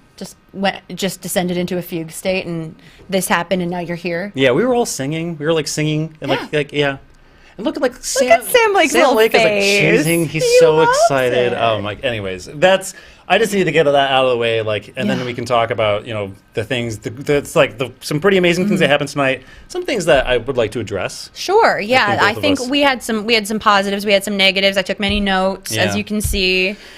That is true, but to just get this going, to get to kick off into the meat of it. If you're just joining us, I'm Curtin Davina. This is Bailey Myers, and we're going to talk about the game of the year, which was, as you put money on it, imaginary money. Imaginary fake money that I would never in actuality put on anything, but it was Baldur's Gate. Yes, Baldur's Gate 3, which is, of course, it's just, we started the show off, with there's really two monumental games, and I've talked to Alan Wake to exhaustion, and I will do it. I'm sorry, everyone, but it's kind of hard not to see or it's Baldur's Gate 3's. It's a remarkable piece of in the medium that it's well deserved. Absolutely. I think, when we started this, we were like, there are two games that we want to see win big, and those are the two games that won big. I feel very good about it. It's so nice that Geoff finally listened to us in some regard, ignored us on other things, but in these two things, he was like, yeah, you guys are right, absolutely. Yeah, and, I think, I think both games equally walked away with, things that with an equal amount of, cool stuff, right? Alan Wake 2 took home quite a few things. Best art direction, way to go. Too bad we didn't have a speech for that, but we'll get into that later. And then, of course, it won... best narrative, obviously. Yes, best narrative. And I think that those things are, the things that needed. Yeah. So Baldur's Gate 3 kind of coming in at the end, it felt balanced in terms of what those two games won. And it makes perfect sense. I will say, the thing I'm kind of upset about or surprised, more so surprised, I have no stake in this, is that Resident Evil 4 took nothing. Oh, please don't lie to the folks. You are actively upset about the Resident Evil 4 thing. I have professional opinions. Yes. But I didn't call my mom and say, hey. Yeah, that comes next. What happened? So Baldur's Gate 3. Yes. Also, Astarion, the Neil Newbon, yes, came on stage. He gave a speech that choked me up. Yeah, I thought that was a lovely speech. Yeah, so that's the game of the year. Congratulations, Baldur's Gate 3, to Larian, those folks. To Sven, who wore that fabulous suit of armor. Stuck to the bit. Oh my God, incredible. To sit in that uncomfortable theater for, 3 hours in a full suit of armor? That cannot... He's a stronger person than I am. If he could commit to making a game like Baldur's Gate 3 and putting that amount of work and writing and permutations and things into it, he can commit to sitting for 3 hours in a suit of armor. True. That's a good point. It's in his blood. It's consistent of him. All right. That was the game of the year. Yes. If you're just tuning in, I'm Curtin Davina. This is Bailey Myers. Hello. And now we are going to talk about what we think was the biggest announcements, because there was quite a few things. There were a few pretty big moments, for sure. Kick it off. Well, I thought that the new Kojima game announcement was pretty big. I would say that is, big announcement. That's Kojima takes the stage, he says anything, he'll repeat himself and say he's doing something no one's ever seen before. And he shows up, Jordan Peele shows up, Jordan Peele says he's doing something he's never seen before. They also had that, that ghostly door, nether region kind of looking, it kind of, I don't know, it looked like it smelled weird. Do you not have one of those in your house? Not yet. Oh, Maybe, I clean. I don't. Okay, brag. I don't allow my doorways to become vessels into stinky unknown. All right, sounds too good for ghostly door vessels. In which Kojima and Jordan Peele emerge from. I don't know if they're going to their little creative alternate reality where everything's green and gooey. Their dark place. A place drenched in rain and oil, but there it is. There it is. Jordan, he's look at that. I don't know what. Oh, there it is. No. He's it's like what's that Monsters Incorporated door? Oh yeah. He's here to harvest everyone's screams. Yeah, and that's stoic, just clean walk over. So that was definitely a big announcement, even though I can't tell you what it is. Yeah, it mostly just seemed like they were very excited. They got 3 pretty big actors to be in it. Right. I'm excited to see Sophia Lillis and Hunter Schafer personally. Sure. I'm a fan of the both of them. I think they're fabulous. So I am very interested in whatever this game is. Granted, they revealed nothing about the game. No idea what but it is. It seemed unsettling, which is a cool vibe. Sure, absolutely. Kojima's he has unsettling things to wrap, to finish. As in he didn't get PT, so please let him do an unsettling thing. And he did say it was going to be very cinematic, which seems like some. Didn't he say it was going to be cinematic? Yeah, I was gonna say it seems like something that he's been wanting to do. Like he has already done. Sure, but sort of, it seems like a big moment for cinematic horror. Like we also have the Supermassive. I keep getting this mixed up. Supermassive. Supergiant's Hades. I was just really hoping for a Hades announcement. I'm sorry, everyone. My brain's still there. That was a good segue, though. Yeah, but Supermassive doing the DVD horror the casting of Frank stuff. Stone. I'm excited about that too, because that's the kind of horror I can really engage with, is horror where it's basically a movie that I'm playing. Once you make me do Resident Evil stuff where I have to actively participate. Well, you did Alan Wake 2. I did do Alan Wake 2, but that feels more cinematic to me, honestly. You're still like running. That's and true. I did have to kill a very scary wolf. And run away from things. Did you finish that game? Not yet. Well, there's a boss in that game that spooked me up. We'll get it out. I'm excited. I'm getting stronger every day. Way to go. Thank you. So I agree that seeing Supermassive games, that was like a thing, I think a trend that we saw, certain studios taking on licensed work in that way, or this is interesting because Supermassive is a game company, but they're doing a game of their own in an existing game universe, which is Dead by Daylight. But then of course there was Arcane, who is now being shoved. I don't know if that's the case. Yeah. Dipping their toes in licensed work. They're doing Blade. Sure, they're just trying to make everyone forget about the last vampire game they did. Isn't that kind of amazing? Pretty magnificent how we all instantly forgot as soon as Blade showed up. Oh my God, Arcane's doing a vampire game. They already did that. They did. But R.I.P. Yeah. I mean, this is interesting because this is one of those cases where PlayStation has Marvel's Spider-Man. And that's an exclusive to PlayStation. And this is going to be one of those scenarios in which Blade is going to be an exclusive to Xbox. Yeah. And I really think, Dinga Bakaba, who is the director of Deathloop, I think he knows how to handle his characters really well. And I think putting Blade in his hands is going to rule. I did enjoy Deathloop. I thought it wasn't a perfect game, but the gameplay itself was so fun, which to me is kind of paramount in a video game. Deathloop. GameSpot's Game of the Year, 2021. Makes sense to me. I took issue with a couple of moments in the narrative, but other than that, I'm never going to say that game is not fun to play because it is so fun to play. So there was a lot of big announcements. The one we didn't get to talk about, but I think the ones we talked about totally merited. But the personal one was what I call the Sega bomb, which was just Sega game after Sega game after Sega game. But the noises coming out of every room of this office when that was being announced. Shot a bolt of lightning through one of us, but. That is how I would conclude what we thought the biggest announcements of the Game Awards were. Absolutely. Now, I would like to address a couple things. Sure. And I think the one thing that kind of stood out to me, which this kind of goes back to Kojima, and I want to bring up the whole. There wasn't a lot of speeches, and I feel like. Maybe I'm slipping in my old age, and I don't recall them as much as the previous year. But something I did kind of have a problem with was, there was really only enough time for a few speeches, and those speeches were short. Yes. Which is mind-boggling to me, considering the amount of time that was spent to talk about games that we didn't even really get to see, like the Kojima game. So yeah, that was just something, and. I don't know. We had Kojima and Anthony Mackie separately riffing for upwards of who knows how many minutes, 5, 10, lost count after a while, and we didn't even get a speech from Sea of Stars after they won for Best Indie Game. Yes. And that feels crazy to me and incredibly disrespectful to the team behind Sea of Stars. I felt angry on their behalf that they weren't able to have that moment in the sun, but we had unending moments where people just kept patting each other on the back, and they were allowed to because they're Jeff's close personal buddies.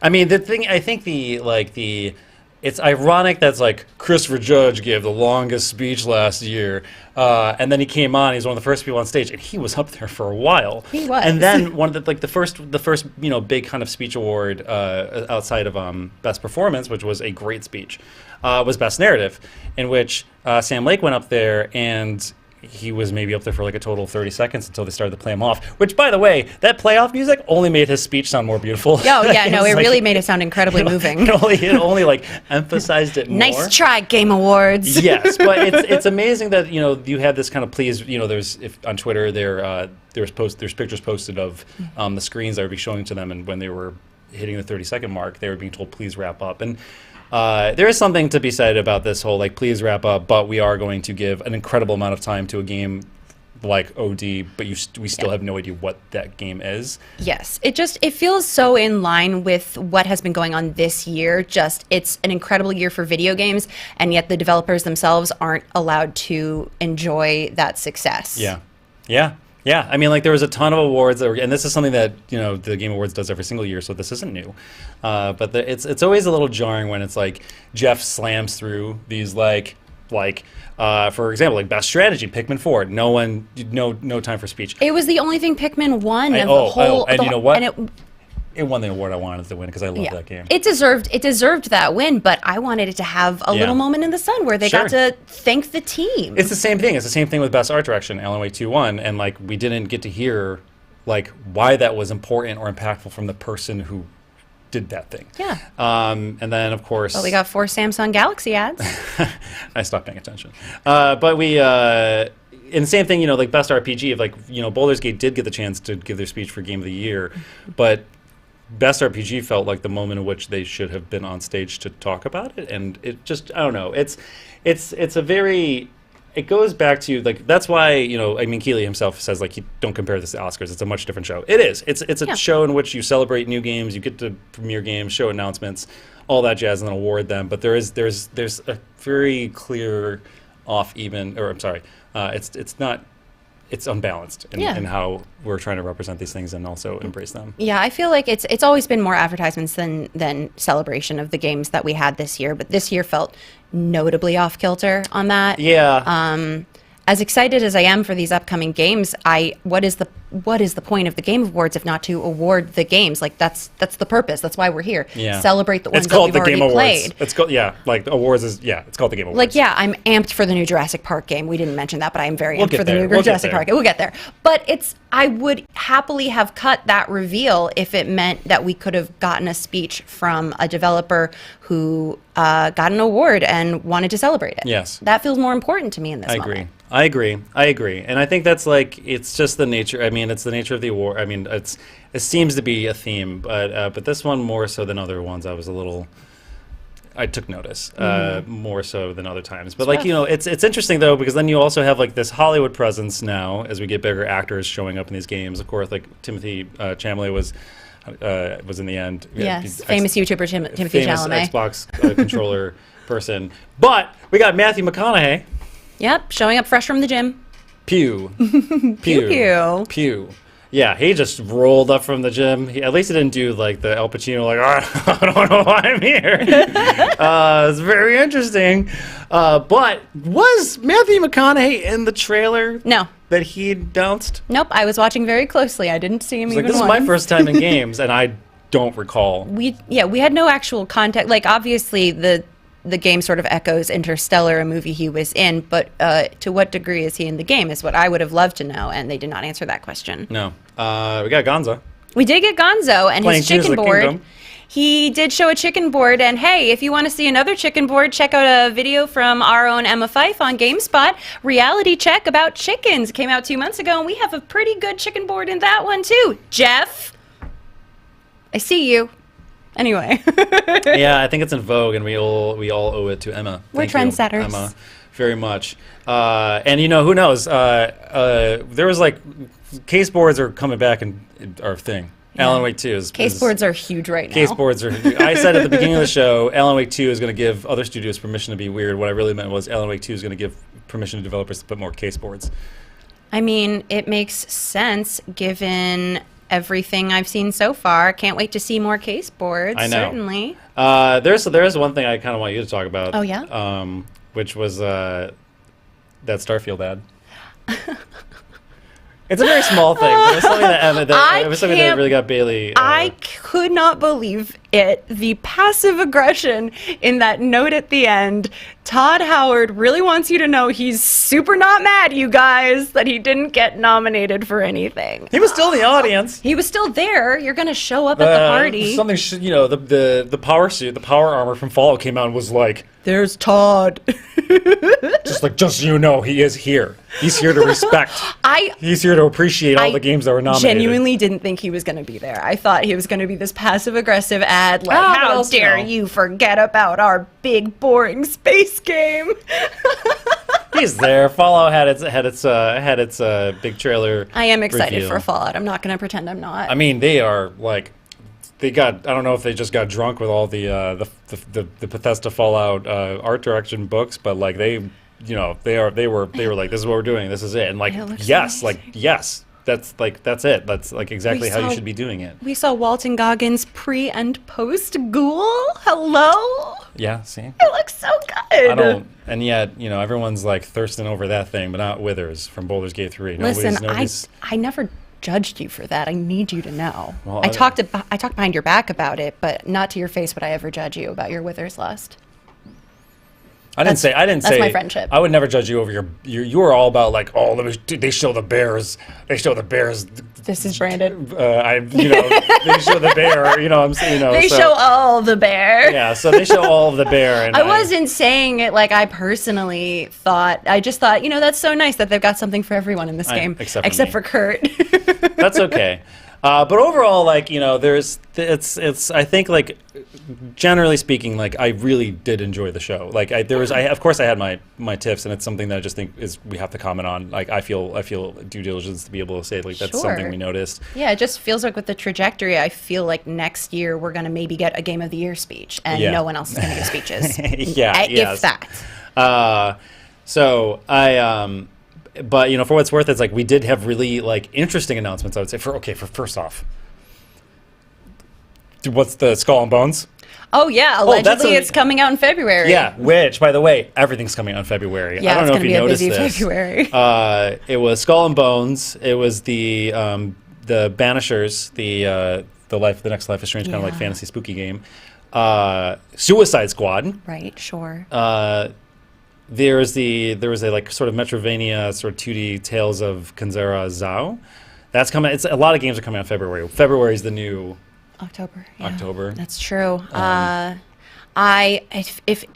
Ubisoft could do me a favor and just one more time delay Skull and Bones, it would be funny and it would help us out a lot, bud.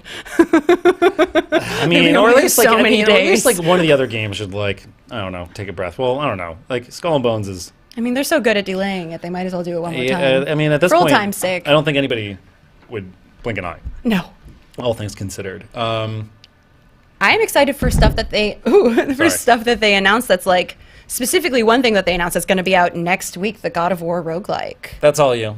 I'm very excited. God of War. It's cool. Valhalla. It was, I believe, Yeah, Ragnarok, Valhalla. God of War, Ragnarok, Valhalla. Yeah. Yes. Yeah. I'm pretty excited about it. The gameplay on that game is so remarkably fun. The voice acting, the art direction in it, everything about it just equals like one of the best games that I think I've played in recent memory for God of War Ragnarok. So just to even have a little bit more content and for it to be coming out next week for free, it feels like such a lovely little gift to us. Do you think do you think this version is going to have his son constantly telling you what to do? We'll find out. And every waking moment, like, hey, I think you could throw your axe at that thing. Yeah, I'm not seeing him in the previews because he's behind you, telling you what to do. Oh, he's fair. What you don't know is he's playing the game right now. You're just watching it happen. I don't want to spoil the end of God of War Ragnarok, but okay, well, I'm not totally sure he's going to be with you. A roguelike takes place in its own, like true. It's like it doesn't, I'm sure they'll make sense of it. But I will say that does kind of, like it's been pretty obvious the sort of trend in we see these games, these single player experiences, sort of trying to give longevity to their games, and I think it's in a really good, compelling way by churning their systems into a roguelike. Hitman did it this year, phenomenal. Like they did, like that was like peak, like wow, this happened. And then Ghost of Tsushima did it last year, or I can't remember when they did it, but they added like that sort of like Destiny and they style. Announced the new one for Last of Us. And then Last of Us is taking this roguelike approach, and God of War Ragnarok is coming out and be like, I got you, we're doing it first. And ours is free. We're doing it next week, and you didn't even see it coming. 2 PlayStation exclusives with roguelikes having a month for bot. Damn, they got Al Pacino for this? Yeah, I don't know what I'm doing here. I'm trapped in a roguelike. I didn't know I was supposed to be here. And then he's going to go to sleep and wake up, and it's like, it's different again. Oh, what am I doing here? Oh, wait, speaking of other things I'm excited about, I do want to say another thing I'm excited about, which was sort of thrown in at the beginning, and I wrote it down really quickly because I was afraid I would forget to mention it. I'm excited for Pony Island 2. I don't know if I...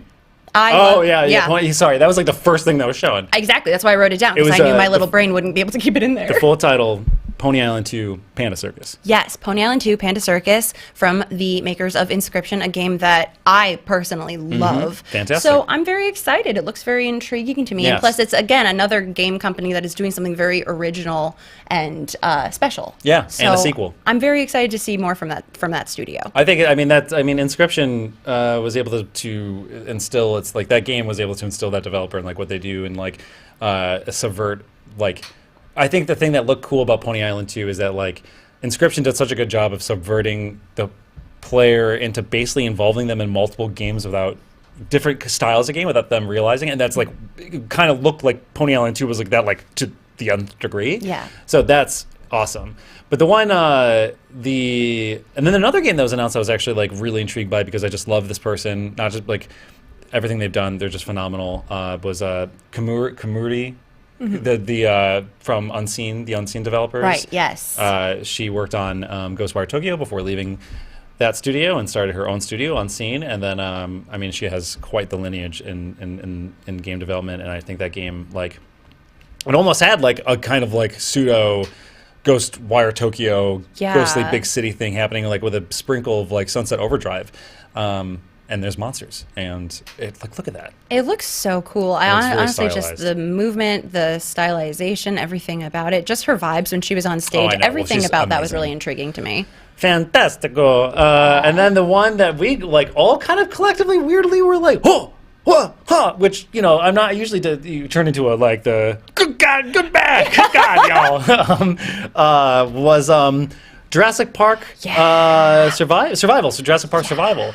Which like looks like an Alien Isolation style, like dinosaurs. But with dinosaurs. I usually like don't get all giddy witty for certain licensed games. I have to take it as it comes. But I was like, dude, no, that looks sick as hell. Like, dude, like if it's the entire kitchen scene for an entire game, yes. Yeah. Also, like raptors are so cool and terrifying, and they make the crazy sounds. Yes, and they're smart. And you're not going to get anybody in this game going like, "Hey, hold on, boys, I'm gonna whatever it was that Chris Pratt did," and he's like, "Stop." So I think this looks awesome. Like I can't. That was like one of the surprises for me that I was like, if they can adapt that into a really compelling, cool way, with that sort of because Alien Isolation is an underrated gem, and if that is the direction they're going, speculative. And then I think the last big announcement I would like to talk about was Light No Fire. Yes, pretty massive. Pretty massive. No Man's Sky to do a non-No Man's Sky. With a no in it. With a no in it. They do have a naming convention they enjoy. Yes. And good for them. They like what they like. They sit down and they're like, all right, our next game, no. No. And then we work from there. Yeah, no. No. It's the opposite of always saying yes. Yeah. It's like telling you I can't do that. No. Yeah. It's not a yes and, it's a no but. Yeah, it's a no but. No buts. No buts. And I think what's interesting about this is like it you have to take it for what it is because of their history with their reveal trailer for No Man's Sky. But I also was like, this is a studio that has 10 years to sort of like sit with that and remedy that and fix No Man's Sky in that way. But it feels like they're a very different studio than they were when they when they entirely botched the release of No Man's Sky. Yeah, so it's fascinating to now see like a confident, formed version of that studio like coming at it with a new game.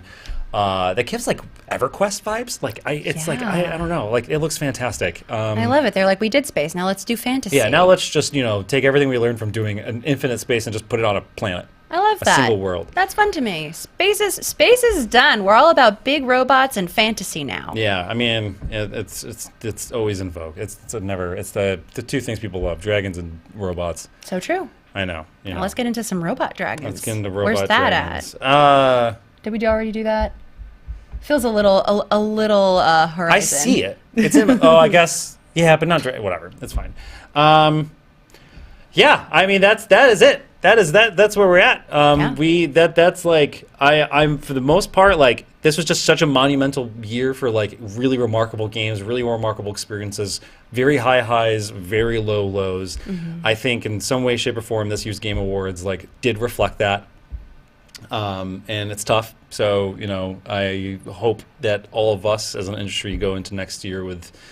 I want this to exhaustion, like a hard look in the mirror of what this year was for something that's going to go down in history as one of the greatest years in gaming. But absolutely, it's so wonderful seeing people take the stage and have history with these studios that they've been at for decades, and just hoping that developers that aren't already successful from that can one day become successful from that, because it seems like a lot of people aren't really given the chance to grow up with a company anymore. Damn Skippy.